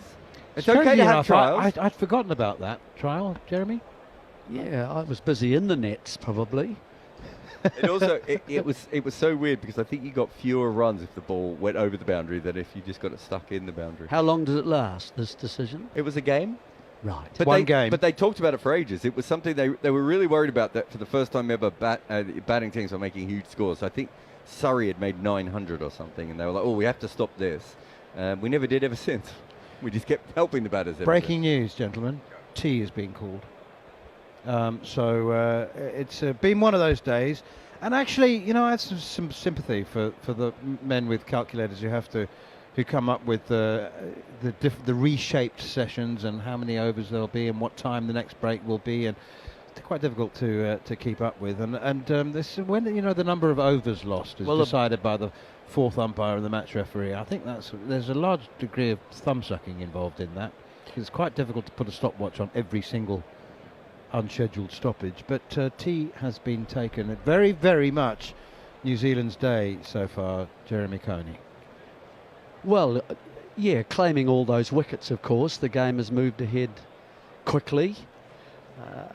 I think that if the last couple of wickets fall, then New Zealand might equally find it very difficult to bat. I think it's just it's a hard day to bat. There's enough happening. And I think with the new ball again, I mean, they might find themselves, if they remove the next two quite quickly, they might, and have to bat, there might be 72 overs left. There was 84 after the first break of rain, wasn't there? So we've only really lost 12 overs. And We've barely which is become- ridiculous. I don't know where those calculators were that you're talking about a moment ago, but nevertheless, yeah, it's been a hard day for batting. It's been a bowler's day, and they could be actually in a worse position, England, if New Zealand had caught the catches. Harry Brook dropped twice, which makes it 20 times that he's been dropped in his career, 9 by New Zealand. 5 of which came in one innings at Wellington when he made 170. Was dropped for the first time on 8. Anyway, they say you make your own luck. That's not always true, but 118 for 8, it's a long way back for England, but not impossible. I mean, what if New Zealand finished the day on 60 for 4? Well, that's what I'm suggesting. It could easily be that way. I mean, using the bat today is just a little bit tough, and there's something in it for the bowlers. I don't mind that. I think it's always good to see bowlers actually. I enjoy the game a little more when bowlers hold sway, and batting is hard. Runs matter. You know, a 40 or a 50 actually counts, and you can make a difference for your side because of that. But yeah, it's been a goodish day for New Zealand. Jamison's had a good day. He'll be very pleased with his results. I think O'Rourke has had a good spell as well. He removed a couple after lunch, didn't he, including Root, and that made a difference for his side. And so, you know, runs have been at a premium. And so even though we're talking about Harry Brook having a little bit of luck, it's one of those days when you need a little bit of luck as well. And that's really where this particular game stands at the moment. 118 for 8 doesn't sound a lot, but New Zealand could equally find runs hard to get when they bat. So Harry Brook top scoring with 56, a counter-attacking innings including 10 falls, and there were 19 from Ben Duckett and 12 from Ben Stokes. But 4 for 50 for Kyle Jameson and 2 for 19 for Will O'Rourke. Steve Harmison's destroying the commentary box here. He's just had a fight with a whiteboard. The back of the commentary team. Yeah, completely. he's got a lot of chocolate cake and what look like cucumber and tuna sandwiches. But we'll take a short break. Just a reminder that Kyle Jameson's been brilliant. 4 for 50. Will O'Rourke 2 for 19. England are 118 for 8 with Ollie Robinson and Josh Tongue at the crease on 1 and 4 respectively. We're going to go off and find a cup of tea ourselves. We'll be back as soon as the rain allows us after the tea break. We look forward to your company then.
Okay, with the delay in proceedings now due to rain. Time now on the big screen for some highlights from this afternoon's play.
some news to come, and positive news in a few moments now. The weather is looking a bit brighter here at the home of cricket this afternoon. We have some absolute legends that we're about to introduce you to in a few moments. This, of course, a very special test match here at Lord's, the home of cricket, the 150th to be played.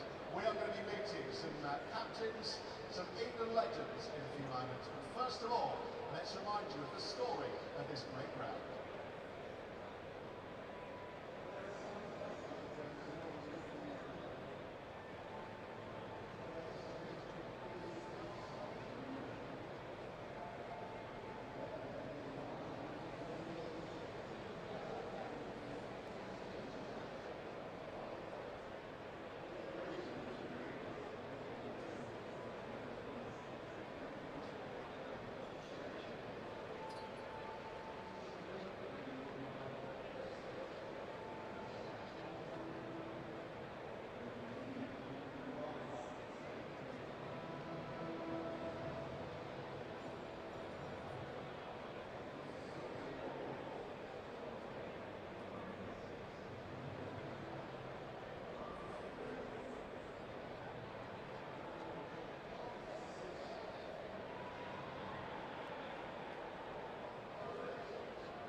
We're now delighted to welcome onto the pitch 12 legends of the game who have captained England here at Lord's.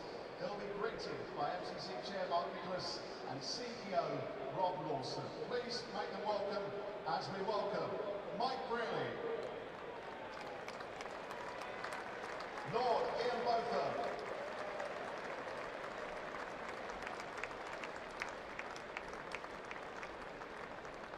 David Gower,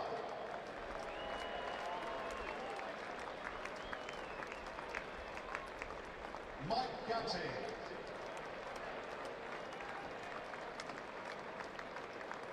Graham Gooch,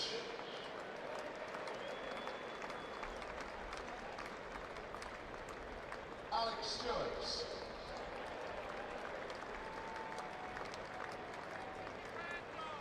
Michael Atherton, Nasser Hussain,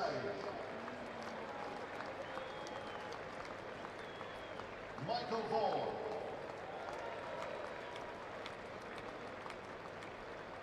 Marcus Trescothick, Sir Andrew Strauss, and Sir Alistair Cook.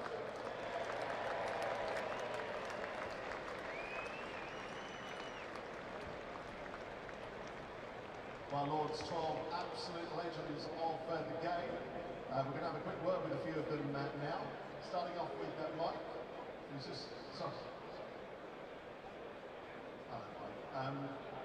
Thank you very much for joining us here this very, very special occasion. Fond memories of this ground. When you were captain, you never lost here. What was the secret? Man on my left. Ian Botham. Well, and a few other good players.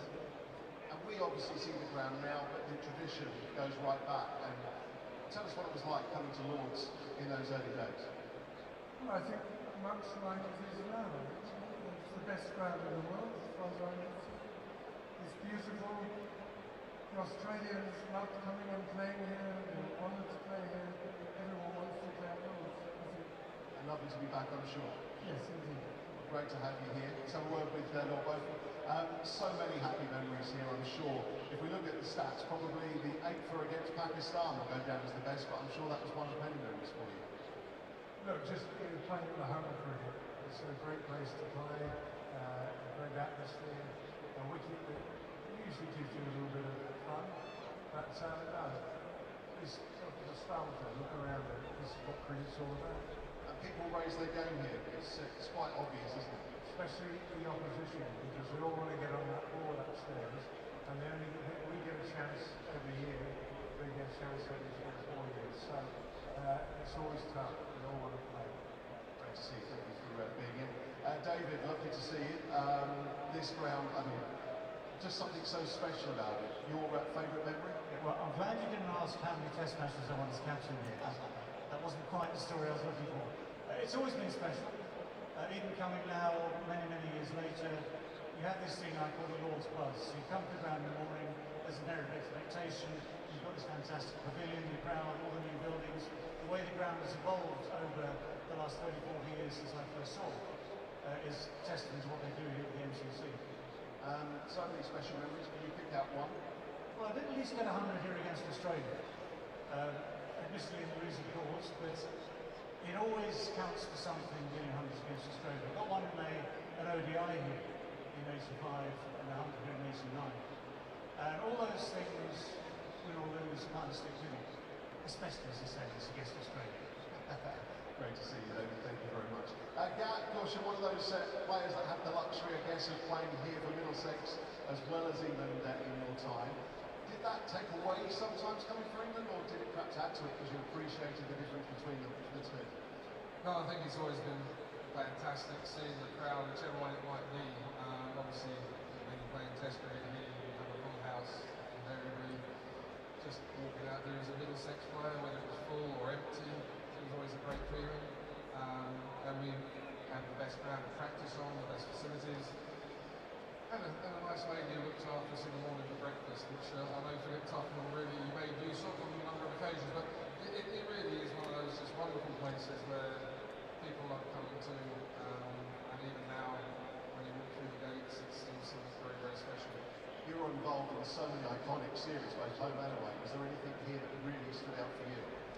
Well, sadly, we always had a bit of a problem with the teams here. They came here and they always seemed to edge us out. It was a long time before we actually managed to stop Australia winning here. But you know, everybody comes here, they want to do well, and they want to be on the board.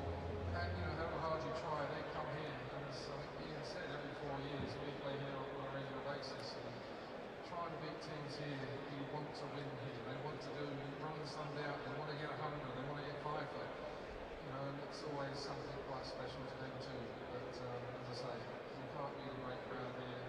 It's just an absolute pleasure to be having been a part of this for maybe 50 years now. Fantastic, thanks. Thank you for that. Graham, for many of us of a certain age, we always remember a certain age like 1990. 333, record score, a score that will always be remembered forever and beyond. And of course, you've got a century in the second innings as well. What do you remember about that match? I think it's always great to play at the headquarters here and to do well and to help your side win the game, to supply a performance where it makes a difference to your team.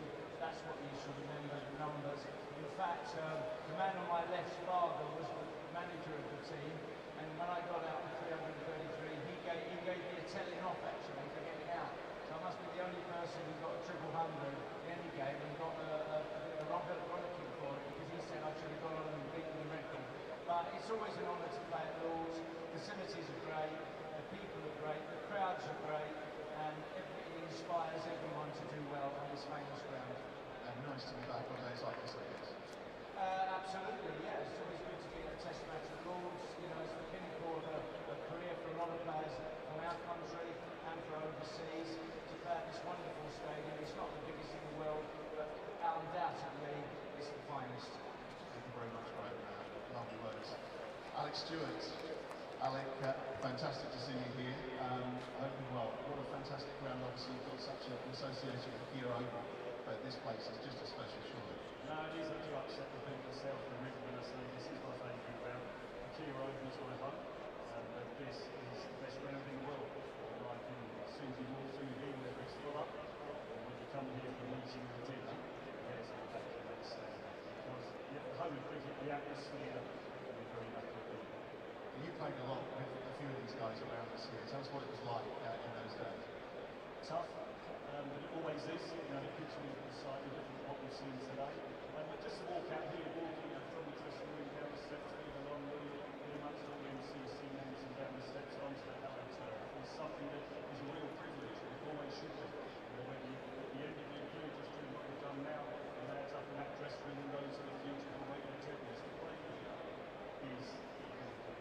don't worry, it wasn't on record. You said this was the favourite ground. I've always said that, so I stick by it. But Lords it's a home of cricket. You know, talk about saying Twickenham look rugby, Wembley football.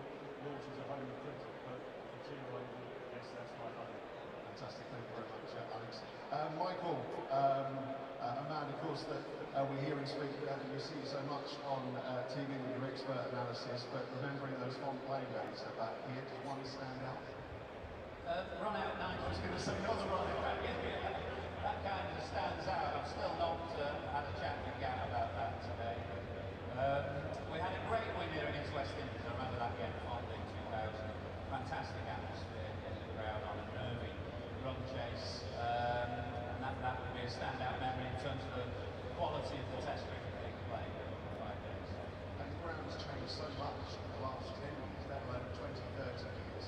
But moving with the times, but it's always kept that tradition. Yeah, I think the club have looked after the ground outstandingly well. Players appreciate the fact that the changing rooms haven't changed that much. Actually, I know they've been given a main building just now, but I think people appreciate the feeling of sitting in a place where the heroes of the past changed and sat, and it's not that much different today. It's gone by, so it's always a great place to play. Thank you very much. Nasser, thanks for coming down and joining us. A great day of memories. Back to some of the footage over the years, fond memories. For you playing here as captain, it was such a special time because we had some special memories of the one-day format being here. But what was it for the test matches that you remember? A very special place. I remember my dad bringing me here on the nursery ground as a very young boy, and I never dreamt of playing a test match at Lords, and I ended up doing that. Ended up captaining England here, and my last game was here against New Zealand with Manthorp at the other end, and we won the game, and I ran Strauss out, so it was all good, to be honest. Really fond memories of this ground. It is a very, very special place. And the pictures have changed. It's interesting hearing some of the other guys say that. And it's always remained a challenge, not least the atmosphere. You've seen today how difficult it is at times for filmers to pick up the ball as well. It's so unique. It is. I mean, I always say it's a bit, bit of a cliche when you look up at Lords, and this morning with those overhead conditions and the lights on, and you always have the slope pitch. Graham Gooch used to tell me in county cricket, even if it does nothing, you have the slope here to work with. That's what makes this ground what it is. I love the way they go the old with the new. Every time they add something new to this cricket ground, it just works, and long may that continue. Thank you, Nasser. Right, so well with Bonnie. You didn't have a bad record here, did you? 6 centuries, quite some place for you. I think I'm a little bit fortunate on a few occasions. This pitch is a little bit different to the one that I was very fortunate to back on, obviously in the early 2000s, but it's just an amazing place. The minute you walk through the great gates, you walk up to the dressing rooms, the food obviously, I'm sure it's been mentioned already, the training facilities out the back, the atmosphere in this venue is second to none. And some memorable games here. You got one in particular, particularly out of those 6 that you scored centuries. No, I also remember on the big West Indies in 201, Corky was celebrating at the end. People were chasing down 180, Vic Clooney, the lights were on. Goffey was out there as well, giving it a swing. So, yeah, of all the games that I played here, was that chase against the West Indies, which was the most memorable. This is an intriguing game, boiling up incredibly. Yeah, it's done plenty. It's not been easy for batting, and New Zealand have been exceptional with the ball. That's what you expect from their attack. But you never out of it. I think we'll get a few more runs, and then obviously get the ball in hand quickly tonight. Get some early wickets, and hopefully there'll be parity at the halfway stage. Right, Marcus Jasnovic, of course, played so many huge one-day innings here in the white-ball format, but of course, people better not forget that you actually had quite a decent record in red-ball cricket as well, particularly here. Not too bad, yeah. It was always good playing. The crowd was amazing, the atmosphere was incredible. Walking out down the steps onto the grass is something special, something you never forget. Sitting on the balcony today and you see the videos of that, enjoying the time of it. You remember the good times that you had. What do you think it is that makes it different? Obviously, the stage of the grandstands, but a unique difference here. That hair on the neck feeling. What is it that makes it that? Well, I think many sports have iconic places, don't they? You've got Wimbledon, you've got Augusta, you've got Lords for cricket. It's just that is the pinnacle of what goes on. So when any team comes here, any England team comes here, we're treated like kings, and it's just that unique feeling, the atmosphere, the presence, the people around. It's a magical place. Thank you very much. Sir Andrew, who we'll be talking to tomorrow with Red for Roof Day being held for the 8th time, which will be a fantastic day as always here. But as for your career, not many players start here with a Test century. What do you remember at that time? Yeah, I mean, the most special way to start your career on your home ground and then to get to 3 figures. And I suppose from that point, it all went slightly downhill, didn't it? Like, it's hard to replicate that every time you go out to play. But I've had some really special moments here, both for Middlesex and for England. And, you know, we all know this is the ground by which all others are measured. And it's just a real pleasure to be back here. Just a quick word on tomorrow. Another special day here again. We'll be celebrating Red for Roof, the 8th time of that. And wouldn't say every year, how can we get another year, how can we get another year, but it just continues to grow and spread. Yeah, absolutely. I mean, it's been incredible the support we've had from the Greek community. It's allowed us to help thousands of families going through an awful period of time preparing for the death over there. And yeah, again, we're so lucky to have the platform to tell people what we do here at Lords, and hopefully the weather stays good tomorrow and we have another special day. Fingers crossed we'll see you tomorrow. Thank you. And finally, Sir Alistair, another player you had such a fantastic record here, those centuries. Was the 162 the most memorable, the last of the centuries? I was hoping you were going to run out of questions for me. I mean, this is the biggest impossible syndrome I've ever had. I mean, I've literally stood here looking down the line of legend characters, and you come to ask me the final question. But yeah, I think that's probably the best ever. I can't even remember the question I asked, but yeah, I go back and okay occasionally. But well, I think you did more than that. The stats suggest they were very, very good. But to make it to one of the great scoring runs here really, really helps. And you did seem to find that fairly simple. No, I remember all turning up for the first time and looking at this board and thinking how nice. Just wants to get on there. So get on there a couple of times. And cricketers we're all the same. We don't play for statistics, but you want to make a bit of a mark. And actually one of the marks you want to make is to be on that famous honours board. Just to be on there once is incredibly special. It feels such a long time ago that I played here. It was amazing ground to play at, and without doubt, many people say it's the best ground to play for, without a shadow of doubt it is. Well, they are legends. You're a legend. You're going to go and join them as well. And around the ground, I'm going to show you appreciation, please, for 12 absolute greats of our game. England captains on this fabulous ground. Absolute pleasure to see them here at Lords as one today. Particularly, bearing in mind, several of them have duties, of course, in commentary boxes and with broadcast, but absolutely incredible to see so many legends of our great game. Right, should get some news for you in a few moments. Obviously, with that rain break, it did mean we actually got to talk to all of our legends, which was fantastic, which we weren't expecting to do, but due to the weather, it does mean that we've got to work with them all. There they all are. Then one final time around. Mike Brearley, Lord Imbotham, David Gower, Mike Gatting, Graham Gooch, Alex Stewart, Mike Atherton, Nasser Hussain, Michael Vaughan, Marcus Verstappen, Sir Andrew Strauss, and Sir Alistair Cook. Ladies and gentlemen, our legends.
And some good news, providing no further rain, play will restart at 4:51. So restart at 4:51, providing no further rain.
And to remind you that providing no further rain, play will restart at 4:51. 4:51 restart.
Spectators provided with the ground regulation, please stay off the playing area at all times. Anybody ignoring this reasonable request will be ejected, liable to prosecution and exclusion of the cricket grounds around the world.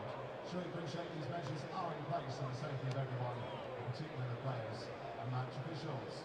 Spectators shall not engage in any conduct or act towards any player, match official, steward or other spectator in a manner which offends, insults, intimidates or threatens that person with any form of discrimination. And in the interest of safety and security, we kindly ask you to keep your bags and belongings with you at all times. Any bags found unattended may well be removed. All that said, enjoy your day here at Lord's, though, with cricket resumption in our final session underway at 4:51.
umpires back to the field, Rob Tucker and Adrian Holstock.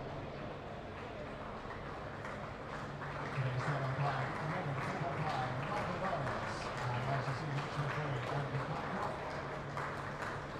Our scorers, Steve Harmison and Ryan. New Zealand back to the field by Jon Norman.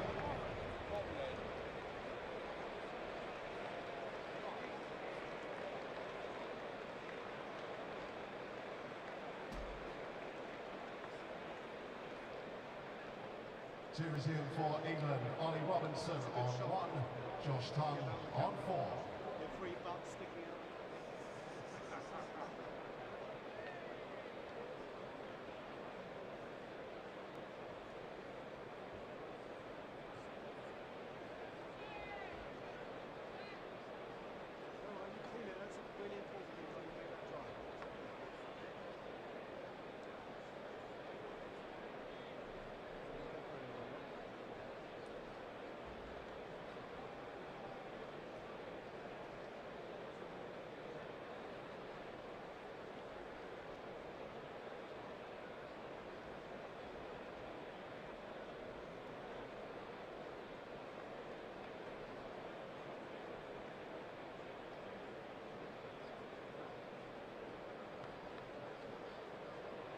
Will be Ollie Robinson to take strike. There are 5 balls remaining of the 34th over. That will be completed from the nursery end for New Zealand by Carl Jameson.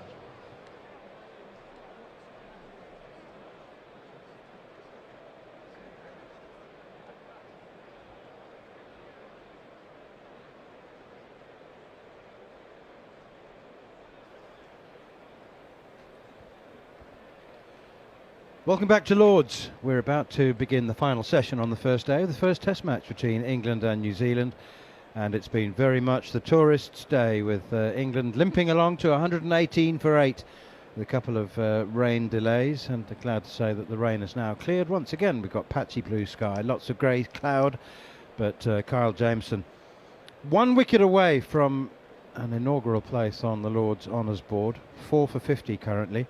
He's got 5 balls left of the current over. He's got numbers 9 and 10 at the crease. Ollie Robinson is on strike. Josh Tongue is at the non-striker's end on 4. And there's Shoaib Bashir to come. With respect to Shoaib, fine off-spin of the years. He's at number 11 for a reason. So Kyle Jameson will be, I'm sure, invigorated and refreshed from a rub down at tee. And here he is, first ball. 5 to go in this over, and up to the crease he comes, and Ollie Robinson plays defensively, pushing it out on the offside up towards mid-off. It's hard, perhaps, for England players, England supporters, to understand the gravitas with which touring cricketers take a place on any honours board, but mostly the honours board here at Lords. It's a cherished achievement. Actually, I think they probably do understand. Here is Jameson once again, and oh, that's good delivery. It's gone up the hill, if anything, or maybe just gone straight on. It's gone between bat and pad, past the inside edge, and just over the top of off stump, I reckon. Steve Harmison. Is that hit the stumps? That was a little faint noise. Ollie Robinson's looking back towards the stumps. I think at first look, it was miles. It was not miles away from the stumps, but it was away from the stumps. But the only thing I could think of was that, because Ollie Robinson was late on it. It didn't really bounce that much. We're just seeing a replay again. It's nipped back up the hill. Robinson's feet's gone nowhere. It's close to the top of off stump. Close to the top of off stump. Blundell thinks it's hit something. Have they referred here? I think they may have done, actually. As yeah, there's been a referral. Tom Latham was doing the sums and remembering that they have one in the bag, and fearing that England are 8 down and they may not need it. Very close to the bat. Just have a little check. Checking inside edge. There's a 1 in a million chances. Clear spike when the ball oh is yes. to the bat. Oh, good review. It is an inside edge. It is an inside edge, and it's 5 wickets for Kyle Jameson. What a good piece of captaincy that is from Tom Latham. second time he's almost looked like he's acting man alone, because Jameson Can you show me the barely please? went I up would at all. like to see the I'm ball not sure in that hand. he heard anything. I think he was just disappointed it didn't hit the top of off stump, but that is excellent work from Tom Latham. It's an inside edge, and Kyle Jameson has 5. Yeah, Jameson has 5, and he didn't go up. He threw his arms in the air as to say, how has that missed off stump? Ollie Robinson's looking down, he's looking round. Okay, thank you. Blundell The catch just has been manages to taken get fairly. it I'll go back to above Rod the on ground, field. but Rod, you need another to one which is nipped back. It's gone up the hill. The amount of deliveries, especially from a tall guys, especially from O'Rourke and Jameson, who they've got the ball to nip back up the hill, and Kyle Jameson on the honours board. 5 for 50 so far. England 118 for 9. And you mentioned Shoaib Bashir. He's now walking out to the middle. And England in such a horrendous position in this test match. The clouds are building again. I don't think we're going to have rain for at least half an hour, 40 minutes. But at this moment in time, you look out, there's a little bit of shell shock around Lord's Manners, I think. There's a lot of there's a hum, there's a buzz, but it's not the usual positive buzz that is here at Lord's. The champagne corks and the celebrations of England playing good cricket. England have come into this test match under pressure. England, there's a lot of question marks of, well, a lot of nonsense being said over the course of the last 5 months in their eyes. And they're 118 for 9. Make your own mind up on how you think England have gone on this. I actually think New Zealand have bowled brilliantly. They've bowled very, very well. I'm not saying it's not England's fault. I think New Zealand have getting England out so far. Here's Jameson to number 11, Shoaib Bashir, and he's forward playing defensively out on the onside. And there's no run. 9 down for 118. Of course, you should be loath to make any sort of judgment on England's performance today, because what if New Zealand finished the day 60 for 5? Actually, if we get all the overs in, they don't know how they'll only have 60. I think they could be 100 for 7. And then it's game on. They could also be 120 for 2, in which case England are in deep pain. Here is Jameson again, bowls to Bashir, follows one that goes down the hill. It's well beaten outside the off stump. He's missed that by a long way. We've had 33.5 overs so far, Manners. England are 118 for 9 with 43 overs left in the day. So, England, I mean, Emilio O'Gear might bat twice on his debut.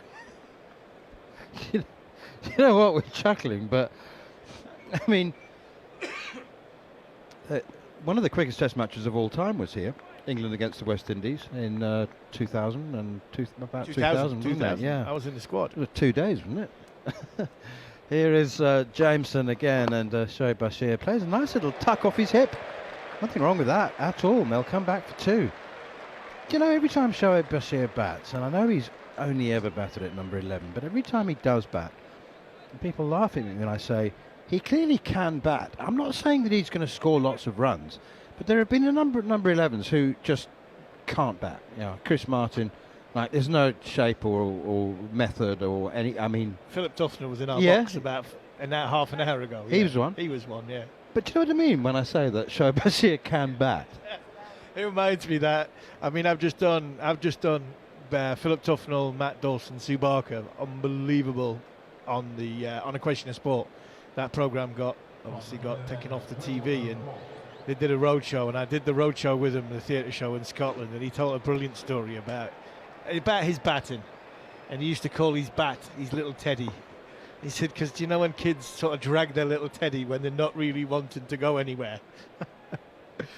It's Will O'Rourke pushing. Oh, that's driven down the grounds. Good shot by Josh Tongue. Through mid-off, past mid-off is very wide, and they'll scuttle back for a couple of runs. That's a lovely image. Yeah. It's a very accurate one too. He always said he liked batting at number 11 because he didn't like walking back by himself.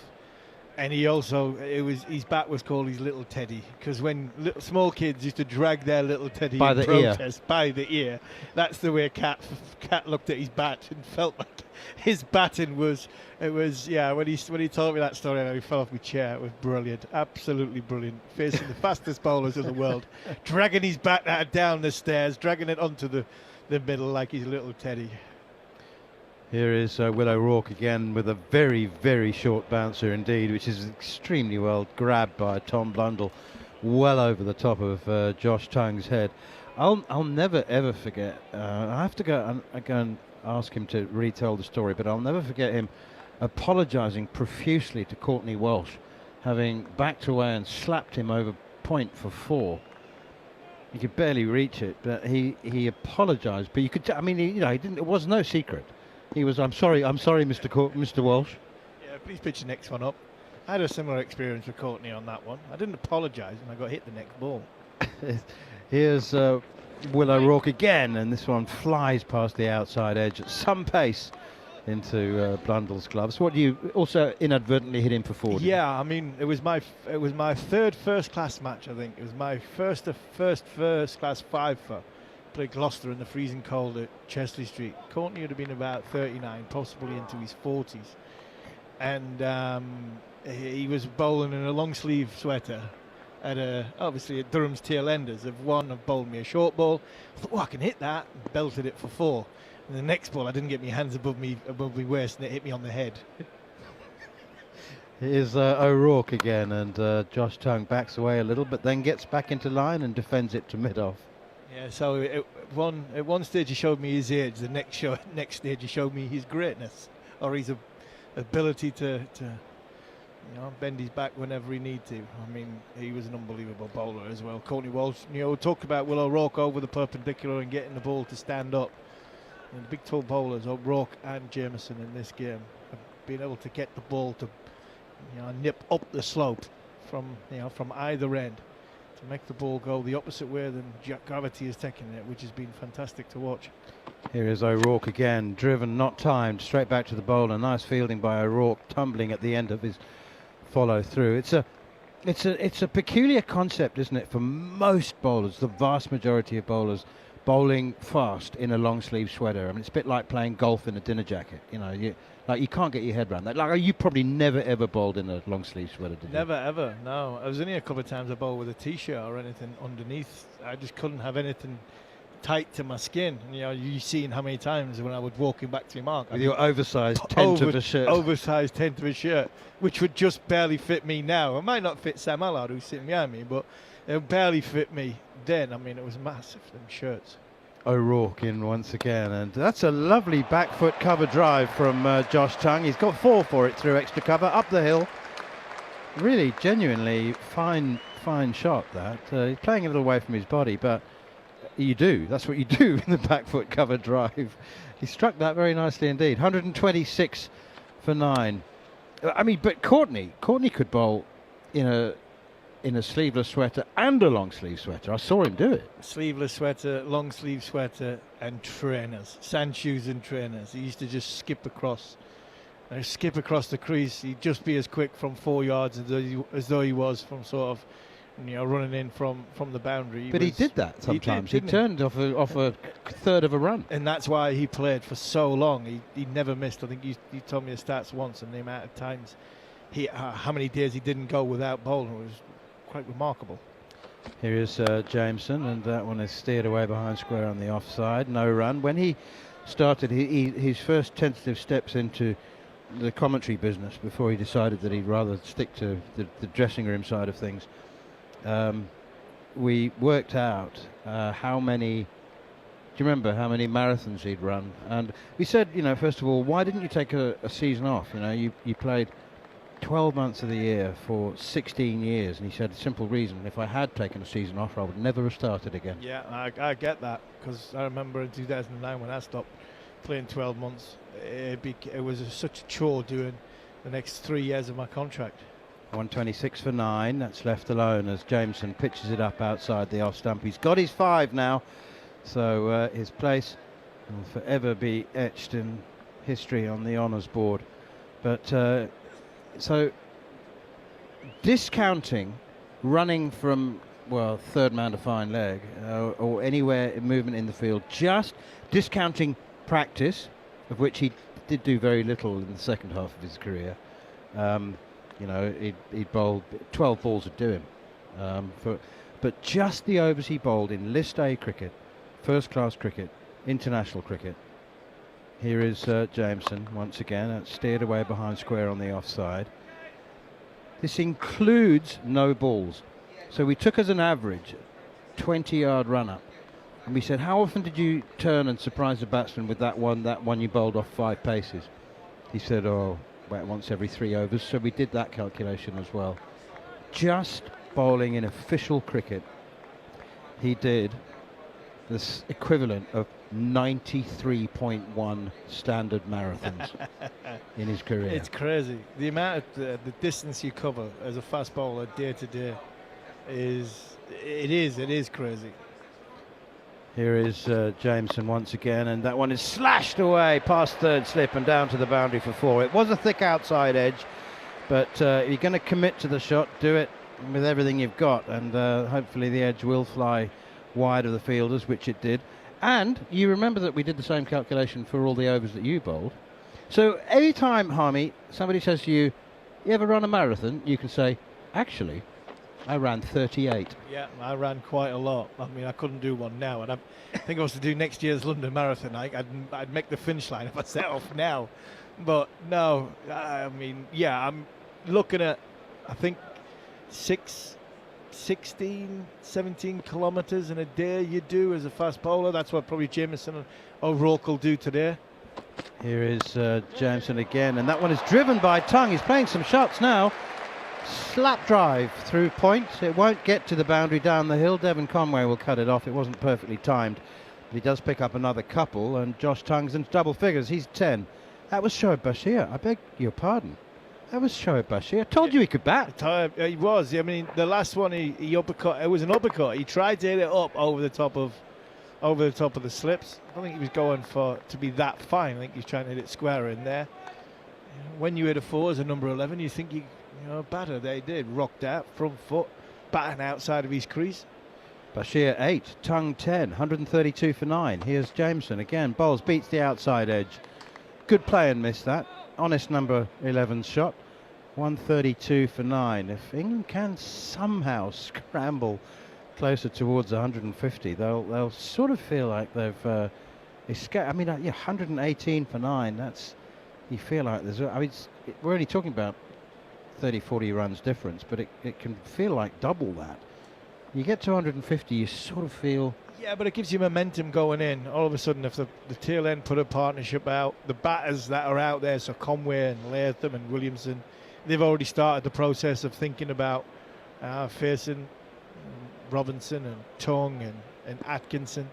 And all of a sudden, the numbers 10 11 hang around. It can be a very annoying and frustrating. Here's Will O'Rourke. It's a bouncer, and Josh Tongue ducks underneath it.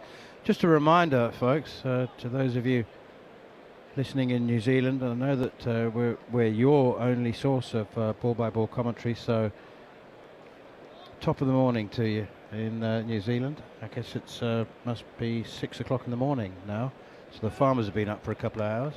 Oh, it's 4 in the morning, is it, Scott? Thank you. But Matt Henry's been missing, so England have been reduced to 132 for 9 with just 4 overs from Matt Henry, who suffered back spasms in the morning session and has not taken the field since. 3 bowlers have done this to England. Here is Will O'Rourke. He's one of them. Pushed away up towards mid-on, straight to the fielder. And there's no run.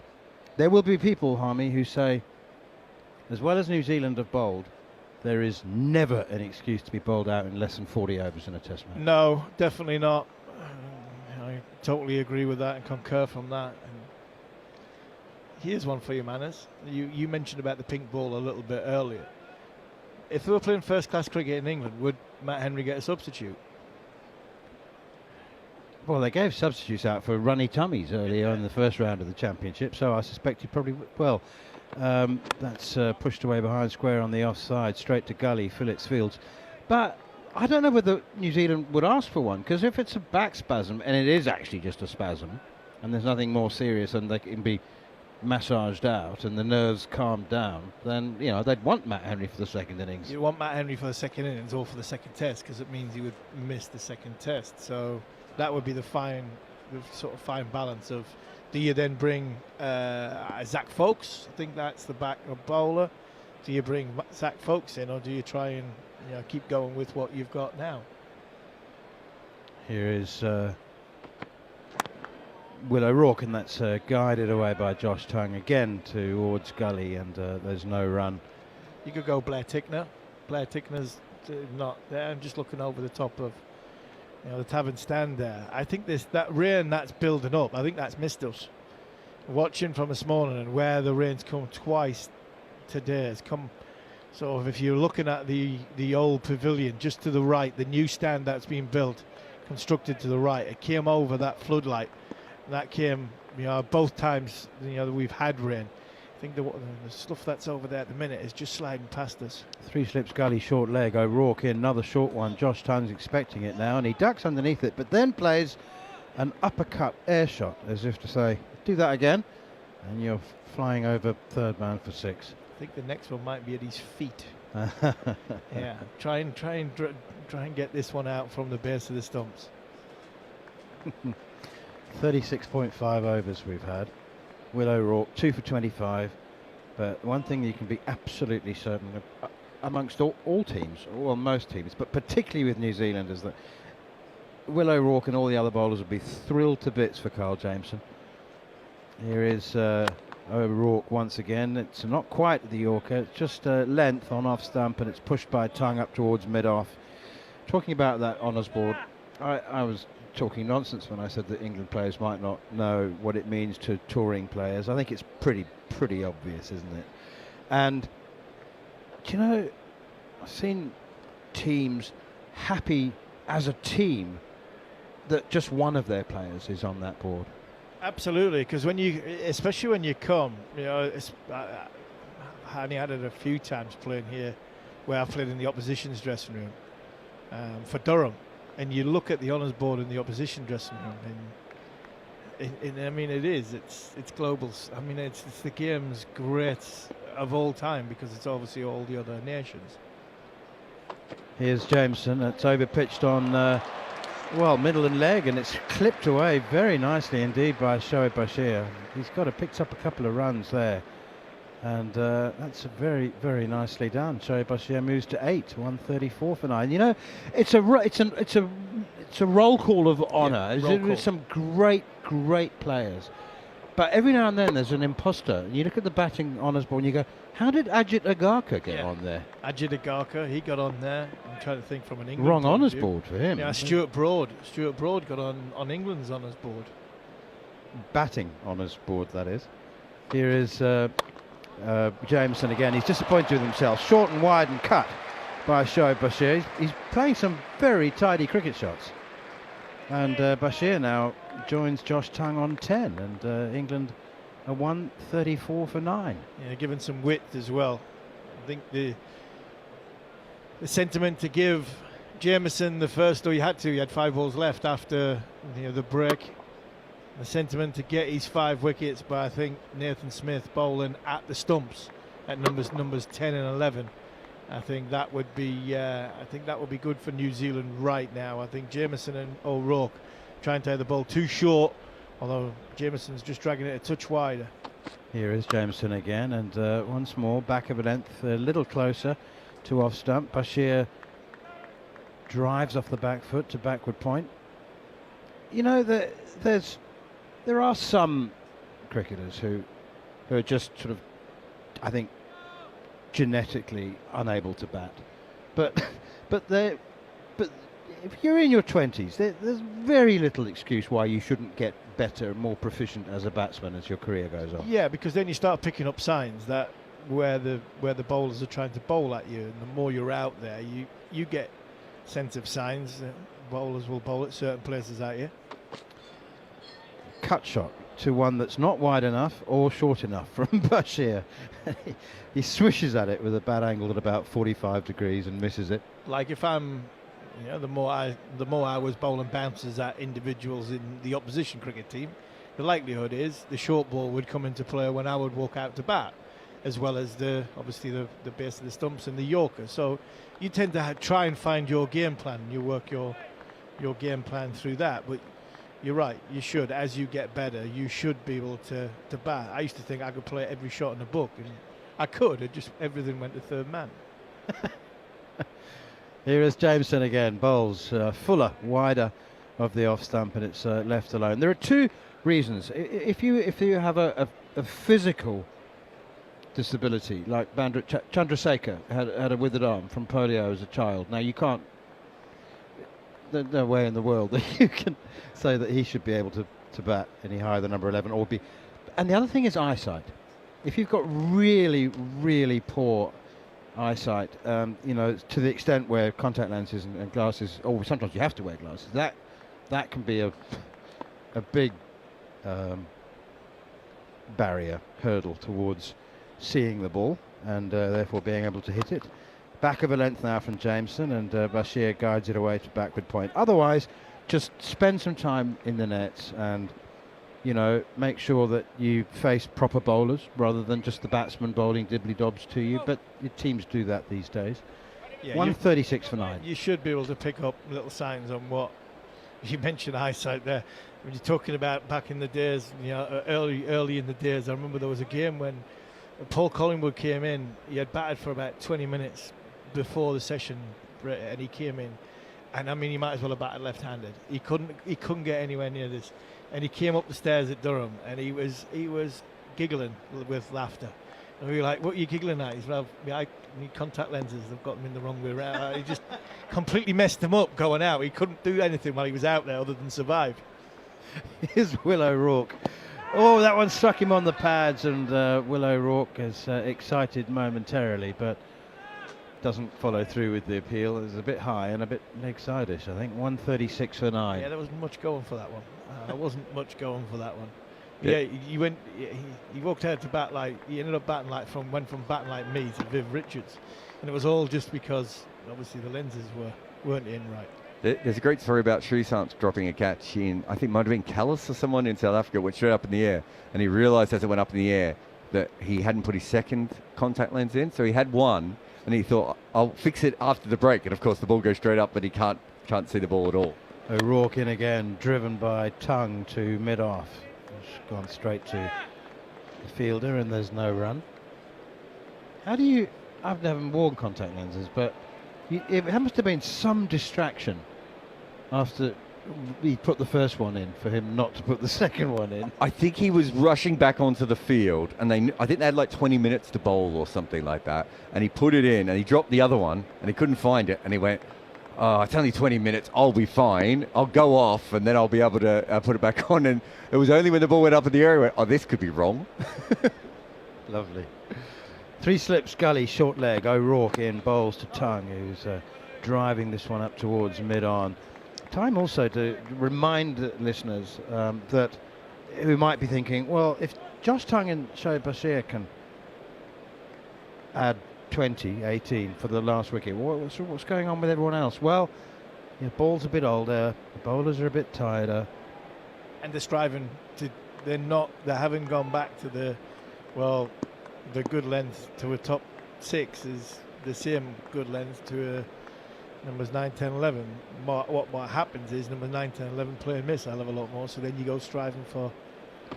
O'Rourke, another bouncer. See, oddly, so that was ducked underneath and avoided very easily, but why do you bowlers do this? Because he barely bowled a bouncer to the top order. He barely bowled a bat, didn't use it. And now he's got numbers 10 and 11. He's trying to knock their heads off. That's the thing. If you're going to bowl a bouncer, you've got short leg in there for a reason. That's too high. I would say since we've restarted, William O'Rourke has bowled 7 bouncers, of which I would say 4 of them probably borderline wides. Do you know what I mean? So he's not getting that right. He's making it too easy for the batter to get underneath. Another bouncer. It's gone through to Tom Blundell, but it's harmless. Josh Tongue, wouldn't have been able to get an edge on that if he'd wanted to. It's a strange thing. I mean, so I've said it a lot in the commentary box. Just do what you were doing to the top order. but it feels like an easier wicket, doesn't it? It does, but it's more difficult as well when you're bowling at the tail enders. You know, Peterson used to shout that a lot from extra cover. Just bowl it at the stumps. You're programmed not to bowl it at the stumps. And many arguments to him. If I bowl at the stumps to you, you hit me through mid-wicket like an exercise. Like, shut up. Here is O'Rourke. Oh, and that one's quicker and it's fuller length, and Josh Tongue tries to drive optimistically, I must say. The back of a length delivery, he's looking to drive. It's hit him on the thigh pad, ricocheted into the slip cordon. Josh Tongue has 10, Shoaib Bashir has 12, and England, who were 118 for 9, are 136 for 9. One thing I would say, though, at the moment is the easiest time for batting was when Stokes and Brook were together, and that was also the sunniest time today. It's just... I think we now know enough about science. Harmy will disagree with me here, but I think we know enough about science to know the ball doesn't swing more in clouded covers, but it swings in your head more. It's harder to see. And I think the more shadows you get, the darker it gets, the harder it is to see the ball. The later you pick it up, the more likely you are to push at balls or play at balls that you shouldn't play at. And every time today it's got dark, it's looked a lot tougher. Having said that, occasionally the ball still seemed massively, but it hasn't seemed at the same rate as it did earlier in the day. Yeah, I just think the tall bowlers to the top order have bowled a good length, and they've changed their lengths. I think different now with Smith coming on. Nathan Smith in, right. This is down the leg side. That was a bit of a stiff delivery from Nathan Smith, and it's also fumbled by Tom Blundell down the leg side. I think this will be 2 byes. It is 2 byes, confirmed by umpire Rod Tucker in his 100th test. He does occasionally bowl the ball a mile down leg side, and I think, Harmy, it's because he bowls so wide on the wicket. Sometimes he's almost touching the return crease. I don't think I've seen him actually bowl wides, but in the old days, if you bowled outswing, you would bowl really close to the stumps like Richard Hadley or Dennis Lilly, and now you come wider and wider, and so if he gets it wrong... Open the angle. Yeah. Especially with the slope. Here is Nathan Smith once again, and flat-footed waft from Shoaib Bashir here. That was genuinely not his best shot in this brief, but otherwise quite composed innings, and he's beaten outside the off stump. That looked like a computer game where you press the wrong buttons and it plays a different shot than you intended to that ball. That was what was wrong with my batting. What do you think of Tom Blundell's hair? I think it's nice when a 35-year-old grows his first mullet. Do you remember 2 years ago we thought his career had ended? He looked so badly out of form. It was, oh, that's a slog, and an effective one from Shoaib Bashir. He's not transferred much of the energy from the shot into the ball, but he has just managed to clear the infield over mid-wicket. Proper hoik that.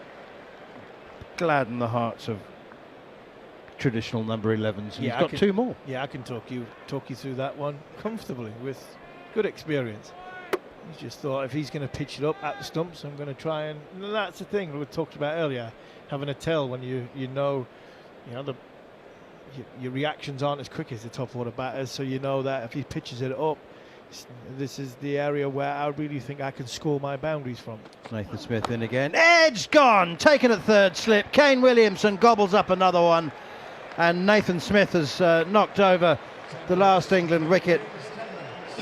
They have improved their total to 140.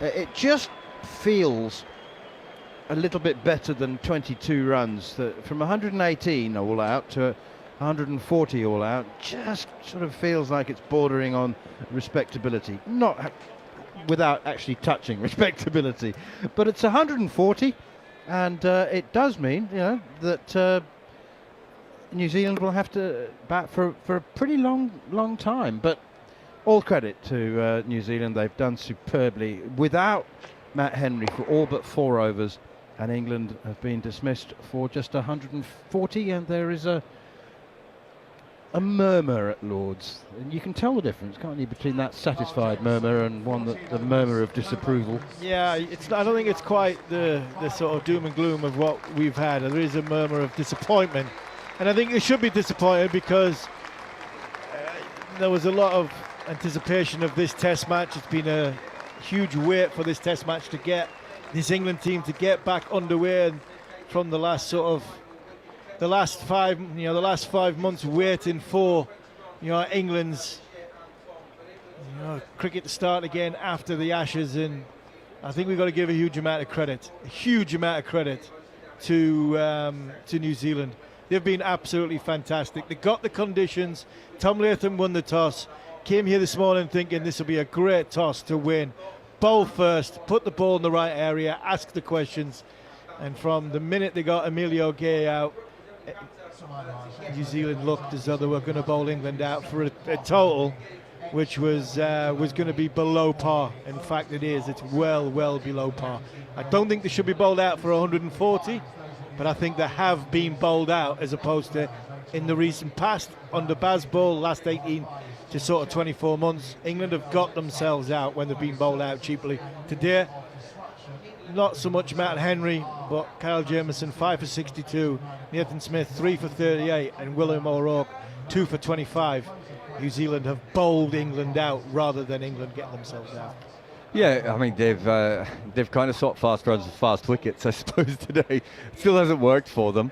Look, there was a lot of good deliveries. There's still, I think, Harmy, it's fair to say, there's still lots of technical issues with the English batting. Nothing has changed in that situation. One of the reasons they played in Bazball is because they knew they had limitations.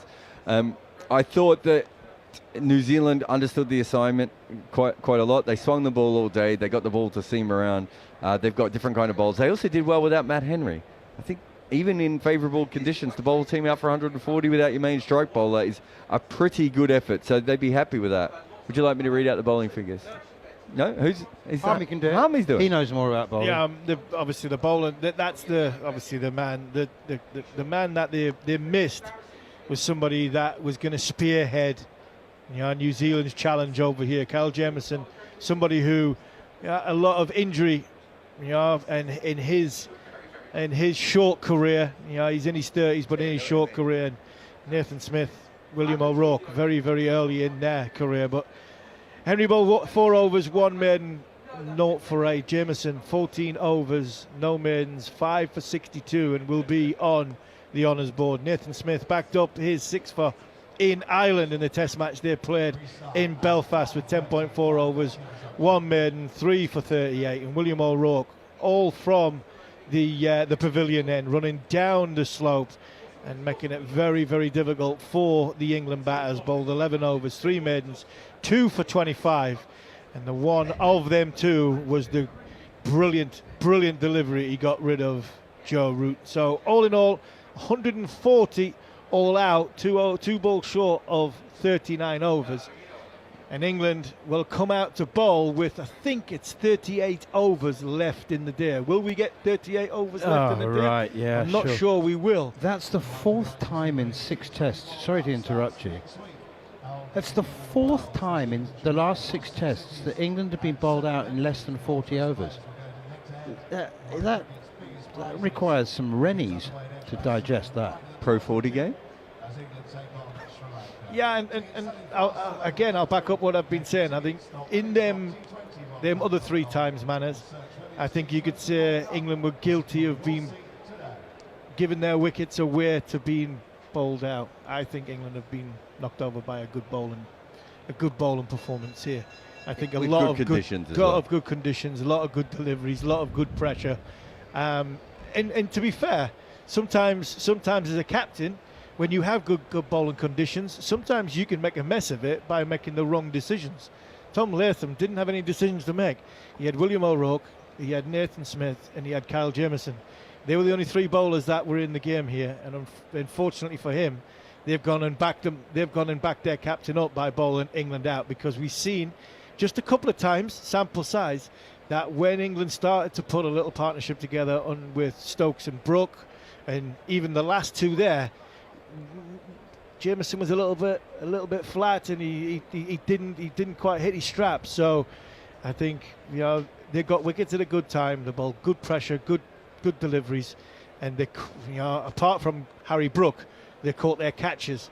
A brilliant catch from Kane Williamson, and even that one at the end there from Williamson of Bashir. It's a simple regulation 3rd slip catch, but that was travelling. That was flying at him. So apart from Rach and Ravindra, it's been a pretty good day all round with both bat and in field for the New Zealand cricket team. Heavy roller on the pitch at the moment. Is that's what we'd expect?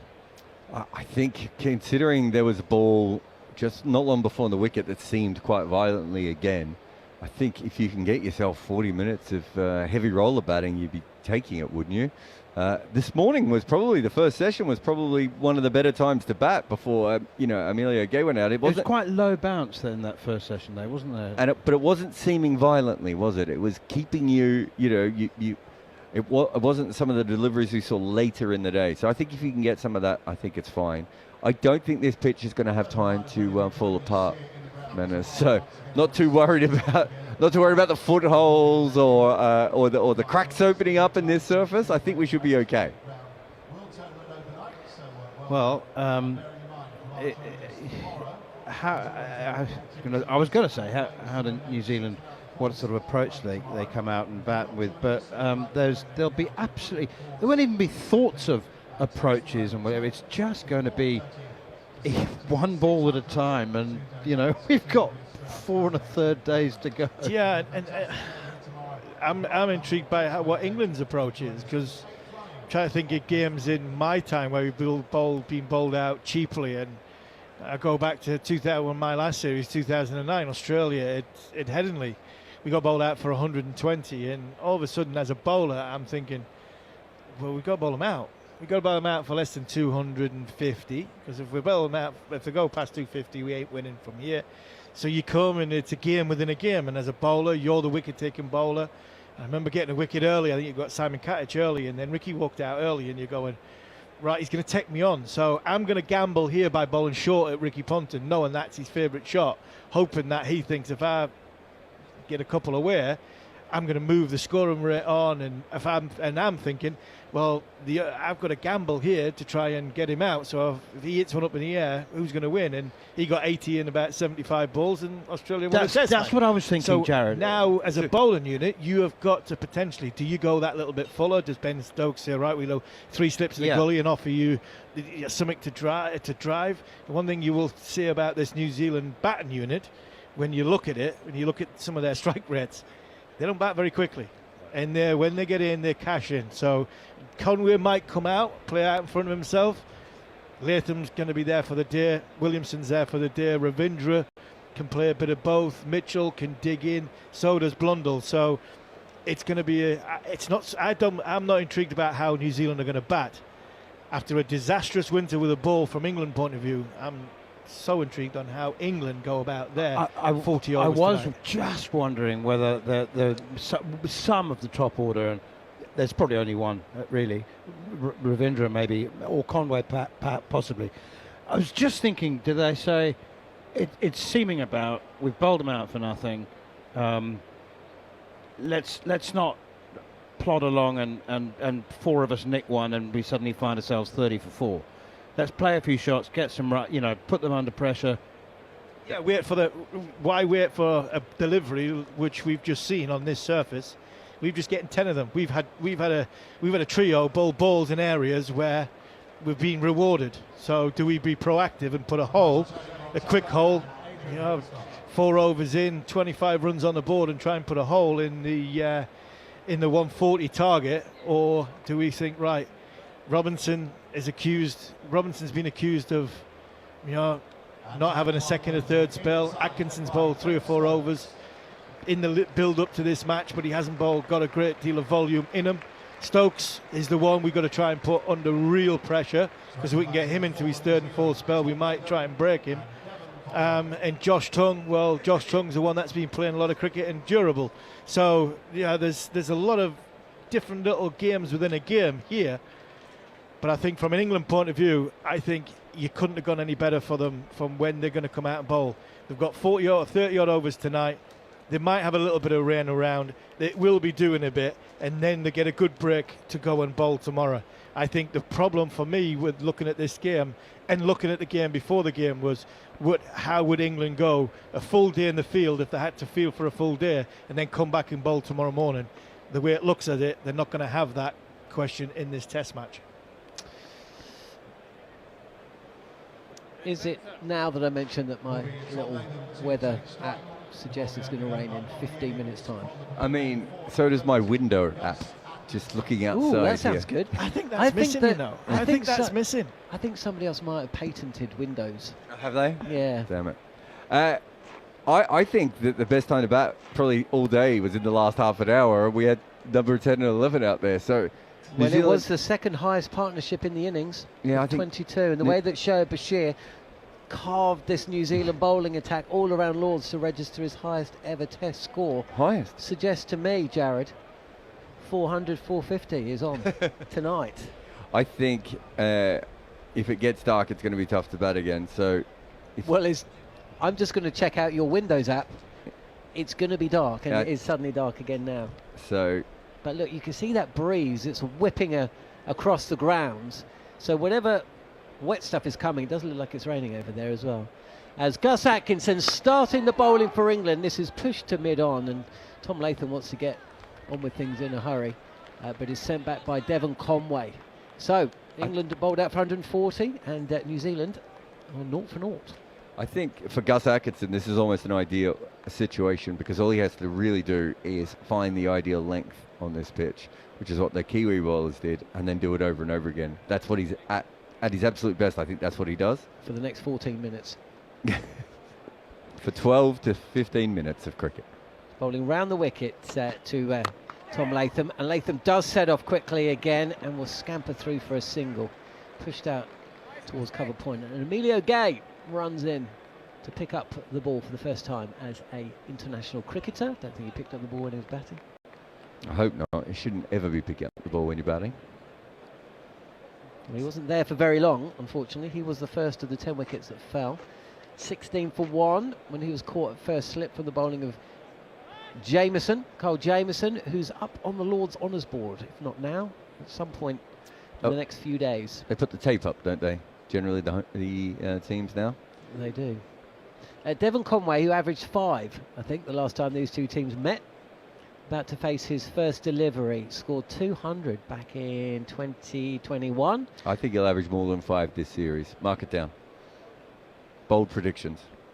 It's Atkinson in, and this is driven back to Atkinson, who dives to his right and fields. Again, no real timing there from the bat of Devon Conway. It was a touch full from Atkinson. It was there to drive. 90 miles an hour, that's down at. He has bowled 3 balls absolutely dead straight, though. It's early on, that's fine, but he's going to have to get some sideways movement. He generally should be able to move it around off the seam at this stage. Past the umpire in, and he goes full again. And Devon Conway touched flat-footed on the drive, but in no position to do so. And this ball travels out. Will get a single. In fact, I don't know, was he trying to drive there? Is he trying to push that towards mid-on? Either way, it's gone out towards and through covers for a single. Devon Conway, for someone as talented as he is, has the ability to look about as ugly as anyone in world cricket. And not in a Graham Smith ugly or Alistair Cook ugly kind Dean of way. Elgar or Rory Burns ugly. Yeah, it's a this whole is just different, how I do it. He ends up in just in obscene shapes. Here's Latham, the skipper, and this is dropped down towards field at Gully. It's Bethel at Gully, Joe Root at first slip. They've all got their backs to me. Probably should have done this in the first over. Duckett's at third, so that means Harry Brook is at second. Emilio Gay is at point. Stokes at mid-off. And we've had a question in. This wobble ball is so unfair in Test cricket. Jamieson is an ordinary bowler, yet he doesn't get smacked from Ezio_miss, M-I-S. Jamieson doesn't actually bowl the wobble ball all that much. I thought he learned how to swing the ball. Listening to Jeremy Coney. This is, again, very straight. And Latham forward, pushing this out to the covers. But the field is in. There's just one fielder out on the boundary, down at fine leg. So Ollie Robinson, I think. Actually, that was the first over. What am I talking about? Talked yourself into circles there. Jamieson is, what, 6'7", 6'8", right? Isn't he the tallest bowler in New Zealand history? Yeah. And he can swing the ball both ways. He's very strong. Most tall bowlers can't swing the ball, and the reason is when they bowl it full, it floats. And when he bowls it full, it does not float. He is not the one to be blaming for that. We just seen a guy come in and bowl the wobble ball 6 balls in a row and didn't get it to move an iota. If you have an issue with the wobble ball, it should not be with Kyle Jamieson. It is with other bowlers. There you go. We will answer your questions. That was from Ezio_miss on the talkSPORT Cricket YouTube channel. Getting his question into Jarrod Kimber. It's myself, Jon Norman, Steve Harmison, who's been commentating on and off air all day. Jeremy Coney in the back of the box. Was Harmy's best moment when he destroyed the whole studio because he had 2 cakes? Mate, if there's a better moment involving Harmy this series, then I'll be surprised. It was a wonderful moment. He's commentating again right now. Doesn't have a microphone on. There was cake, there was cream, a lot of cream. Sandwiches, several sandwiches. There was whiteboard markers on the floor, there was paper. And the thing he was most angry about, didn't have a fork.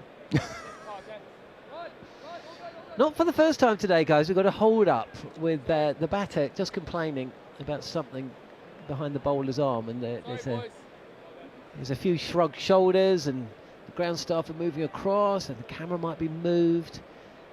Devon Conway saying, yep, okay, let's get on with things. 3 slips, there's a leg slip as well. Gully, backward point, and it's that. Oh, it's Ollie Robinson's first delivery, and he is targeting off stump. Ball coming into Devon Conway on a length, and we know all about this. You did say, though, that he's not like Graham Smith. The one thing he does have common with Graham Smith is he's never found a ball on off stump he doesn't want to hit the square leg. South African? Hey? Well, that too. Different parts of South Africa, I think. Slightly different physiques, the 2 gentlemen. But his ability to find the inside part of the bat every single ball. Round the wicket, as Robinson is in again. And Devon Conway knows exactly what's going on here. And he's stepping out of the crease. He's jabbing his bat down. And for the second ball in a row, the ball has nipped into the left hand. It's hit the inside portion of the bat. It looks ugly. And it's a dot ball. 2 without loss in New Zealand after bowling England out for 140. Got a leg gully in, and after that ball where he's played the shot that we've all seen him play 1,000 times in Test cricket, they've like, oh, maybe we should have a short leg. Could have argued that off a tall bowler bowling that line to him, they could have beforehand. Anyway, Emilio Gay's come in because he's the new player, and that's the law, I think. I think it is. It is the law. Okay, Conway again. It's Robinson. And he's struck him on the pad. He's gone up for a leg before wicket. The finger's gone up. Robinson has struck in the first over. Devon Conway. Oh, Devon Conway's come down the track. Has this done too much? Has Conway reviewed? I think he has. Back to director. He has reviewed now. For LBW, original distance out. I have checked the feed. It's a fair delivery. Front on piece. The first 2 balls, he's really stepped down the track. All right, you can see leg stump Ball seems to miss behind the batter. It's got to be clipping the outside of leg stump. It's moved a long way, though. He tried to get outside the line, and it darted back in. Hit him. Has darted a lot. Clear gap between bat and ball. Ball tracking, please. Here we go. Oh, he hasn't hit it, that's for sure. Pitching outside of impact in line. Umpire's call. I'll go back to Rod on field. Rod, Devon Conway's got to turn and move away back to the pavilion. The ball shown to just be glancing the outside of leg stump. It looked good to the eye. Devon Conway may feel slightly hard done by here, but doesn't really matter now. 2 for 1 New Zealand. Devon Conway's gone, and his average has actually dropped from 5. I still think he'll average more than 5 in this series, but there's no doubt that he has a issue that world bowlers have worked out, which is don't even try and get him nicking off. Try and bring the ball back into him. Try and get him to drag it on. Get little edges onto his pads. LBW bowled. And it was good bowling from Robinson. Didn't feel like it bounced a lot to me. Did you feel? No, I don't think that was just a late movement. No. But also he was shaping up, wasn't he? But I'm saying even after it bounced, it didn't feel like it took off. That wasn't why he missed it. But yeah, it seemed a long way. Good bowling there. And we saw it earlier today. Jamieson and or Jamieson in particular, got some extravagant movement, didn't he? A couple of induckers, O'Rourke as well. And that brings Kane Williamson to the crease. Williamson, who didn't enjoy the 2 tests that he played the last time he was in England, and doesn't have a brilliant record in this country. Doesn't have a very good record in India or Australia either. No, he doesn't. First series in Australia he did okay, and I think the first series in England he did okay. Well, he scored centuries, did well, and that's about it. Ollie Robinson then is there in first ball, and a ball just snakes past the outside edge of Kane Williamson's bat. He may have actually just played inside the line and played a touch on length there. Yeah, I think he did. Oh, he played inside the line after he missed it. Do you reckon? Yeah, I think he tried to hit that. He played a very Kane Williamson shot, wouldn't he? It's hard to tell with Kane Williamson because he does guide most of his balls to backward point anyway. But I think he was trying to hit that one. Just a wobble ball, yeah. Oh, he didn't miss it by much. Curse that wobble ball. Now, if you want to curse it with Ollie Robertson, I'm all for it. Floodlights on here at Lord's. It's gloomy, but dry for now. It'll hold up. With that Kane Williamson, second ball into his innings. New Zealand have lost a wicket in the second over, and Ollie Robinson back in the side has picked up the wicket of Devon Conway. So we're just moving a cameraman a metre to the other side. So another batter with great eyesight. over the wicket, Robinson is into Williamson, and this is struck and caught a short leg, and Kane Williamson has got an inside edge onto that. He doesn't even wait for the umpire, he just turns round and walks off. Emilio Gay with the catch. 2 in 3 balls for Robinson, and New Zealand 2 for 2. Yeah, you could hear the noise there on the stump mic. He smashed that into his leg, and unfortunately for him, it's hit above the knee roll and just ballooned up in the air. Emilio Gay had plenty of time to come around and jump almost onto the pitch to take the catch. But it was good bowling. He bowled a couple of good balls. One nipped away, the next one came back. And unfortunately for Williamson, it could have gone anywhere, and it found short leg. Well, we had a feeling it could be a 16, 17 wicket day, and as long as the players are out there, and it is gloomy here at Lord's, the floodlights are on, but the movement when Robinson bowling certainly is there, as it has been all day for the New Zealand bowlers. And Kane Williamson follows Devon Conway back, and he's gone for a 2-ball duck. No one's ever argued that Ollie Robinson's not good with the new ball. We talk about second and third spells, but he's looked fantastic here. Very good bowling. I love the way he worked over Conway and basically bowled 2 wobble balls there. One went away, one came back, and now New Zealand are in a lot of trouble. We've had another question from Ezio Miss, who says, how's the marketing been for England versus New Zealand Test Series? I asked my English colleagues if they're excited for the Test Series, and they said, is it starting today? I was in Dubai. There wasn't a lot of marketing there. Yeah, I can't really tell you how the marketing's gone. I mean, to be fair, it's almost a sellout, so something went right. Yeah, first 3 days are sold out. I mean, there is a Football World Cup starting next week, is it? A week Saturday, so that's kind of... And a women's... No, actually, is it next Thursday? Women's World Cup in cricket as well. There's a lot going on for attentions. I think those with tickets for day 3 might be feeling a little bit nervous right now.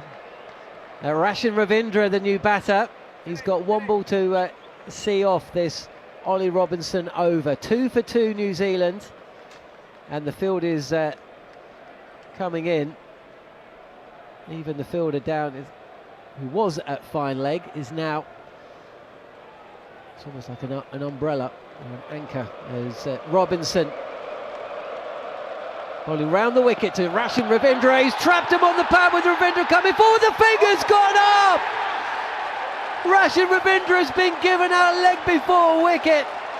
Ollie Robinson was so convinced that that was out, he started reviewing it before the umpire's finger had actually gone up and he'd made the decision. 2 for 3 now New Zealand, And no doubt at all that Rashin Ravindra will review this. But as things stand, New Zealand have lost 3 wickets inside the first 2 overs. And their innings is looking as messy as Jamie Smith's stumps earlier on today. It's high. It's very high. No, it's hit him on the knee roll. I think it's probably nicking the bails, but no, it's above the knee roll. Clear gap between bat and ball tracking please. He's off his feet there too. It's high. I think he'll get away with this, Ollie Robinson, but yeah, he has got away with it. It's another umpire's call that goes the way of England.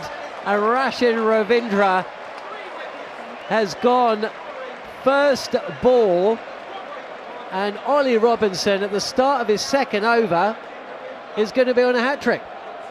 if you're a New Zealand fan, you might be thinking to yourself, that's 2 umpires' calls, and I say that because that's literally what Jeremy Coney just said to me.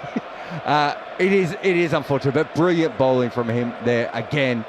Easily could have gone against him in either direction, and now we've got so many wickets, John. We've turned this into an Australian-style scorecard. We've reversed the numbers here. This is Adelaide 2010. 2 for 3, or is it 3 for 2? Either way, it doesn't matter. New Zealand, the batting team, are in all sorts of trouble. And Ollie Robinson has just delivered a triple wicket maiden. He may not need a second spell in this one.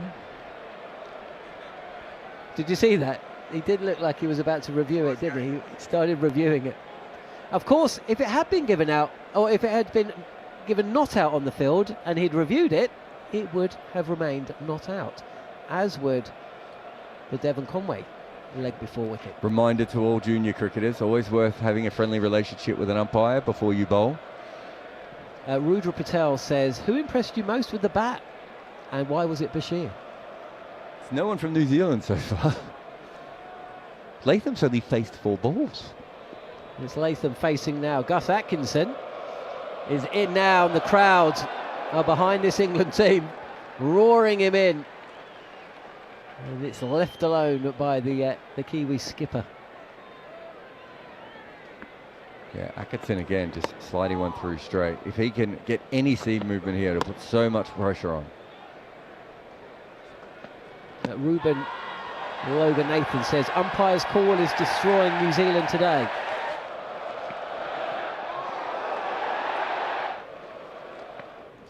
Here is Atkinson again, and Latham forward, meeting the ball.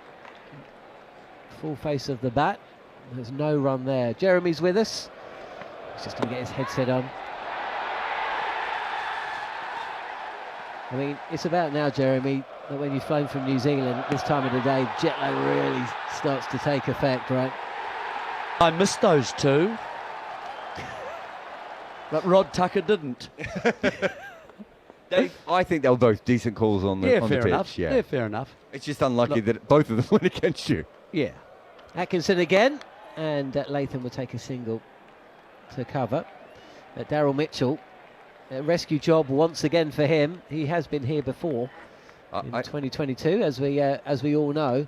As you have to wait to I remember actually 2015. And New Zealand felt on the wrong side of a few umpire calls in that win for England.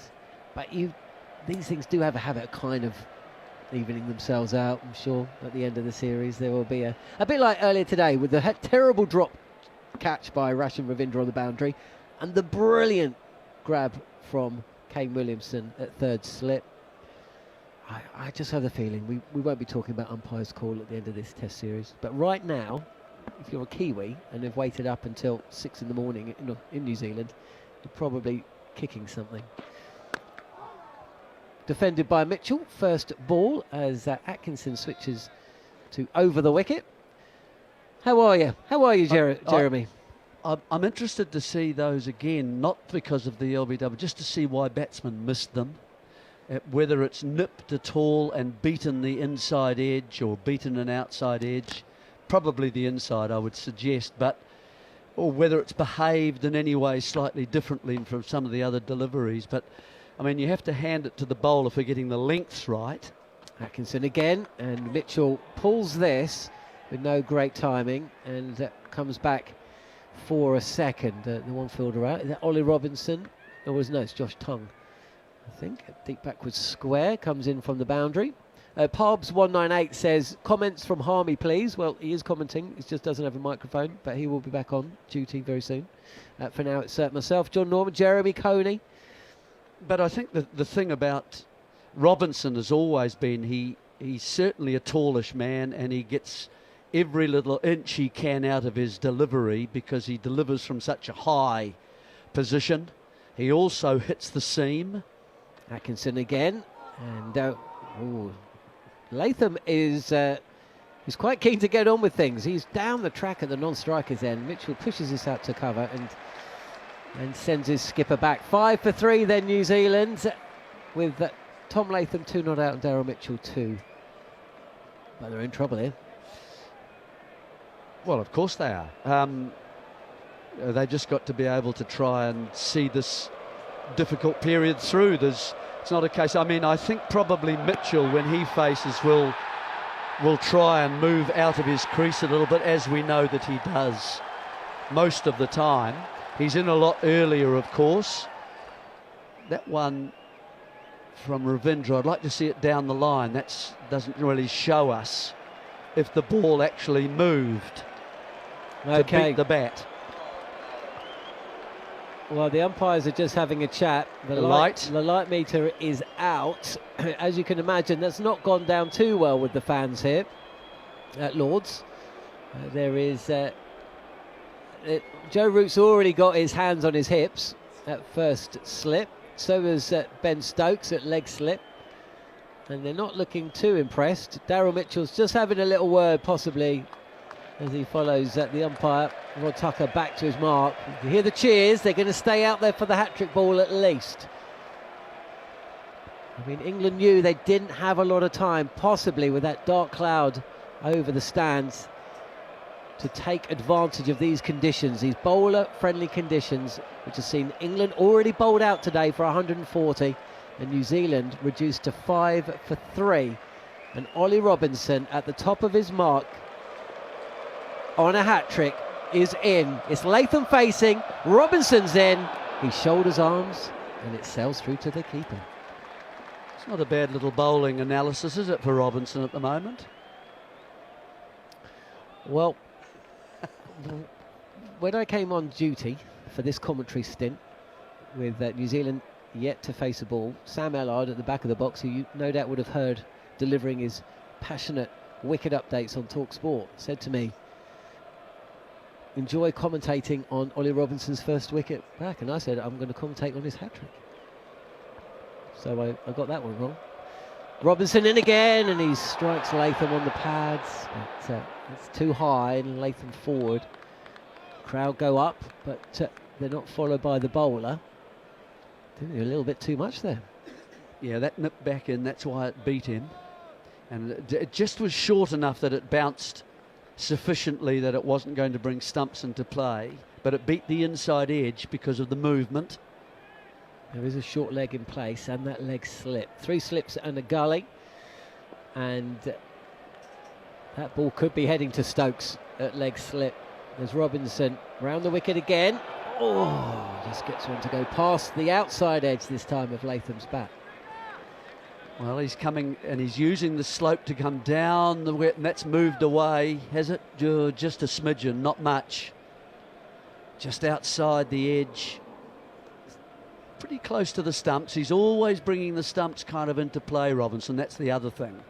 Doesn't give you much respite. And that, if anything, has gone slightly away. Robinson again. He's in. And Latham behind the line of the ball and defending out to cover. We got that period of the day where the floodlights and the natural light are kind of competing. Ollie Robinson's currently got 4 shadows as he makes his way back to the top of his mark. It is gloomy. The umpires have taken a light meter reading. The floodlights are on. As things stand, we still have play. New Zealand 5 for 3. England bowled out for 140. Ollie Robinson with a triple wicket maiden in his first over on his comeback. And, that doesn't drop too short of Ben Stokes at that leg slip position. Diving stop from the England skipper. Robinson still yet to concede a run. Yep, that one moved in the air prior to pitching and then carried on. And that's why it ended up leg side for Latham, was able to get a bat, sort of turn it round to a leg slip there. I think it's probably leg second slip if you like. Third, maybe. Short leg, just takes a pace forward, then skips back. It's Emilio Gay there. He's taken one catch, and Latham again sets up well, takes a step forward and defends back to the bowler. Over number 2 for Robinson. He's yet to go for a run. 3 wickets in his first over back for England. And already people are asking, why wasn't he playing in the Ashes? But that's the story for another day. 5 for 3. Yeah, it was another probing kind of surgical over that you do get from bowlers like Robinson. Tall, using the new ball, using the wobble seam so that it goes in sometimes and out the others. The bowler doesn't know either, and certainly therefore the batsman hasn't really got too much idea to cover which way it's going to go, and you haven't got a lot of time when the ball is new and it's bouncing at different heights. So it's not easy, and Robinson at the top of his game now and feeling good back into Test cricket. Atkinson, start of his third over, and first ball to Daryl Mitchell of that over is defended back to the bowler. New Zealand just clinging on a touch, but equally that pull shot from Mitchell and the way that Tom Latham seems to be trying to push those singles, they know there's no point just trying to survive. They've got to try and score, put some pressure back on England, because of course they didn't score too many runs either. Certainly a huge blow to lose your best batter inside the first 2 overs. Atkinson again, and Mitchell up on his toes, forcing shot through point. Chase on for Jacob Bethel, and Mitchell comes back for a second. 7 for 3 then New Zealand. They trail by 133. Bit of pressure on Gus Atkinson. He had a mixed time of it in Australia. In fact, he didn't have a mixed time of it. He had quite a poor Ashes campaign. He was expensive, he was dropped. But he's back at the ground where he scored a Test century and taken a 10-fer and a 5-fer. Here is Atkinson, and Mitchell again. Big man coming forward. And this just dropped short of short leg. Batting well out of his crease. And then he can move back in his crease as well, just trying to play with the bowler's length and win that battle. It's always a battle that goes on every time a different batsman comes in. There's always that battle for, I want you, I'm going to try and influence you where you're going to pitch the ball. Atkinson tends to bowl pretty much at the stumps. And so he's setting up now out of his crease. Mitchell facing, Atkinson in again. Oh, just jabs the bat down on the ball. Again, real straight lines from Atkinson, targeting the pads and the wicket. And that's a thick inside edge, which flies to the right of Emilio Gay at short leg, who gets down smartly to field. No run.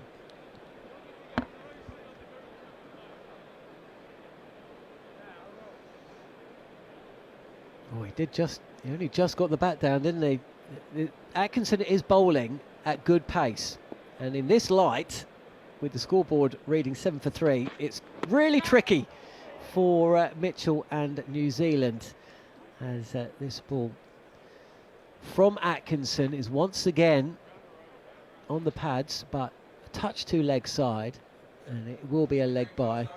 It moves the score along, 8 for 3.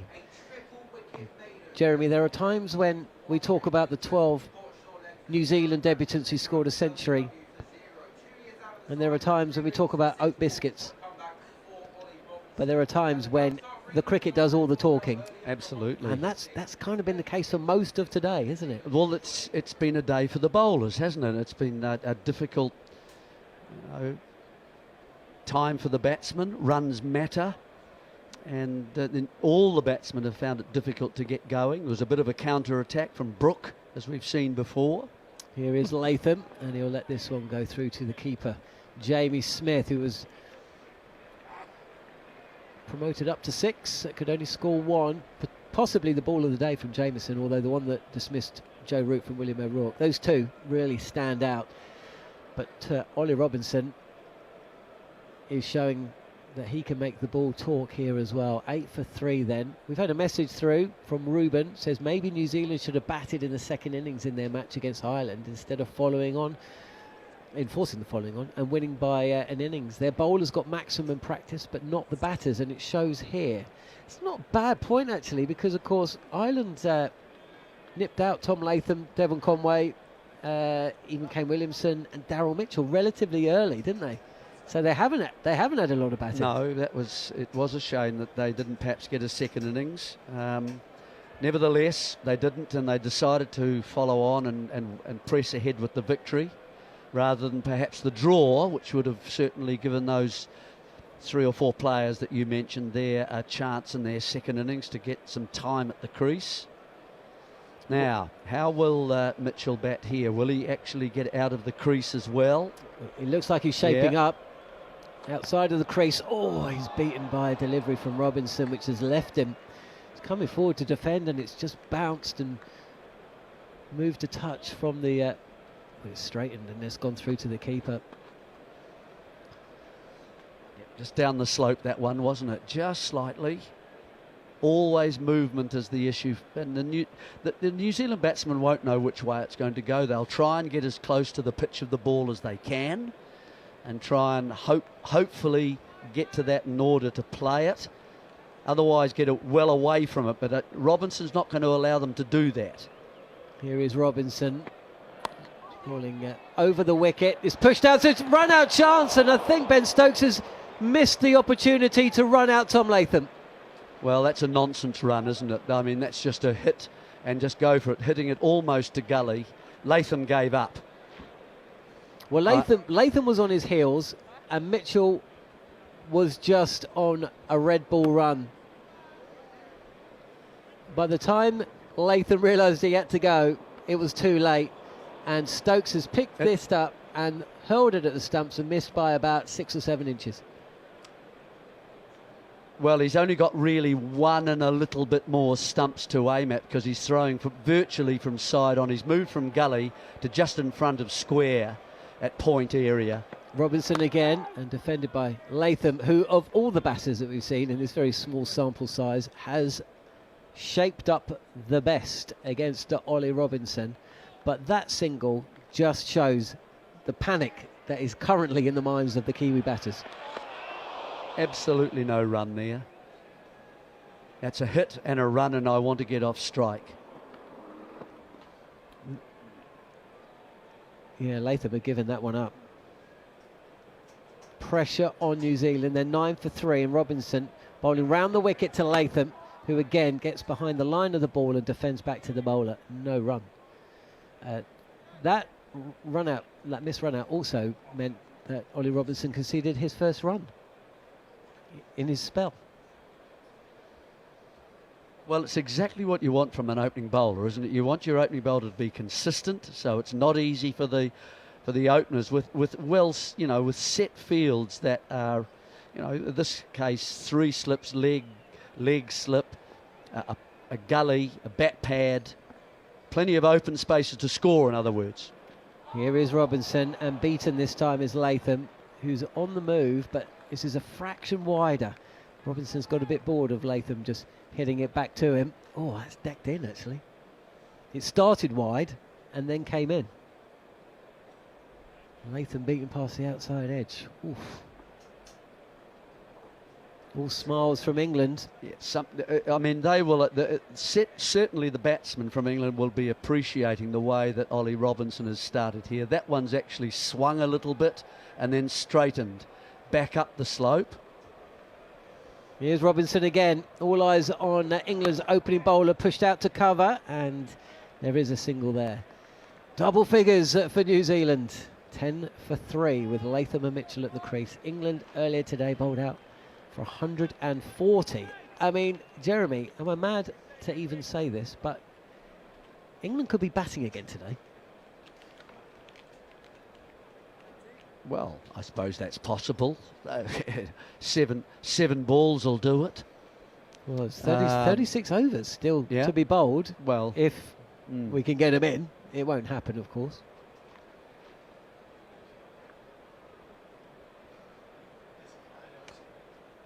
You'd expect the pitch to pick up speed a bit tomorrow as well. Atkinson continuing from the pavilion end, but he's just got to turn back to his mark because Tom Latham has just seen some movement behind the arm. I mean, tomorrow could be the day to bat, Jerry. I mean, well, it's supposed to be good weather, isn't it? Good weather. Possibly the moisture that's in the pitch would have gone, and New Zealand just need to be there, just 3 down. If they do, they'll be ahead of the game again. But that seems quite far off at the moment, as this is helped around the corner by Latham. Was there bat on that? We shall see. The way it's another run. No, another leg by. 11 for 3 then. Just got a little bit of calm here at Lord's after all the excitement of that triple wicket maiden bowled by Ollie Robinson. I mean, if that was Ben Stokes, you'd be asking who writes his script, but whoever writes Ollie Robinson's script, I mean, that's a strange old story.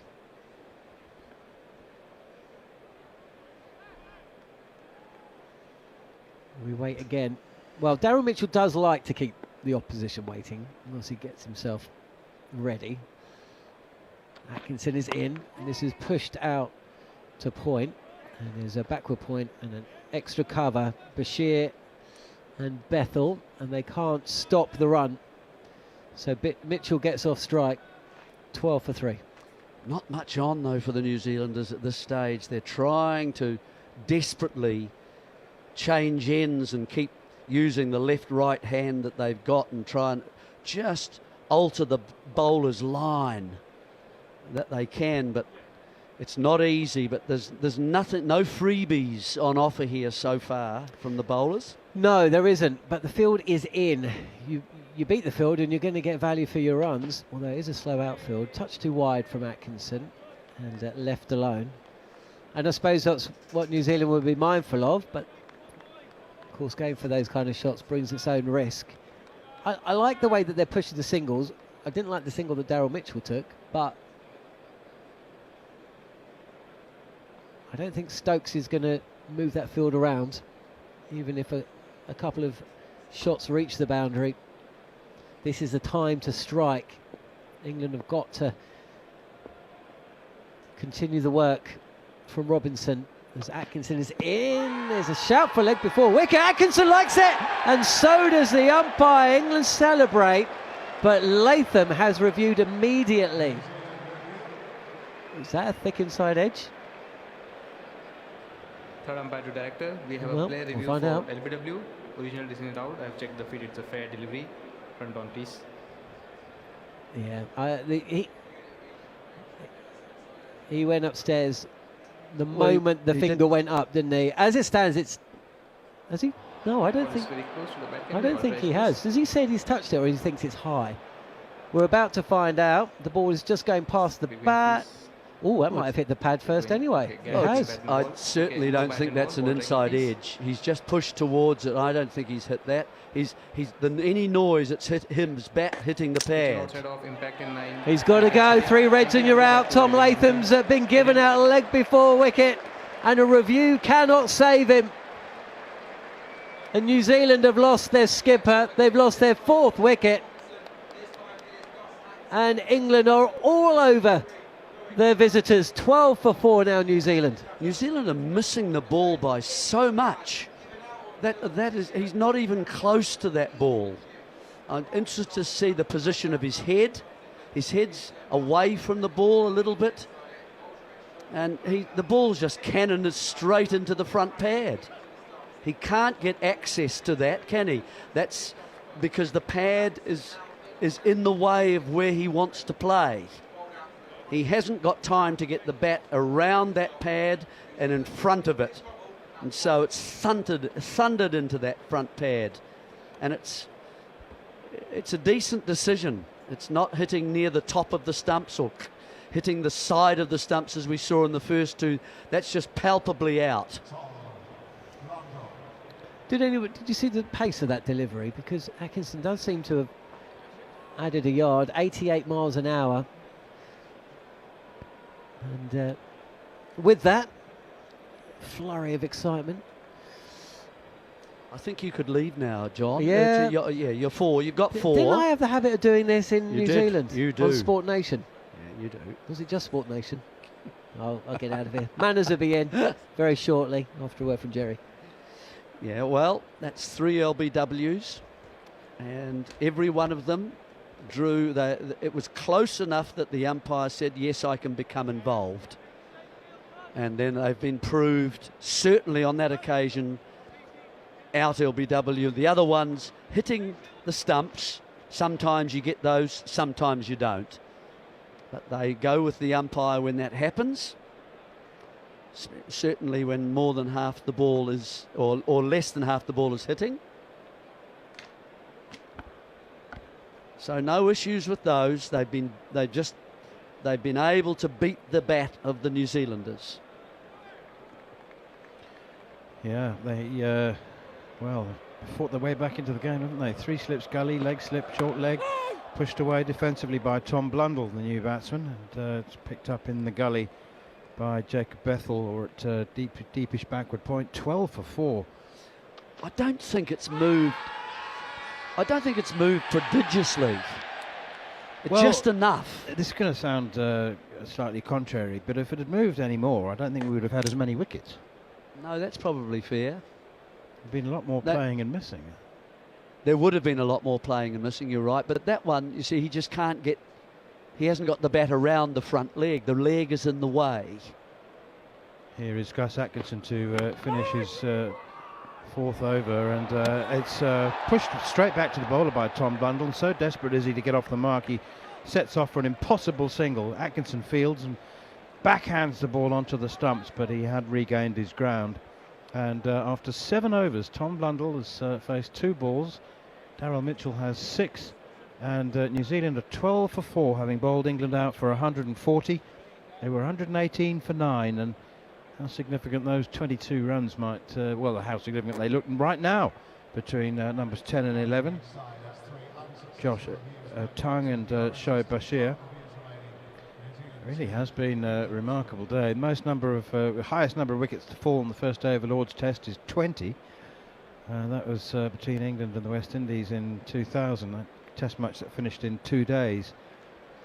So it's not without precedent, 14 wickets in the day, but we've got a lot of overs to go, and if the light holds, he'll be playing until 7:30 local time. They are going to review that, but I can tell you that the batsman was well safe. Yeah, that one is safe. If that's given out, that would be a disappointment. That'd be a steward's inquiry. Well, 3 slips in a gully as Ollie Robinson continues. Extraordinary figures. Short and pulled, that's a lovely shot. That's a little bit of counter-attack. Ollie Robinson's decided I haven't bowled a single one back of a length. Let me see if I can discomfort him with my 78 mile an hour short ball. But he can't, and it's pulled away handsomely by Daryl Mitchell for 4, just behind square on the leg side. Well, New Zealand tried this a little bit too, bowling the odd short one now and again, but it got dealt with similar kind of action from the batsman. They don't mind seeing that. That gives them a good look at the ball. Here is Robinson once again, right up into his delivery stride. He was literally into the gather before he pulled out and just carried on running and turned and looked behind him as if he's a long jumper. He knew he was about to overstep, but he didn't bowl. I don't know what put him off his stride there. Perhaps he didn't. Perhaps he had missed his run up and knew he was about to overstep. England, this moment, right on top with New Zealand, 16 for 4. As Robinson now goes past the outside edge, and Mitchell's disgusted with himself. What did I play at that for? Well, it swung away and it was swinging down the hill, so plenty of reason for him to have been beaten on the outside edge. Trailing by 124, and I wonder how the lower middle order are feeling. They do have the comfort, if that's the right word, of having Glenn Phillips at number 7 and Nathan Smith as a bowling all-rounder at number 8. But then Jamieson, Matt Henry, of course, who only played 45 minutes today, but sitting out the rest of the day with back spasms. Robinson in again outside the off stump, and it's left alone. And Will O'Rourke has an incredible record as a batsman. He averages 4, but that's not the interesting thing. The interesting thing is that he averages 36 balls an innings. Yeah, he hangs on. It's a great wall of New Zealand. Yeah. That's right. That's right. He's just got a little press forward, and it usually he just stops it. There's not a chance for a run, I assure you. Here's Robinson again, bowls, and Mitchell comes a long way forward, bat alongside pad as he defends that one straight back to the bowler. I mean, the thing is, normally at this time of day, approaching 20 past 6, you're sort of thinking, well, if we can just get home without any further damage, we can regroup, and hopefully there's a bit of sunshine tomorrow morning. But it's not the case. There's 30 overs to go. It's going to be a very long day, thanks to the rain that we had. A couple of lengthy rain stoppages. 3 slips and a gully still, as Robinson is in once more, and it's pushed away behind square on the offside, and fielded by Jacob Bethel, but they go through for the single. Ben Stokes would be very interesting in these conditions. It's not. There's no respite, you know. There's Stokes. Well, don't forget Josh Tongue too. I mean, he is regarded as a bowler of some very good deliveries that just take wickets, wicket-taking deliveries, and he would be an option of probably not Robinson. Robinson's a nice rhythm at this stage, and I think you'd just keep him going, wouldn't you? Why would you want to stop? Here is Robinson going strong at the moment. That one steered off a thick outside edge towards gully, straight to Jacob Bethel, and there's no run. The over does come to an end. There are many things to consider. Robinson's only bowled 4 overs. And he's bowled some quite long spells for Sussex this season, as you know. Well, he's the captain. Sometimes that means there's an inclination to over-bowl yourself rather than be under-bowled, because you don't want to be seen to be shirking your responsibility. But I don't know what Ben Stokes will be thinking. Well, everything's going fine at the moment. But I think he would like him and Tongue to at least have a bowl today, and there's a lot of cricket left. Well, if those overs are going to be bowled, they'll certainly get a bowl, won't they?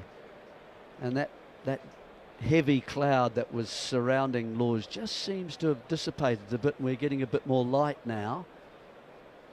Floodlights are still on, but there's again plenty of blue sky directly above us.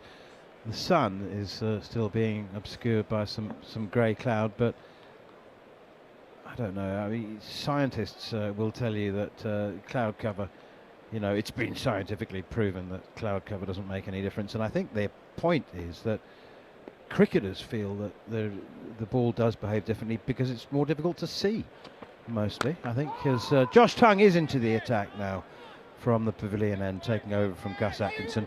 And there's an overthrow here. So that's some sloppy cricket there. I took my eye off the ball momentarily because it was pushed straight to Gus Atkinson, who had a little shy at the batsman's stumps. Maybe he was out of his ground. He could have been caught with his pants down and embarrassed, but instead it's England who are embarrassed, giving away a run needlessly.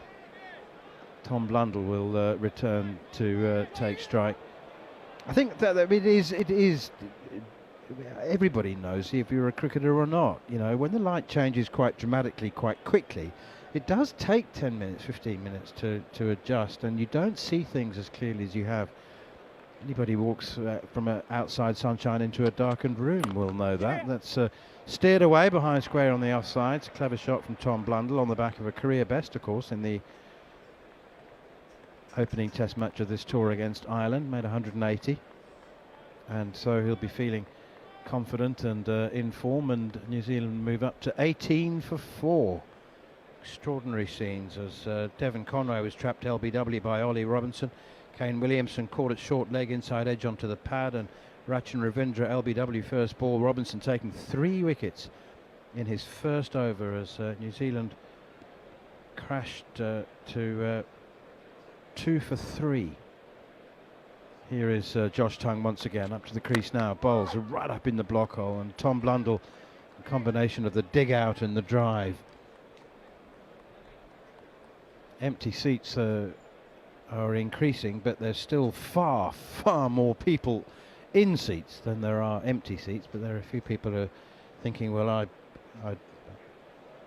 beat the rush, get to the tube, get home for an early dinner. But there are plenty more who are.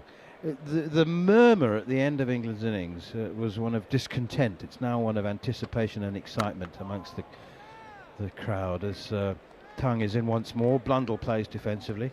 Back to the bowler, who tosses it to Emilio Gay at short leg.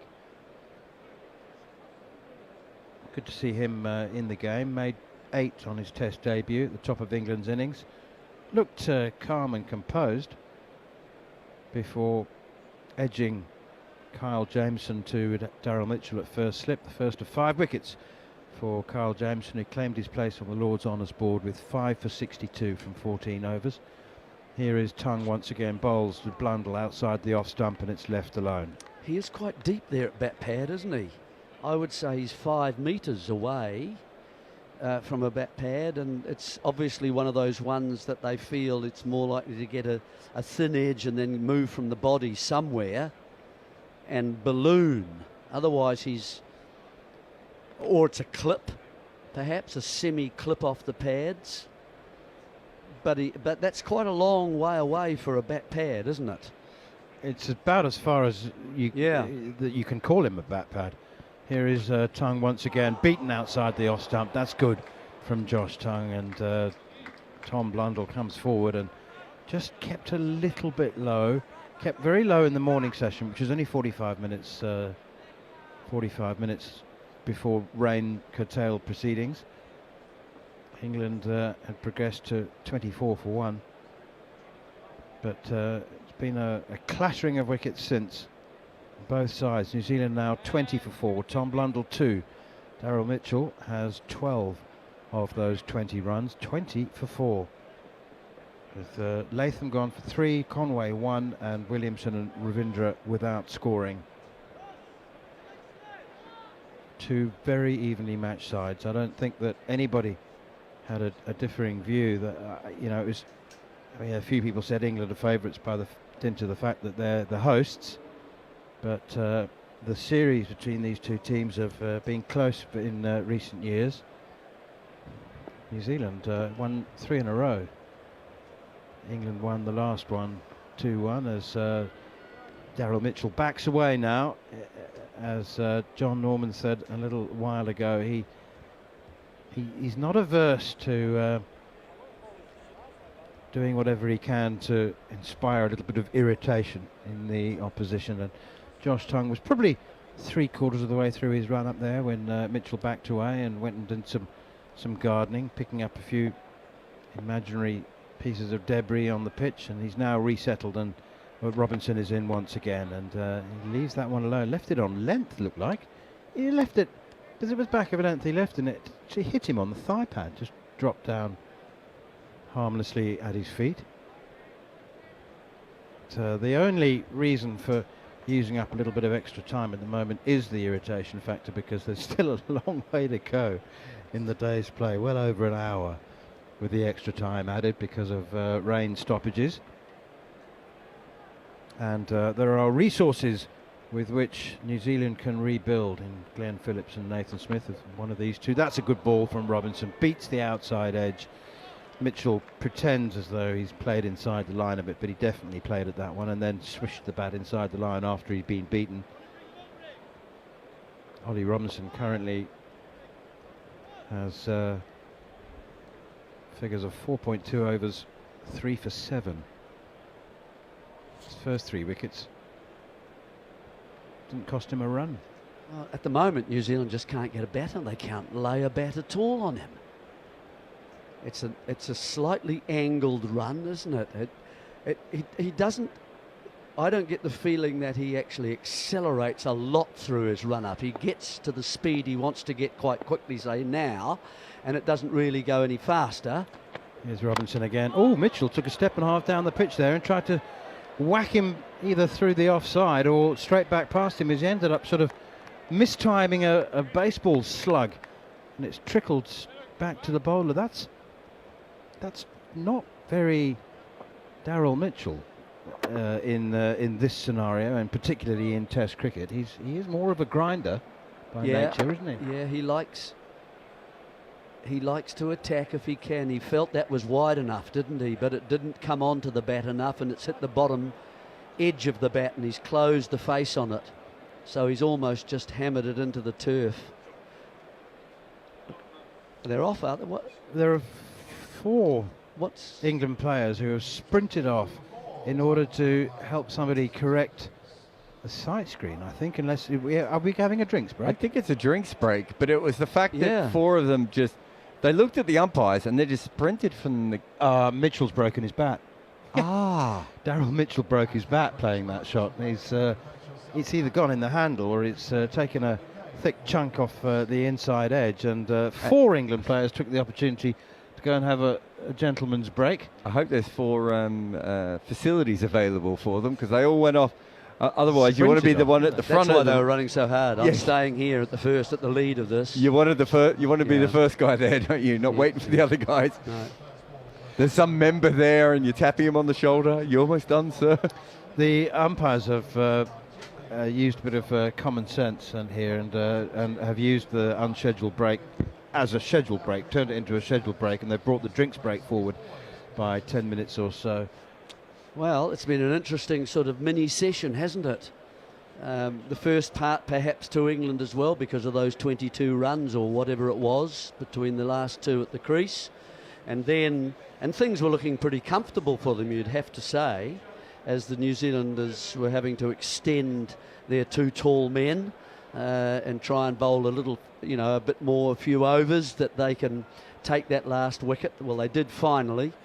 And then really it's been a session dominated by the return of Ollie Robinson. That, as I say, that slightly angled run, the new ball in the hand. It's kind of pressing forward and getting to the right place and being able to get his arms and his body in a nice balanced position and letting the ball go so the wobble seam comes into play. And it's kind of the rhythm of and the music of seam bowling.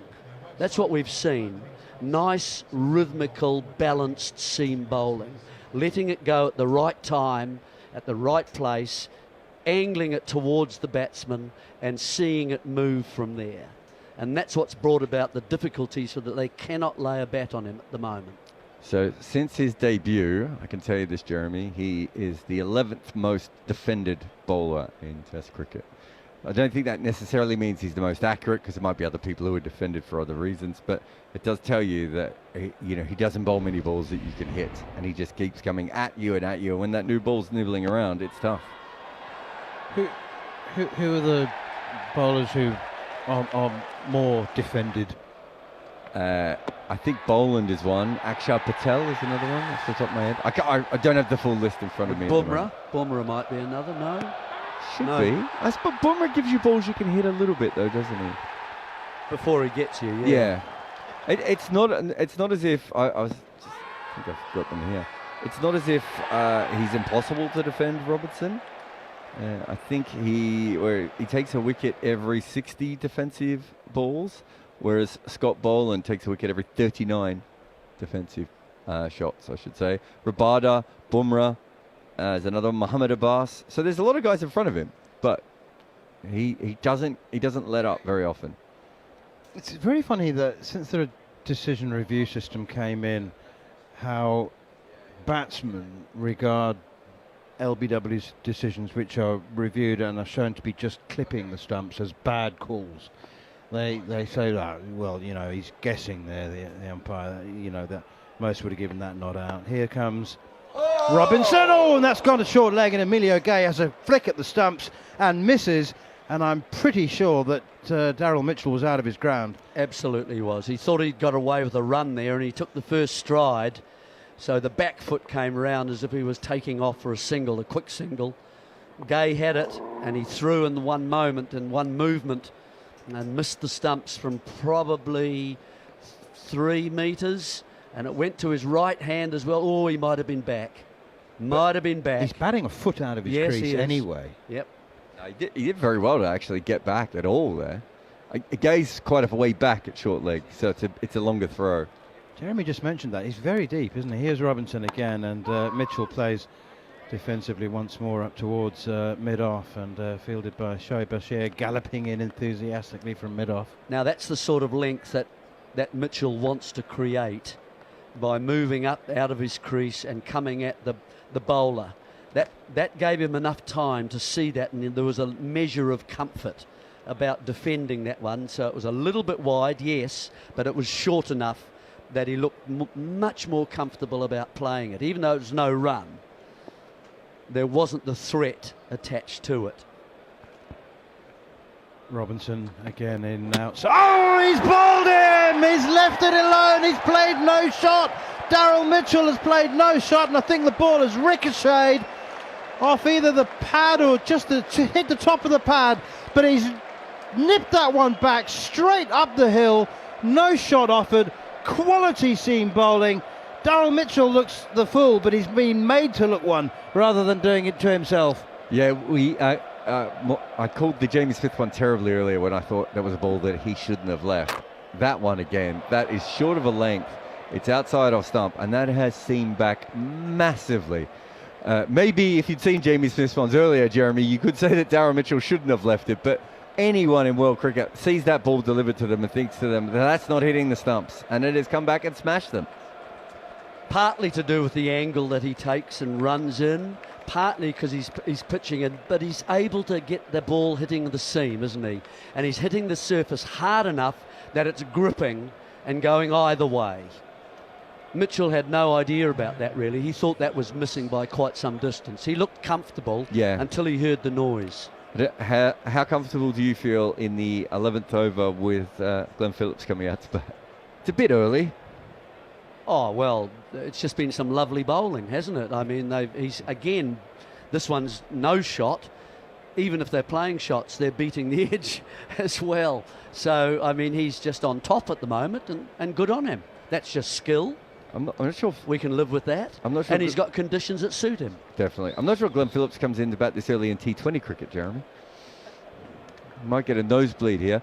Do you want to apologise to the fans for titillating them with your taking your jumper off and giving them a bit of a sneak peek at the Manthorp physique? It's warm in this commentary box. Oh, it got a lot warmer when you had your shirt up. I always forget about the camera. I had to peel you back down.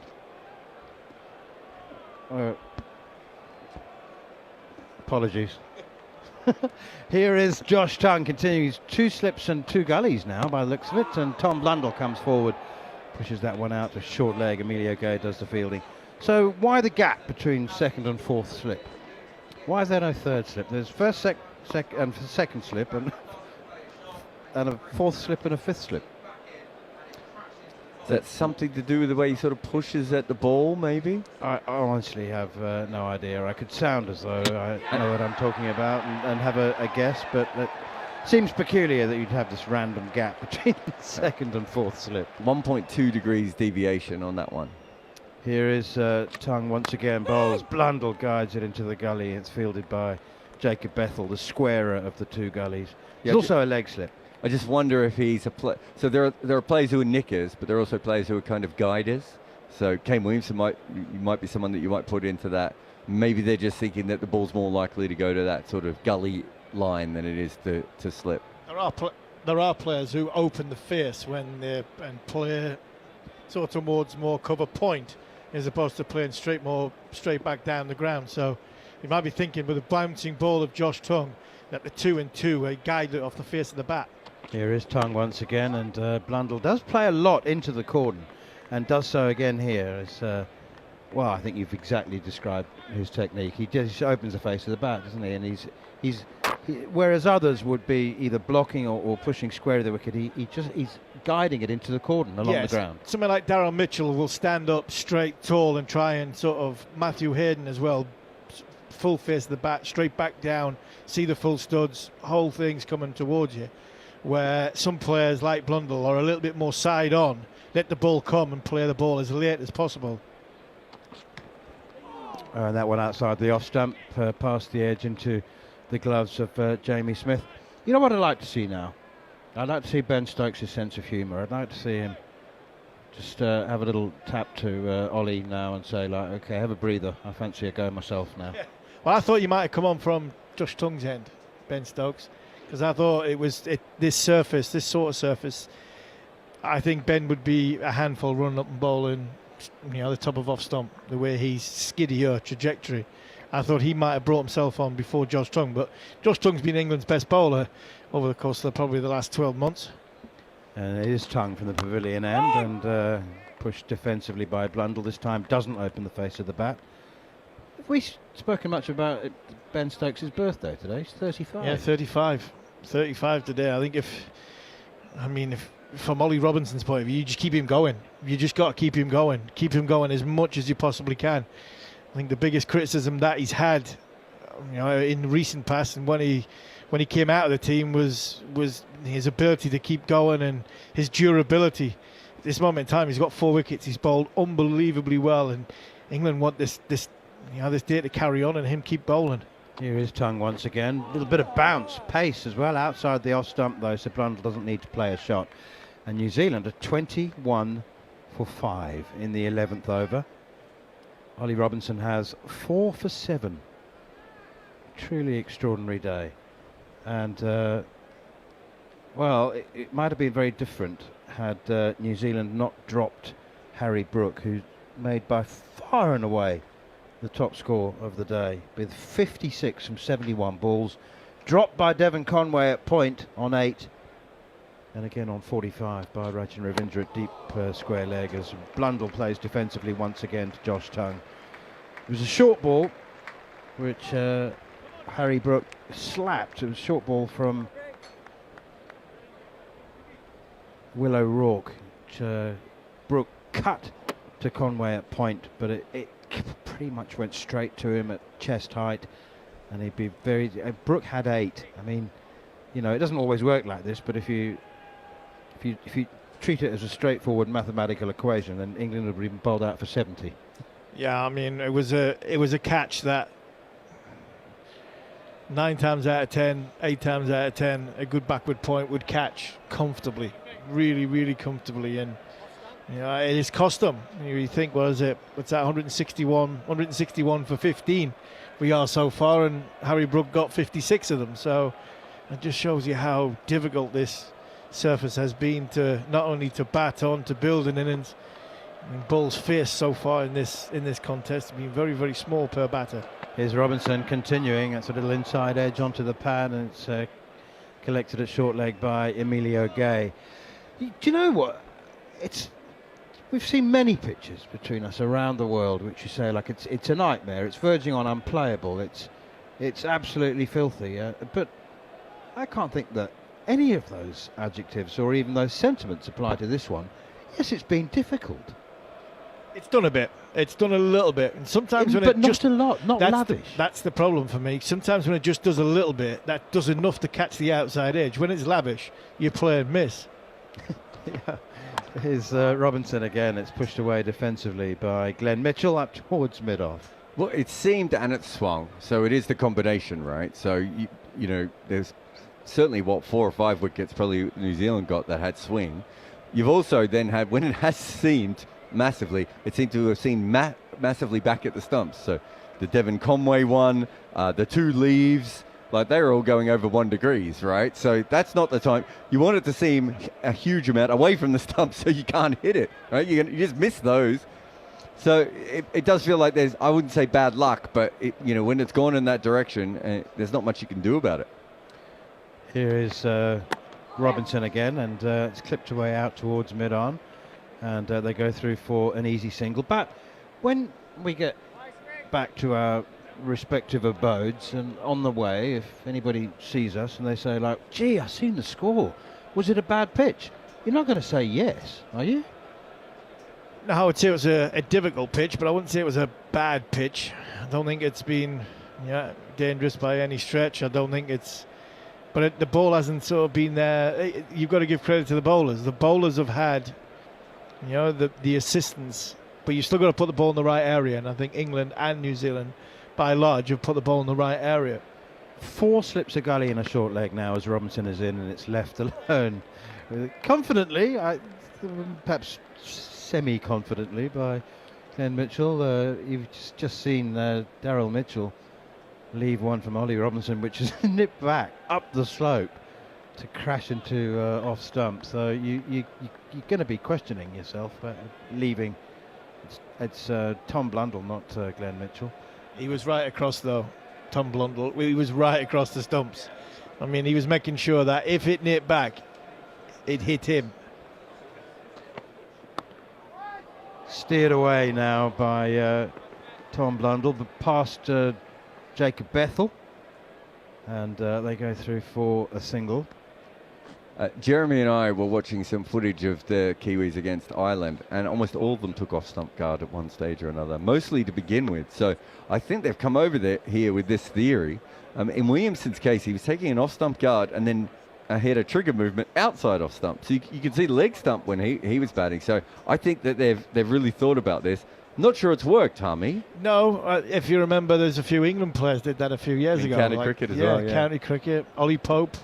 They took off stump guard to leave the ball, but they actually played at it. Here's Robinson again, and is pushed away by Tom Blundell out into the offside. He sets off for a dummy single, a ghost run, and immediately changes his mind. New Zealand 24 for 5. Tom Blundell 4 off 17. Glenn Phillips has 1 off 3.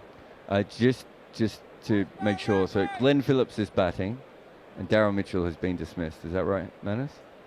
Yeah, I was just saying to Jeremy, who pointed that out, that I've been a little bit of potpourri with my names, mixing and matching. Yeah, it's the jet lag. I don't know where Jeremy's travelled from. He landed yesterday after 36 hours in the air. So on Glenn Phillips, I was looking this up the other day because someone asked me who the fastest cricketer was in the world. Across the ground? Yeah, in a 100-metre run. Right. And I looked this up. Glenn Phillips, 11.3 seconds when he was about 16. Well, there's no point being quick over 100 metres as a cricketer. You need to be quick over... No, of course. 20. He's pretty quick over 22. Yes, very... Here is Josh Tongue again, right up in the block hole, nicely dug out by Glenn Phillips. So I think we narrowed it down to Andre Russell, who was a sprinter when he was young, Fabian Allen, and Glenn Phillips as the 3 quickest over 100 metres. Over 20 metres, I think Bairstow had one of the best records for a while. That shocked you. MS Dhoni's really quick too. Earlier on, they're quick. Both those guys are quick turners, and they're also very strong in the thigh region. And funnily enough, 2 of the 3 have gone in the knees now. Here is Tongue once again, clipped very nicely. That's a lovely shot from Glenn Phillips. Whipped away through wideish mid-on and down to the boundary to the left of the pavilion as we look. Super shot from Phillips, and New Zealand move up to 28 for 5. Talking about the resources that New Zealand have to rebuild, well, they've got a couple of bowlers who are or have been especially proficient with the bat. Do you remember the beginning of Kyle Jameson's career? He was going to be the greatest all-rounder of all time. He batted 7 for a bit, didn't he? And was averaging 21 with the ball and 45 with the bat. Yeah, after he averages 20, I think, now with the bat, doesn't he? Little over. He was a bat when he was young, wasn't it? He had the growth spurt and then started bowling quicker later on. But he was a bat when he came through the system the first time. 3 slips in So the it was gully Broad. for Josh Tongue. Well, that's true. Flicked away by Phillips for a single down towards deep backward square leg. I'm interested in that change of field by Ben Stokes, putting a deep square leg out. He's a brilliant, inspirational England Test captain, and so far be it from me to question the wisdom of that. But maybe it's a psychological thing. You know, he knows that Phillips. Everybody knows that Phillips is not only likes the hook and the pull shot, but plays it very well. So he's saying, like, I'll put a man out there. Let's see how good you are. Are you prepared to take him on? Here is Tongue again. Bowls to Blundell, opens the face of the bat once more, steers it to Duckett, the finer of the 2 gullies. Yeah, I think old Ben's basically saying to him is, keep your length, Josh Tongue, keep trying to drag him forward. But if you do bowl short, and Glenn Phillips will be thinking it's 29 for 5, I'm not going to die in a hole here. If there is something to hit that's not in around off stump, I'm going to try and belt it. So Ben's trying to cover all bases. That Phillips might be thinking for the big shot if it's offline, a bit like Harry Brook did when Harry Brook holed out to Ratchan Ravindra, just Ratchan Ravindra didn't hold on to it. Tongue in again, bowl right up in the block hole, looks for the Yorker, bowls a really good Yorker. One of the reasons why he's so good at tail enders. It's nicely dug out by Tom Blundell.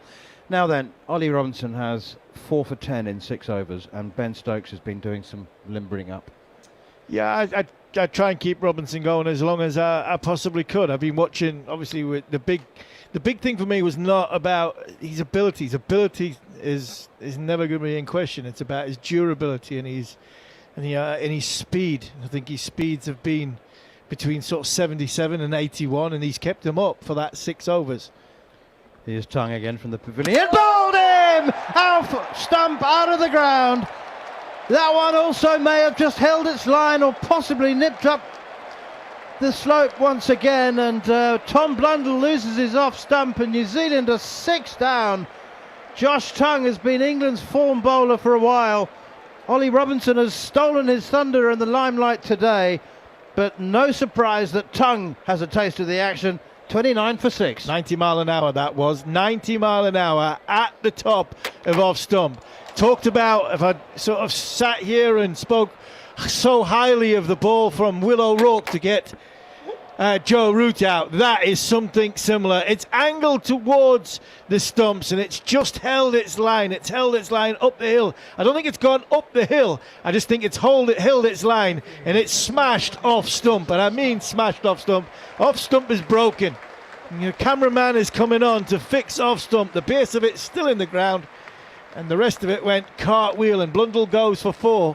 New Zealand in real trouble at 29 for 6. Yeah, it's a big wicket for England and an expensive wicket for whoever has to pay for those stumps because it really did.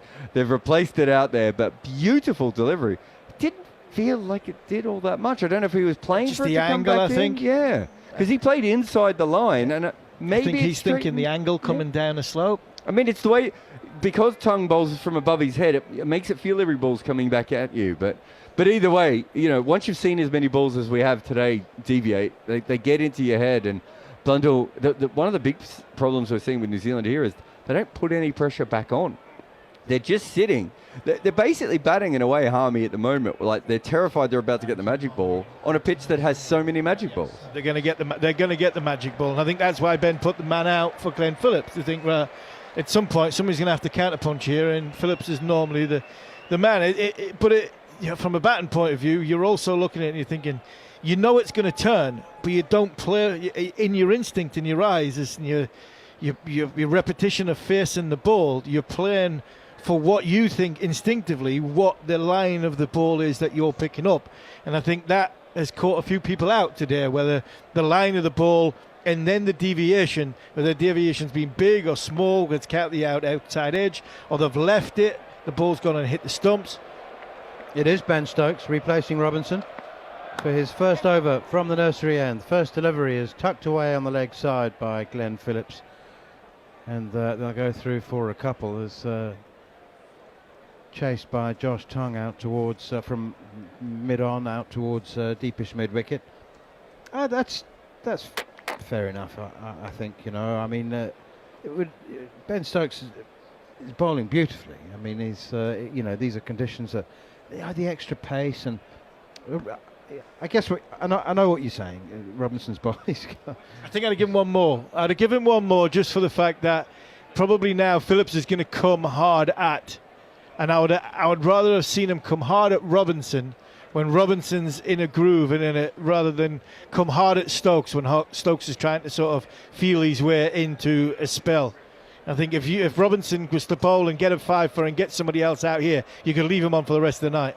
Here is Stokes, and it's driven very firmly. Nicely timed by Glenn Phillips, but the England captain is down quickly to field with his left hand. I'm just going to speak out in your defence, Harmy, because there's a few people chuckling. And for the last couple of weeks, you've been having some grave-ish doubts about Ollie Robinson, and you have pointed out that he's a lucky man at 32 to get a third chance in England. And one thing that you said consistently is that he was one of the most skillful bowlers in the country, and there was no doubt about his skill.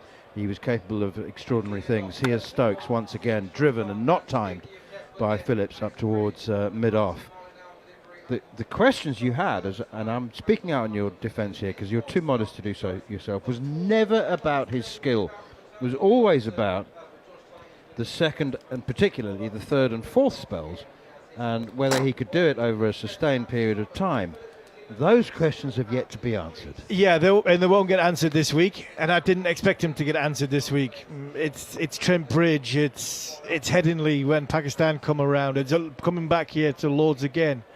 Here's Stokes once again, and that's defended by Phillips. No run. And I also said last week on the programme that if he, there was no. I've never had a question. I mean, you asked me to pick a combined 11, and Ollie Robinson was the first bowler I picked. Much to your amusement. Yes, much to my amusement. For the simple fact is, I've got no issues with the top class bowler he is.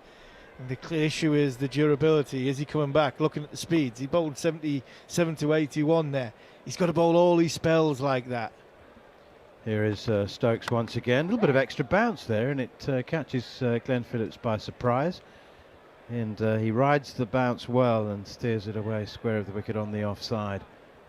Good pace as usual from the England captain. But it's the first time in a long time since Broad Anderson. Even when Wokes was playing in the last few years, in the last year or so, not had a bowler who can control a session like that. We haven't had that bowler that can control a session like that. Where people will say, well, where was he for the Ashes? He was where he was for the Ashes because Ollie Robinson put himself there. If people think Ollie Robinson put himself back into contention, he has put himself back into contention. Stokes again, and that one goes down the slope. A little bit of swing as well, maybe seam movement, beats the outside edge into the gloves of Jamie Smith. I was looking at this the other day, Harmy. I think England have something like 4 or 5 of the 40 most expensive bowlers in Test cricket around their team at the moment. Cast, Tongue, Bashir, Atkinson, even Stokes has a really high economy rate. Even in this era, Ollie Robinson is 2.75, which I would think, adjusted for era, would be a pretty good economy. The things that they needed in Australia was line and length. It was, nipping around. It was new ball bowling. It was calming things down. But when he was in Australia, 4 years before that, 3 years? We play in Ashes every year now. It's hard to remember. He bowled one spell at the Gabba and looked like he was cooked. Yeah, and that's the problem. That's the issue, and that's something that only Ollie can tell us that he's back, or he can survive at this level, because there's no coasting at this level at the pace he's at. He can bowl like that, no question like that. He's a top class performer. I've never had any problems with that. And where he was for the Ashes, he put himself in that position. Driven nicely by Phillips, straight to mid-on, however. Gone to the England captain fielding at mid-on, and Phillips has 8. Nathan Smith has only faced 1 ball, and New Zealand are 32 for 6. We've had a 16-wicket day, and we're at least 35 minutes away from 19 overs left. The close. 19 overs left. Not sure we'll get him in, Harmy. I'm not sure. I don't think we're getting them in, but 19 overs left. If you're Shoaib Bashir, do you say we can get these in if you give me the ball? Anyone? Anyone? Yeah, I think the second word from Ben will be off. Ben Duckett's been moved from third slip to sort of shortish straight mid-wicket. Short, pulled. He does like the pull shot, and Ben Stokes knows that, and Josh Tongue has given him a ball to pull, and he's pulled it handsomely for 4 behind square on the leg side. He's such a powerful guy. You were saying before, a sprinter. What did he used to do? 400 push-ups a day, 300 push-ups a day, or whatever. He's a very, very strong athlete. It's the pull-ups. Have you seen his biceps? I think he moved on from the push-ups to the pull-ups, didn't he? I think he goes through different exercises, but he has never fulfilled the batting talent that he has. Here is Josh Tongue again, bowls. Phillips leaves one outside the off stump. He's had his moments in shorter formats. But even in shorter formats, if you have a look at his numbers all together, they don't quite stand up. Everyone has seen a great Glenn Phillips moment. Everyone loves the effort that he puts in, how much he tries. Usually in the gully, usually. Yeah. The fact that he was a wicket keeper, then he decided to be a bowler. Like he does really push himself, but I think he's so talented, and I don't know if we've seen it. It's very possible for him to do a Harry Brook type innings though here, right? And that would be huge. I mean the innings from the first inning. Short and slapped away behind square on the offside. It was short and wide, and Phillips put that away with disdain and some ease. He played an innings in New Zealand. Was it at Hagley Oval? Did he play an innings at Hagley Oval where he got 50 in a crack or 40 odd in a crack playing Phillips? I'm sure it was. I think it was in the first Test match where they were under a little bit of pressure and he come out swinging. Well, he's more than a run a ball here. So tell me, I don't know why I think this, but I think conditions will ease. I think batting will become easier. So if New Zealand can get to parity, I mean, if both teams are bowled out for 140, who will be... 140 does seem a way away. Yeah, that does at the moment. Steered away behind square on the offside into the gully, where Gus Atkinson finds himself. Well, at backward point, really. But, I mean, it was similar. It's been similar in many Test matches at Lord's, but, in extreme case, that 2015 Test match when England recovered from 30 for 4 to make 350. New Zealand put 500 on the board. I mean, I think I'm expecting to see a lot more runs in the third and fourth inning. Yeah, and I think you'd have to fancy England. One, they're 100 in front at this moment in time. And it looks like tomorrow is going to be the best day from a weather point of view, so that'll probably be the best day for a prolonged batting. Here is Tongue once again, and Phillips pushes it out to Duckett at short mid-wicket. So you'd hope that tomorrow would be the day whether New Zealand can survive tonight, get themselves through 6 down. Phillips come in tomorrow and have a go, and somehow get them up around England. Then all of a sudden, you're talking like a little bit 50-50. If England can bowl New Zealand out tonight and have them break this partnership, because that's probably the last big partnership to break this partnership, go in with a 40, 50, 60 run lead, and all of a sudden England can bat tomorrow in the best sort of overhead conditions, and then all of a sudden you'd think England are massive favourites in this game to be the ones that bat the long time, because Saturday doesn't look great, so it'll be a stop-start there, which can only help the bowlers. Here is Ben Stokes down the leg side and clipped away very nicely and efficiently by Nathan Smith for a single towards deep backward square leg. I honestly wouldn't be surprised if New Zealand do reach parity. I mean, I just think Nathan Smith's a really busy, bustling, smart cricketer. How useful you have to be to average 25 at number 8 in Test. He averages 25 for a reason. He can bat, and he can bat properly. As can Carl Jamieson, and they've still got Glenn Phillips at the crease at the moment. This one is pushed away by Phillips behind square on the offside to backward point. Ooh, Shoaib Bashir's at backward point. Oh, promotion. Yeah, Gus Atkinson was at backward point for Josh Tongue, because I think for some reason he found himself there, and when that ball went flying past him head high, I don't think he's seen it, so Shoaib Bashir, is he comfortable at backward point? Try to think who else could go there. I think Harry Brooks. Where's Harry Brook? Is he not second slip? Here is Stokes once again. Looks for the Yorker and finds it, but it's driven. What a shot that is. That's a super shot from Glenn Phillips. He's driven a Yorker for 4. Down to straight long on. So clearly it wasn't actually a Yorker, but it looked like it, and it looked like he was primarily interested in digging it out. He's dug it out for 4. Yeah, I think the reason why Shoaib Bashir is there, I think Jacob Bethel must be off the field. No, not Jacob Bethel. Somebody's off the field because Sonny Baker is off the field, who's just chased that and dived full stretch, didn't quite get to it.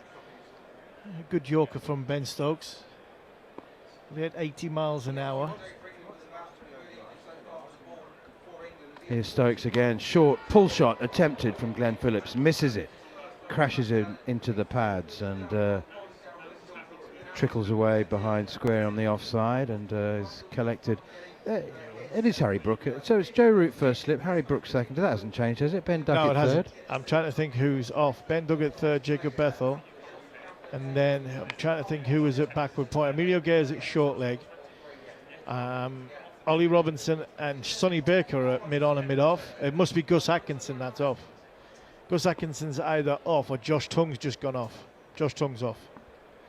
Here is Stokes once again, angles in and delivers from close to the stumps, and it's punched away nicely by Phillips. That's super timing. That's really, really good timing and a valiant effort chasing down towards the boundary by Shoaib Bashir, and he's dived and he's tried to just scoop the ball back as he's heading over the triangles, but wasn't able to do so. So 4 runs from Glenn Phillips. He got his knee caught in the ground, not quite Simon Jones style, but as he's diving to try and drag it back, his momentum was stopped because his knee got stuck in the ground and ended up helping it over the line for 4. Here's Stokes again running away from us from the nursery end. New Zealand 49 for 6. Full and just out fifth stump line outside off stump, and defended straight back to the bowler, and there's no run. What an extraordinary day of cricket that we've had. England's innings lasted only 39.4 overs. They were bowled out for 140, but nobody in this crowd will say they've been shortchanged on action. Overs, but that's not the players' fault for once. That was the weather. New Zealand, in reply, 49 for 6. Another word from Harmy, and then it'll be Jon Norman. Yeah, it's been a great day of pulsating Test match cricket. I mean, Kyle Jamieson, it's been a day for the tall bowlers. Kyle Jamieson, 5 for 62. He bowled brilliant, fantastic. Ollie Robinson come in with a cloud. There's been a lot of dark clouds over Lords today, and there were big question marks over Ollie Robinson. And he bowled beautifully. 3 wickets in that first over. He did bowl magnificently well throughout his whole spell. Not just that first over, throughout his whole spell. And it's about him coming back from there. Stokes has been a little bit expensive since he's come back. Tung's hit a good line and a good length.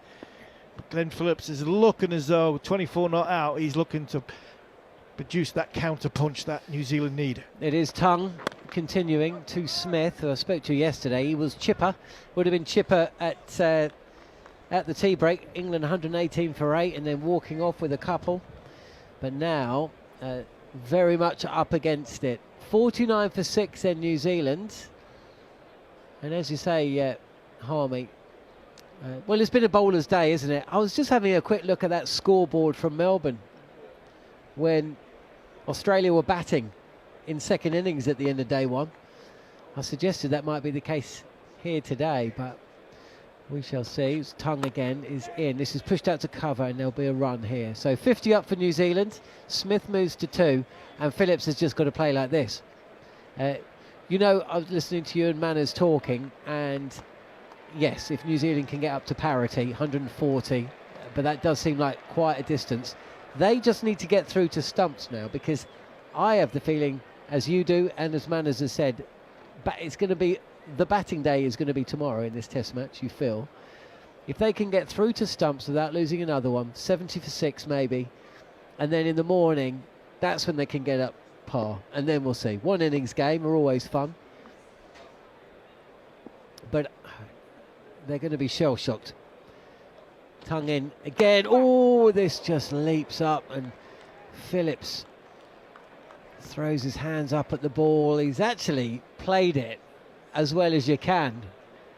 Right, he's played it pretty well. He's played it unbelievably well. He For has. a little guy, he's played it unbelievably well. Because it's not only it's bounced, it's straightened as well. So he's thinking it's going towards his rib cage, and it's actually would have hit him, left rib cage. It would have. He's thinking it's going left rib cage. It's actually would have hit him right in front of his right shoulder. There's two fielders out on the boundary, behind square on the leg side as Tongue comes in. Oh, that's that's the follow-up shot, isn't it? After he's nearly worn one, and he's played with soft hands, and he's managed to get the ball down and square the wicket. Hasn't gone into the slip cordon. The very next ball is again fast from Josh Tongue, and Phillips has tried to larrup this. He's lost his body shape, and he's coming close to getting the thick edge could have gone anywhere, couldn't it? But he could have got out as well. Well, it took some catching. If it didn't go to Jamie Smith, it was going to take some catching by Joe Root, Harry Brook, Jacob Bethel. No position to play that shot. Didn't look good. Phillips with bat raised. Tongue is in. Oh, it goes past the outside edge. Can New Zealand get through to stumps without losing another wicket? At this stage, it's looking unlikely. It is looking unlikely, but the sun is just poking above this cloud here, and it's about to go in. And once that goes in, I think the darkness will set in very, very quickly, and we might only have 5 more minutes. 5 more minutes. You're looking at maybe an over and a half, possibly 2 overs, where England need to strike, because breaking this partnership, I think, will be big for England overnight.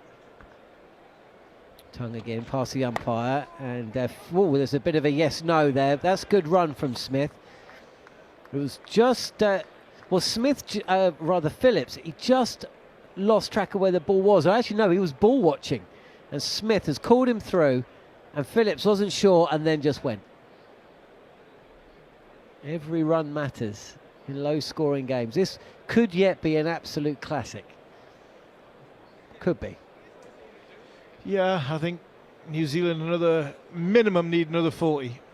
I think if they get bowled out for 70, I think they've got to get more than 90. Got to be somewhere close to the 3-figure mark, I think, for them to still be in this game. I think if England can bowl them out for 70, I know that's still a big ask, but at the end of the day, they're 51 for 6. Then I think 70-run lead on this surface, even though it will get better, I still think that's a huge margin. And something else we haven't really sort of touched upon, New Zealand might only have 3 bowlers because Matt Henry is potentially out of the game. Well, he might not bat as well. This is going to be runs from the bat of Glenn Phillips, and he's going to get 2 here, pitched up by Stokes, and Phillips is forward. There's just 2 slips in place, and this goes to the right of Gully. His backward point out on the boundary, so score moves on 53 for 6. I mean, can you bat with back spasms? Matt Henry certainly won't want to, but say Phillips is still there, and there's 10 minutes to go, and they're 9 down.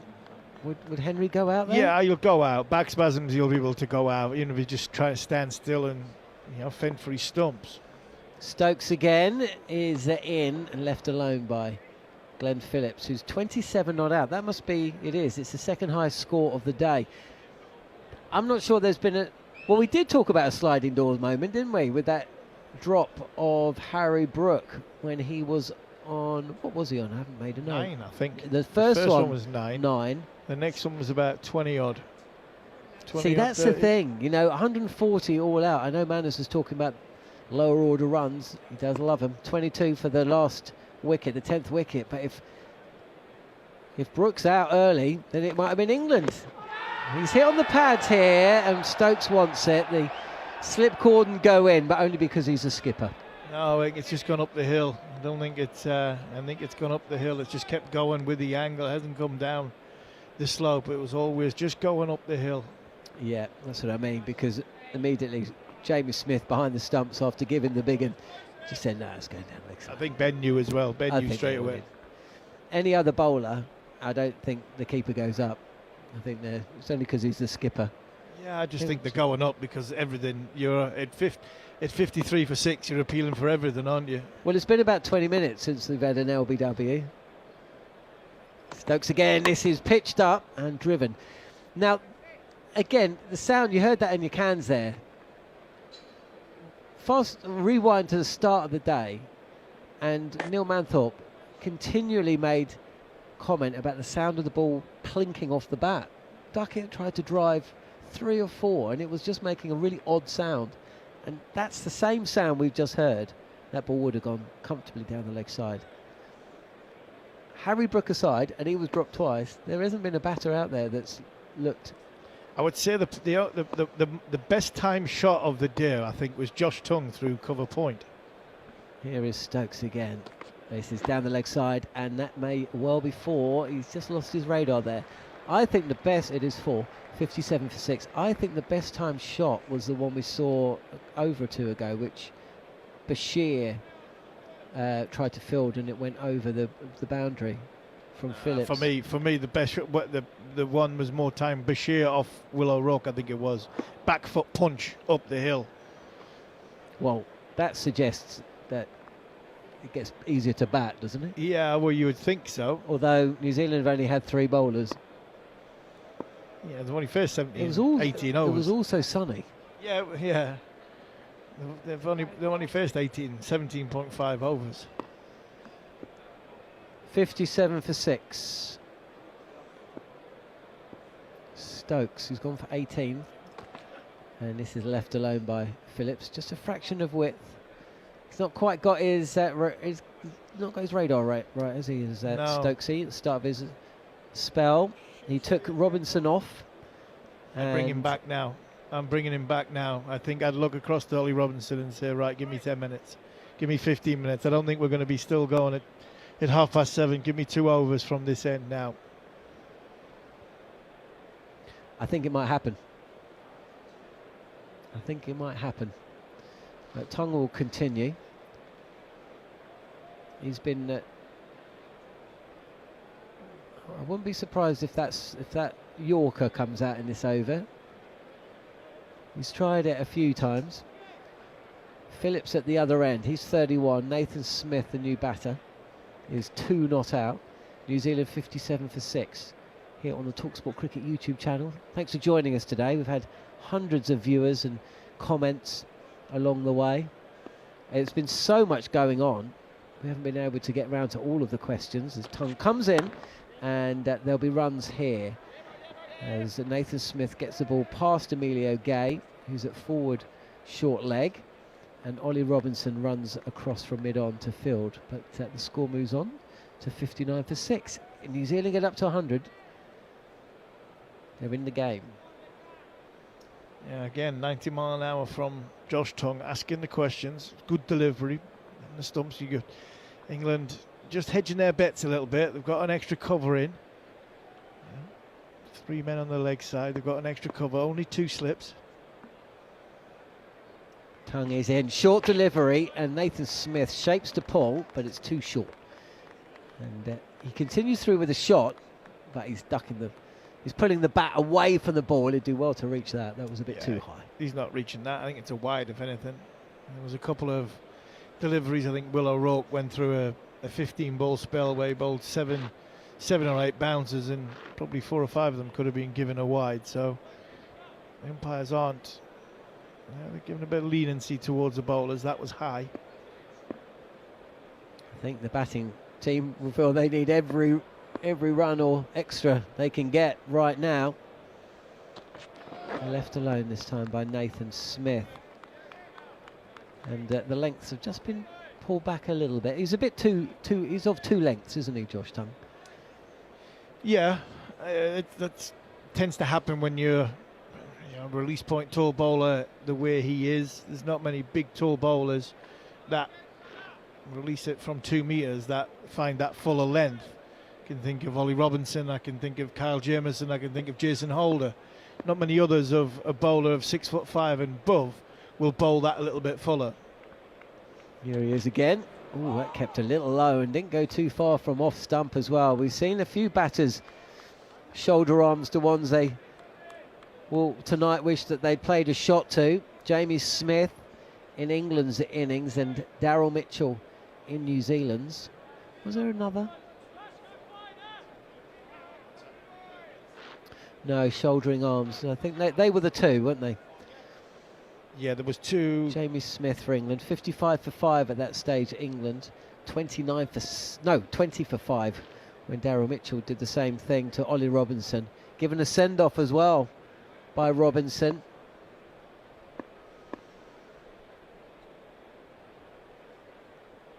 Here is Tongue, and Smith defends in and around middle and off. One ball left of over number 19, so the lacquer would have come off the ball by now. That dismissal of Blundell,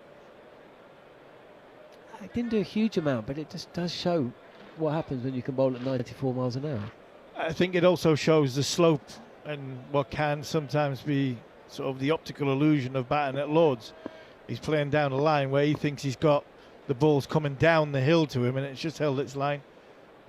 Here he comes again, driven, and it's a chase on for Stokes, who should get the ball just before it reaches the boundary at extra cover, and it'll just be 2. So another couple of runs to Smith, who weighed in with a couple of important wickets, 3 of them actually, 3 for 38 from his 10.4 overs earlier today. And now he's just combined with Glenn Phillips, a partnership of 32 for the 7th wicket, and that is the highest partnership of the partnership of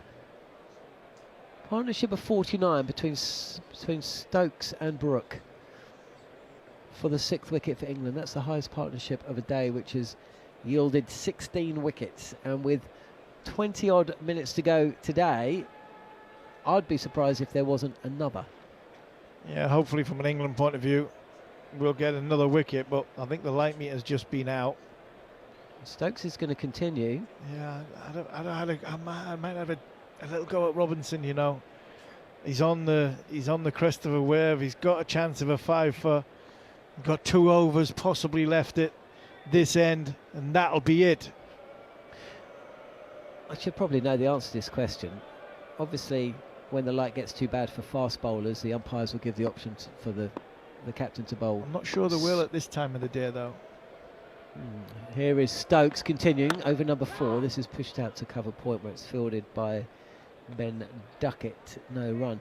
Can an umpire say to the captain, Josh Tongue can't bowl, but Ollie Robinson can? No. It is just from pace to spin. Pace to spin, I think. I think it's pace to spin. I think it's umpire's discretion whether they believe and deem it's right for a seam bowler to bowl, is it right for a spin bowler to bowl, or is it bad enough that, in fact, you know what, let's go off because it's not good enough for anybody to bowl. 2 slips in place with the gully as Stokes is in, and Phillips, who's 31 not out, tries to turn this and play this through the leg side, through mid-wicket. There's a big gap there, but again, it doesn't get anything on the ball. There's no timing, and it's actually Stokes who fields. I think the argument to sort of carry on that argument, John, I think at this time of day we're looking at, what is it, it's 7:15. I think the umpires will say we're not interested in bringing a spin bowler on because we're going into territory where the game doesn't normally we're not normally playing cricket anywhere in this country, so majority of the time we're not anyway. So Rod Tucker's having another go. It's on top of the stumps now. He takes the bails off and puts it on top of the stumps. Yeah, the light meter's out. 61 for 6. New Zealand would run off, and it looks like they might. Looks like he's getting it. He's going to the other end. He's going to the other end is Rod Tucker. Glenn Phillips is getting his running shoes on.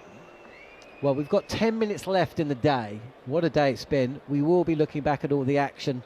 Myself with Jeremy Coney, Steve Harmison, on following on. That is, I think that's stumps. That is stumps. New Zealand have made it through to stumps.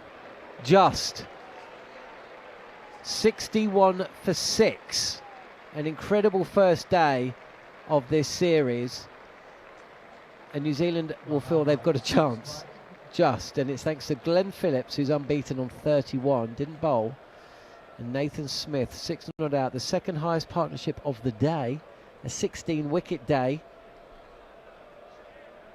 England bowled out for 140, and in reply, New Zealand are 61 for 6. Question marks over Matt Henry, whether he will bowl again in the test, whether he will bat again in the test. We probably will do that, but Steve Harmison, it's difficult really to pick one moment in this day. No doubt we will do so as part of the Following On podcast.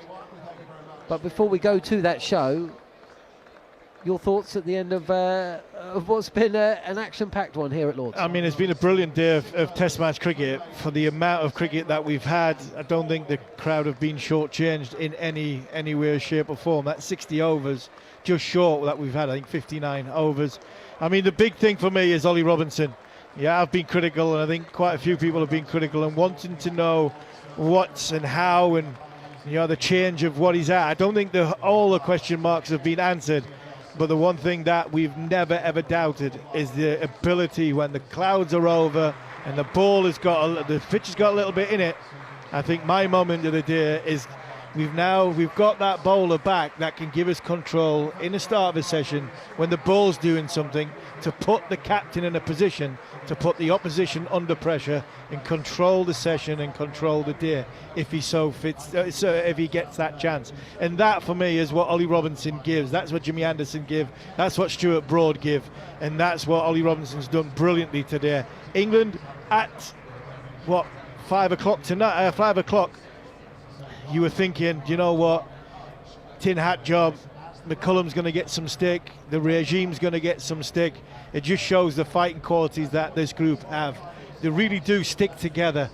They're chasing in time over Christmas, and they've stuck together, and they've come out here, and they could have easily felt sorry for themselves, but they didn't. 140 all out, they've come up 61 for 6, give themselves another great chance to win a Lord's Test match, largely down to the brilliance of Ollie Robinson. And for one, as much as I have had to give him some stick, I'm pleased for him, because when you see somebody come back after a timeout, you know, you really want them to do well, and I'm pleased that Ollie Robinson has showed what he can do, because the world-class opening bowler that he is, it's now backing that up. And time will tell, and we'll see what happens over the next 3 or 4 days. Okay, we will we'll find out. But now it's time to look back at all the action with today's Following On.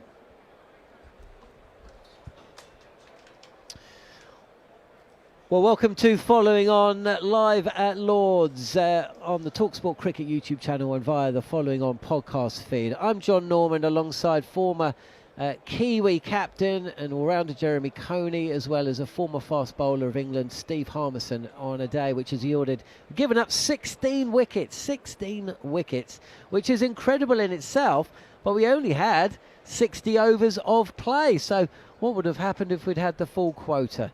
If you no doubt know by now what has occurred. England losing the toss and being asked to bat first. It looked like a good toss to win, and it was. England under pressure straight away. 55 for 5 when Jamie Smith was dismissed, and if not for 2 drop catches, Harry Brook would not have gone past 50 for what was the 6th or 7th time against New Zealand. It's been a scourge. He's been the scourge, and so it proved, because England could have been bowled out for less than 100 if those catches had stuck. One of them from Rashin Ravindra. He had a poor day, dropped a sitter, and when he came out to bat, didn't even last a delivery. 140 all out then, and there was real question marks whether we would get much more play, or if any, because the clouds had gathered, there was rain in the air, the floodlights were on. How New Zealand would have wished for a deluge. The deluge was wickets, and they came. 3 of them in the first over, coming from Ollie Robinson, back in the side. A triple wicket maiden on your return to the England side. It couldn't have gone any better for he nor England.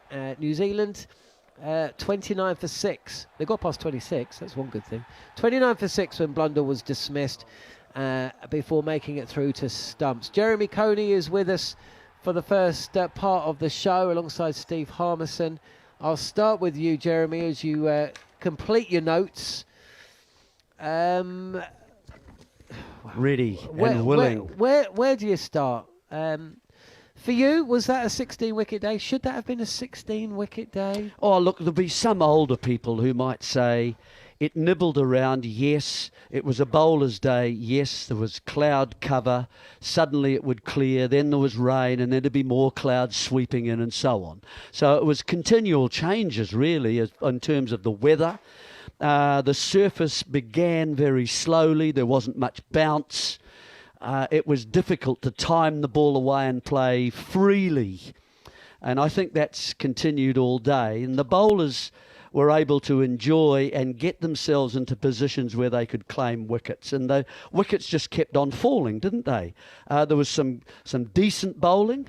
And there were some good bowlers operating, weren't there? And there were enough of them that no batsman really, apart from the counter-punching and counter-attacking from Brook for a while, but even that wasn't a safe measure, was it? Because he was put down a couple of times and doing so, got away with it and got an important 50-odd. That bolstered the England total. And it may well be, you know, a very important innings in terms of the rest of this test match. But a bowler's day, I think the bowlers that impressed me, well, for New Zealand, Jamieson, of course, picking up the 5 wickets. He managed to get Gay, and he managed to get Smith, and he managed to get Stokes. So 3 of your top order, and then Atkinson and Robinson towards the end. So, but 3 top order players, and O'Rourke getting a very important 2 with Bethel and Root. And Smith did a job, didn't he? He swung the ball a little bit early on. He was a little bit quicker as well than perhaps some of the batsmen thought, but it was the movement that got him Duckett and Brook. And so that was, I mean, New Zealand would have been happy with bowling them out for 140 after dropping a couple of catches. I think that's probably fair. And then suddenly New Zealand were out of the game within, 10 overs at the moment. They were 5 down at that point for 20. And that was really Robinson who really put them on, the back foot. And it was just lovely medium-fast bowling. Pinpoint accuracy, lovely angled run-in, balanced, head still, controlled gather, nice swing of the arms, getting his complete height that he could to get a little bit of bounce and movement, and more importantly, I think, getting the ball into the surface so it could grip and seam and move from there. And really, I mean, that was it. It was just then the magic of the fingers, and that really is the rhythm and music of fast bowling and medium fast bowling. And he showed us he can do that. It was only 6 overs. So it's not, we can't say a real tick. We can give a big tick to the wickets. We can give a big tick to consistency. But we knew those things. We don't quite know, has he got loads and loads of deliveries and overs in his legs yet?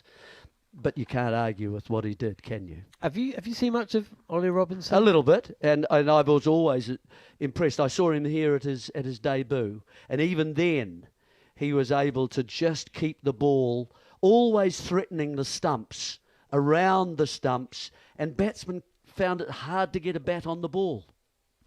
Were you surprised by how difficult batters on both sides found it to get the bat on the ball?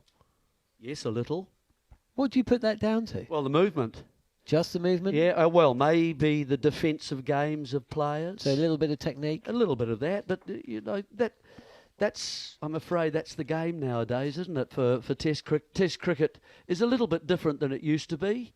Defensive occupation hasn't quite the importance that it used to have. And I just think that they're better at attacking than former players used to be as well. It is early days. I mean, we only had 20 overs of New Zealand's innings, but in that 20 overs, personally, I worried about New Zealand's ability to score runs against this England. Yeah, I think that's fair. Yeah, and after seeing that fear hasn't gone. No. You, the same? I think exactly the same. For all the brilliance of Robinson, there was also brilliance from the New Zealanders. Jameson spent a lot of time on the outer, He's had a lot of his injury problems. O'Rourke's had a lot of injury problems. Even well, it's nice Nathan to see players coming back from a serious injury like that. That's taken probably 2 or 3 years out of their game. It takes the pace out of the bowling form, and the things that they had prior to the injury, they can't find that again, so they've got to find another way. And when they are able to get 5 wickets, and at the important place like Lords, I think that'll please Kyle Jamieson in particular very much. Why does New Zealand keep dropping Harry Brook, Jeremy? What is idea. it? Is there some kind of... I just thought they were pretty comfortable catches, actually. Now, whether those players aren't thinking that the ball is going to come to them, whether they can't see... You should see a catch 100 times before it actually arrives. It shouldn't surprise you. That's how I feel about it. I was always expecting a catch, and every time the ball went through and into the keeper's glove, I got an idea of how quickly it was going to come to me. I'd try and work out, it was an attacking batsman or a defensive batsman. A defensive batsman, I go up half a pace. If it's an attacking batsman, because he's actually trying to hit the ball hard, I go back half a pace. I give myself a chance, and I always try and get my head across and not swing my arms out so beyond the compass of my head. So I give myself the best chance of taking it. I'm not being rude. I'm just wanting to have a quick check on my CricViz app to see what percentage they give New Zealand for the win. What percentage would you give New Zealand for the win? Well, that'll depend. I think the first session tomorrow is going to be pretty important, isn't it? I mean, there's a ball. How many overs have we had, basically? We've had 19.2 overs. Yeah, well, the ball's still in good nick, isn't it? It was after about 30, but if it gets hot, and there's supposed to be decent sun, I think, well, if that happens, then I think the ball after 35 overs... Well, if they bat today, it stopped swinging, didn't it? It did. Yeah. If New Zealand bat for 15 overs tomorrow to take it to the 35 over stage, then maybe they've added 40. Yeah. Right. Yep. A one innings game, or maybe 20 or 30 shy. They're in the game. Anything more at 100? Mm. Yes, I think they are in the game at 100. They'll feel that way if they can claim a couple of early wickets in the second innings. Wouldn't you? Yeah. I totally agree. Look, there have been questions about Glenn Phillips in this side. Mitchell Santner was fit for selection, I assume. He was named in the squad early. Glenn Phillips didn't bowl. The feeling is Glenn Phillips is in this side more for his batting than his bowling. Correct. And now's the time to... Let's have a look at it now. There couldn't be a Hasn't more got perfect 100. time in a slow... No, it hasn't got 100. No. In a low-scoring game, he could be key, right? Well, he's got to match someone like Brook, doesn't he? And and the tail have to bat with him.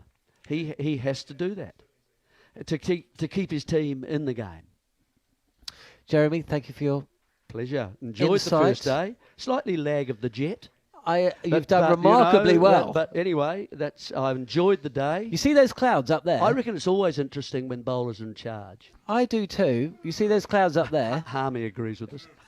You see those clouds up there? See those clouds up there? I do. You were travelling through them 24 hours ago. I was. Right. Anyway, lovely to be here.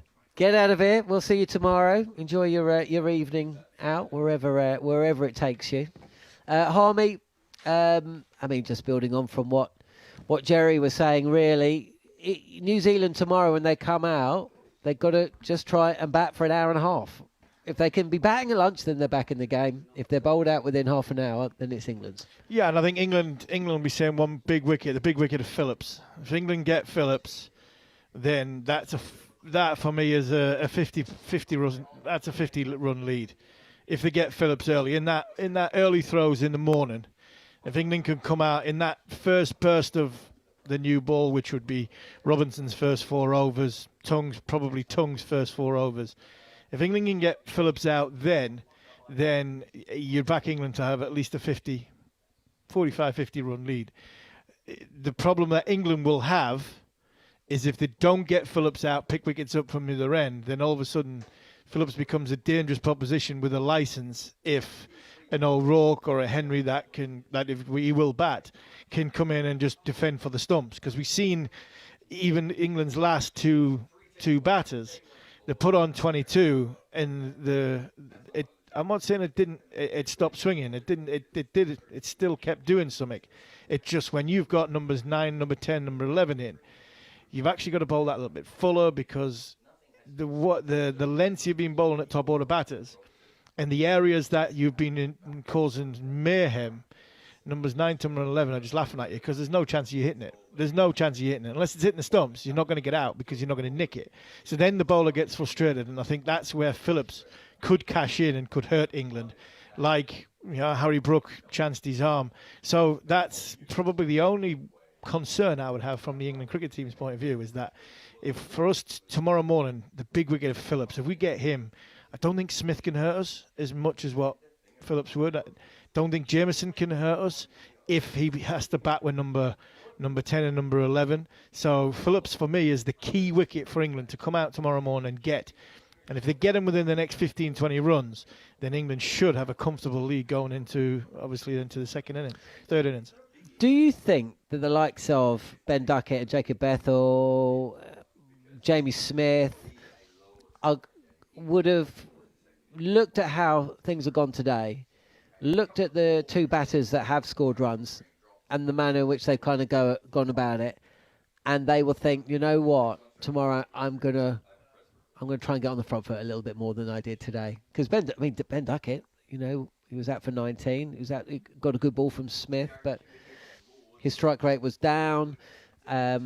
Jacob Bethel, 6 from 22. Is it just going to be, they're going to look at this pitch and say, this is the kind of pitch where I've got to try and just score runs whilst I'm out there. There's no point just hanging about, especially in a low-scoring one. Yeah, they might sort of think about that while they're having dinner tonight, or might think about that tomorrow coming into the day. But you never know. Tomorrow might come, the sun might shine, and all of a sudden the pitch might be different. And the game plan they had today, which is something that have had 5 months to think about, will be the right game plan for the third innings of this cricket match. So you just never know. The one thing I will say is you have clarity of mind, clarity of thought. And I think there was a few people out there, not just on England's side, on both sides, that I think the clarity of thought of how they were going to, evolve the scoreboard was something I don't think was there, and that's why we're in a position where we've had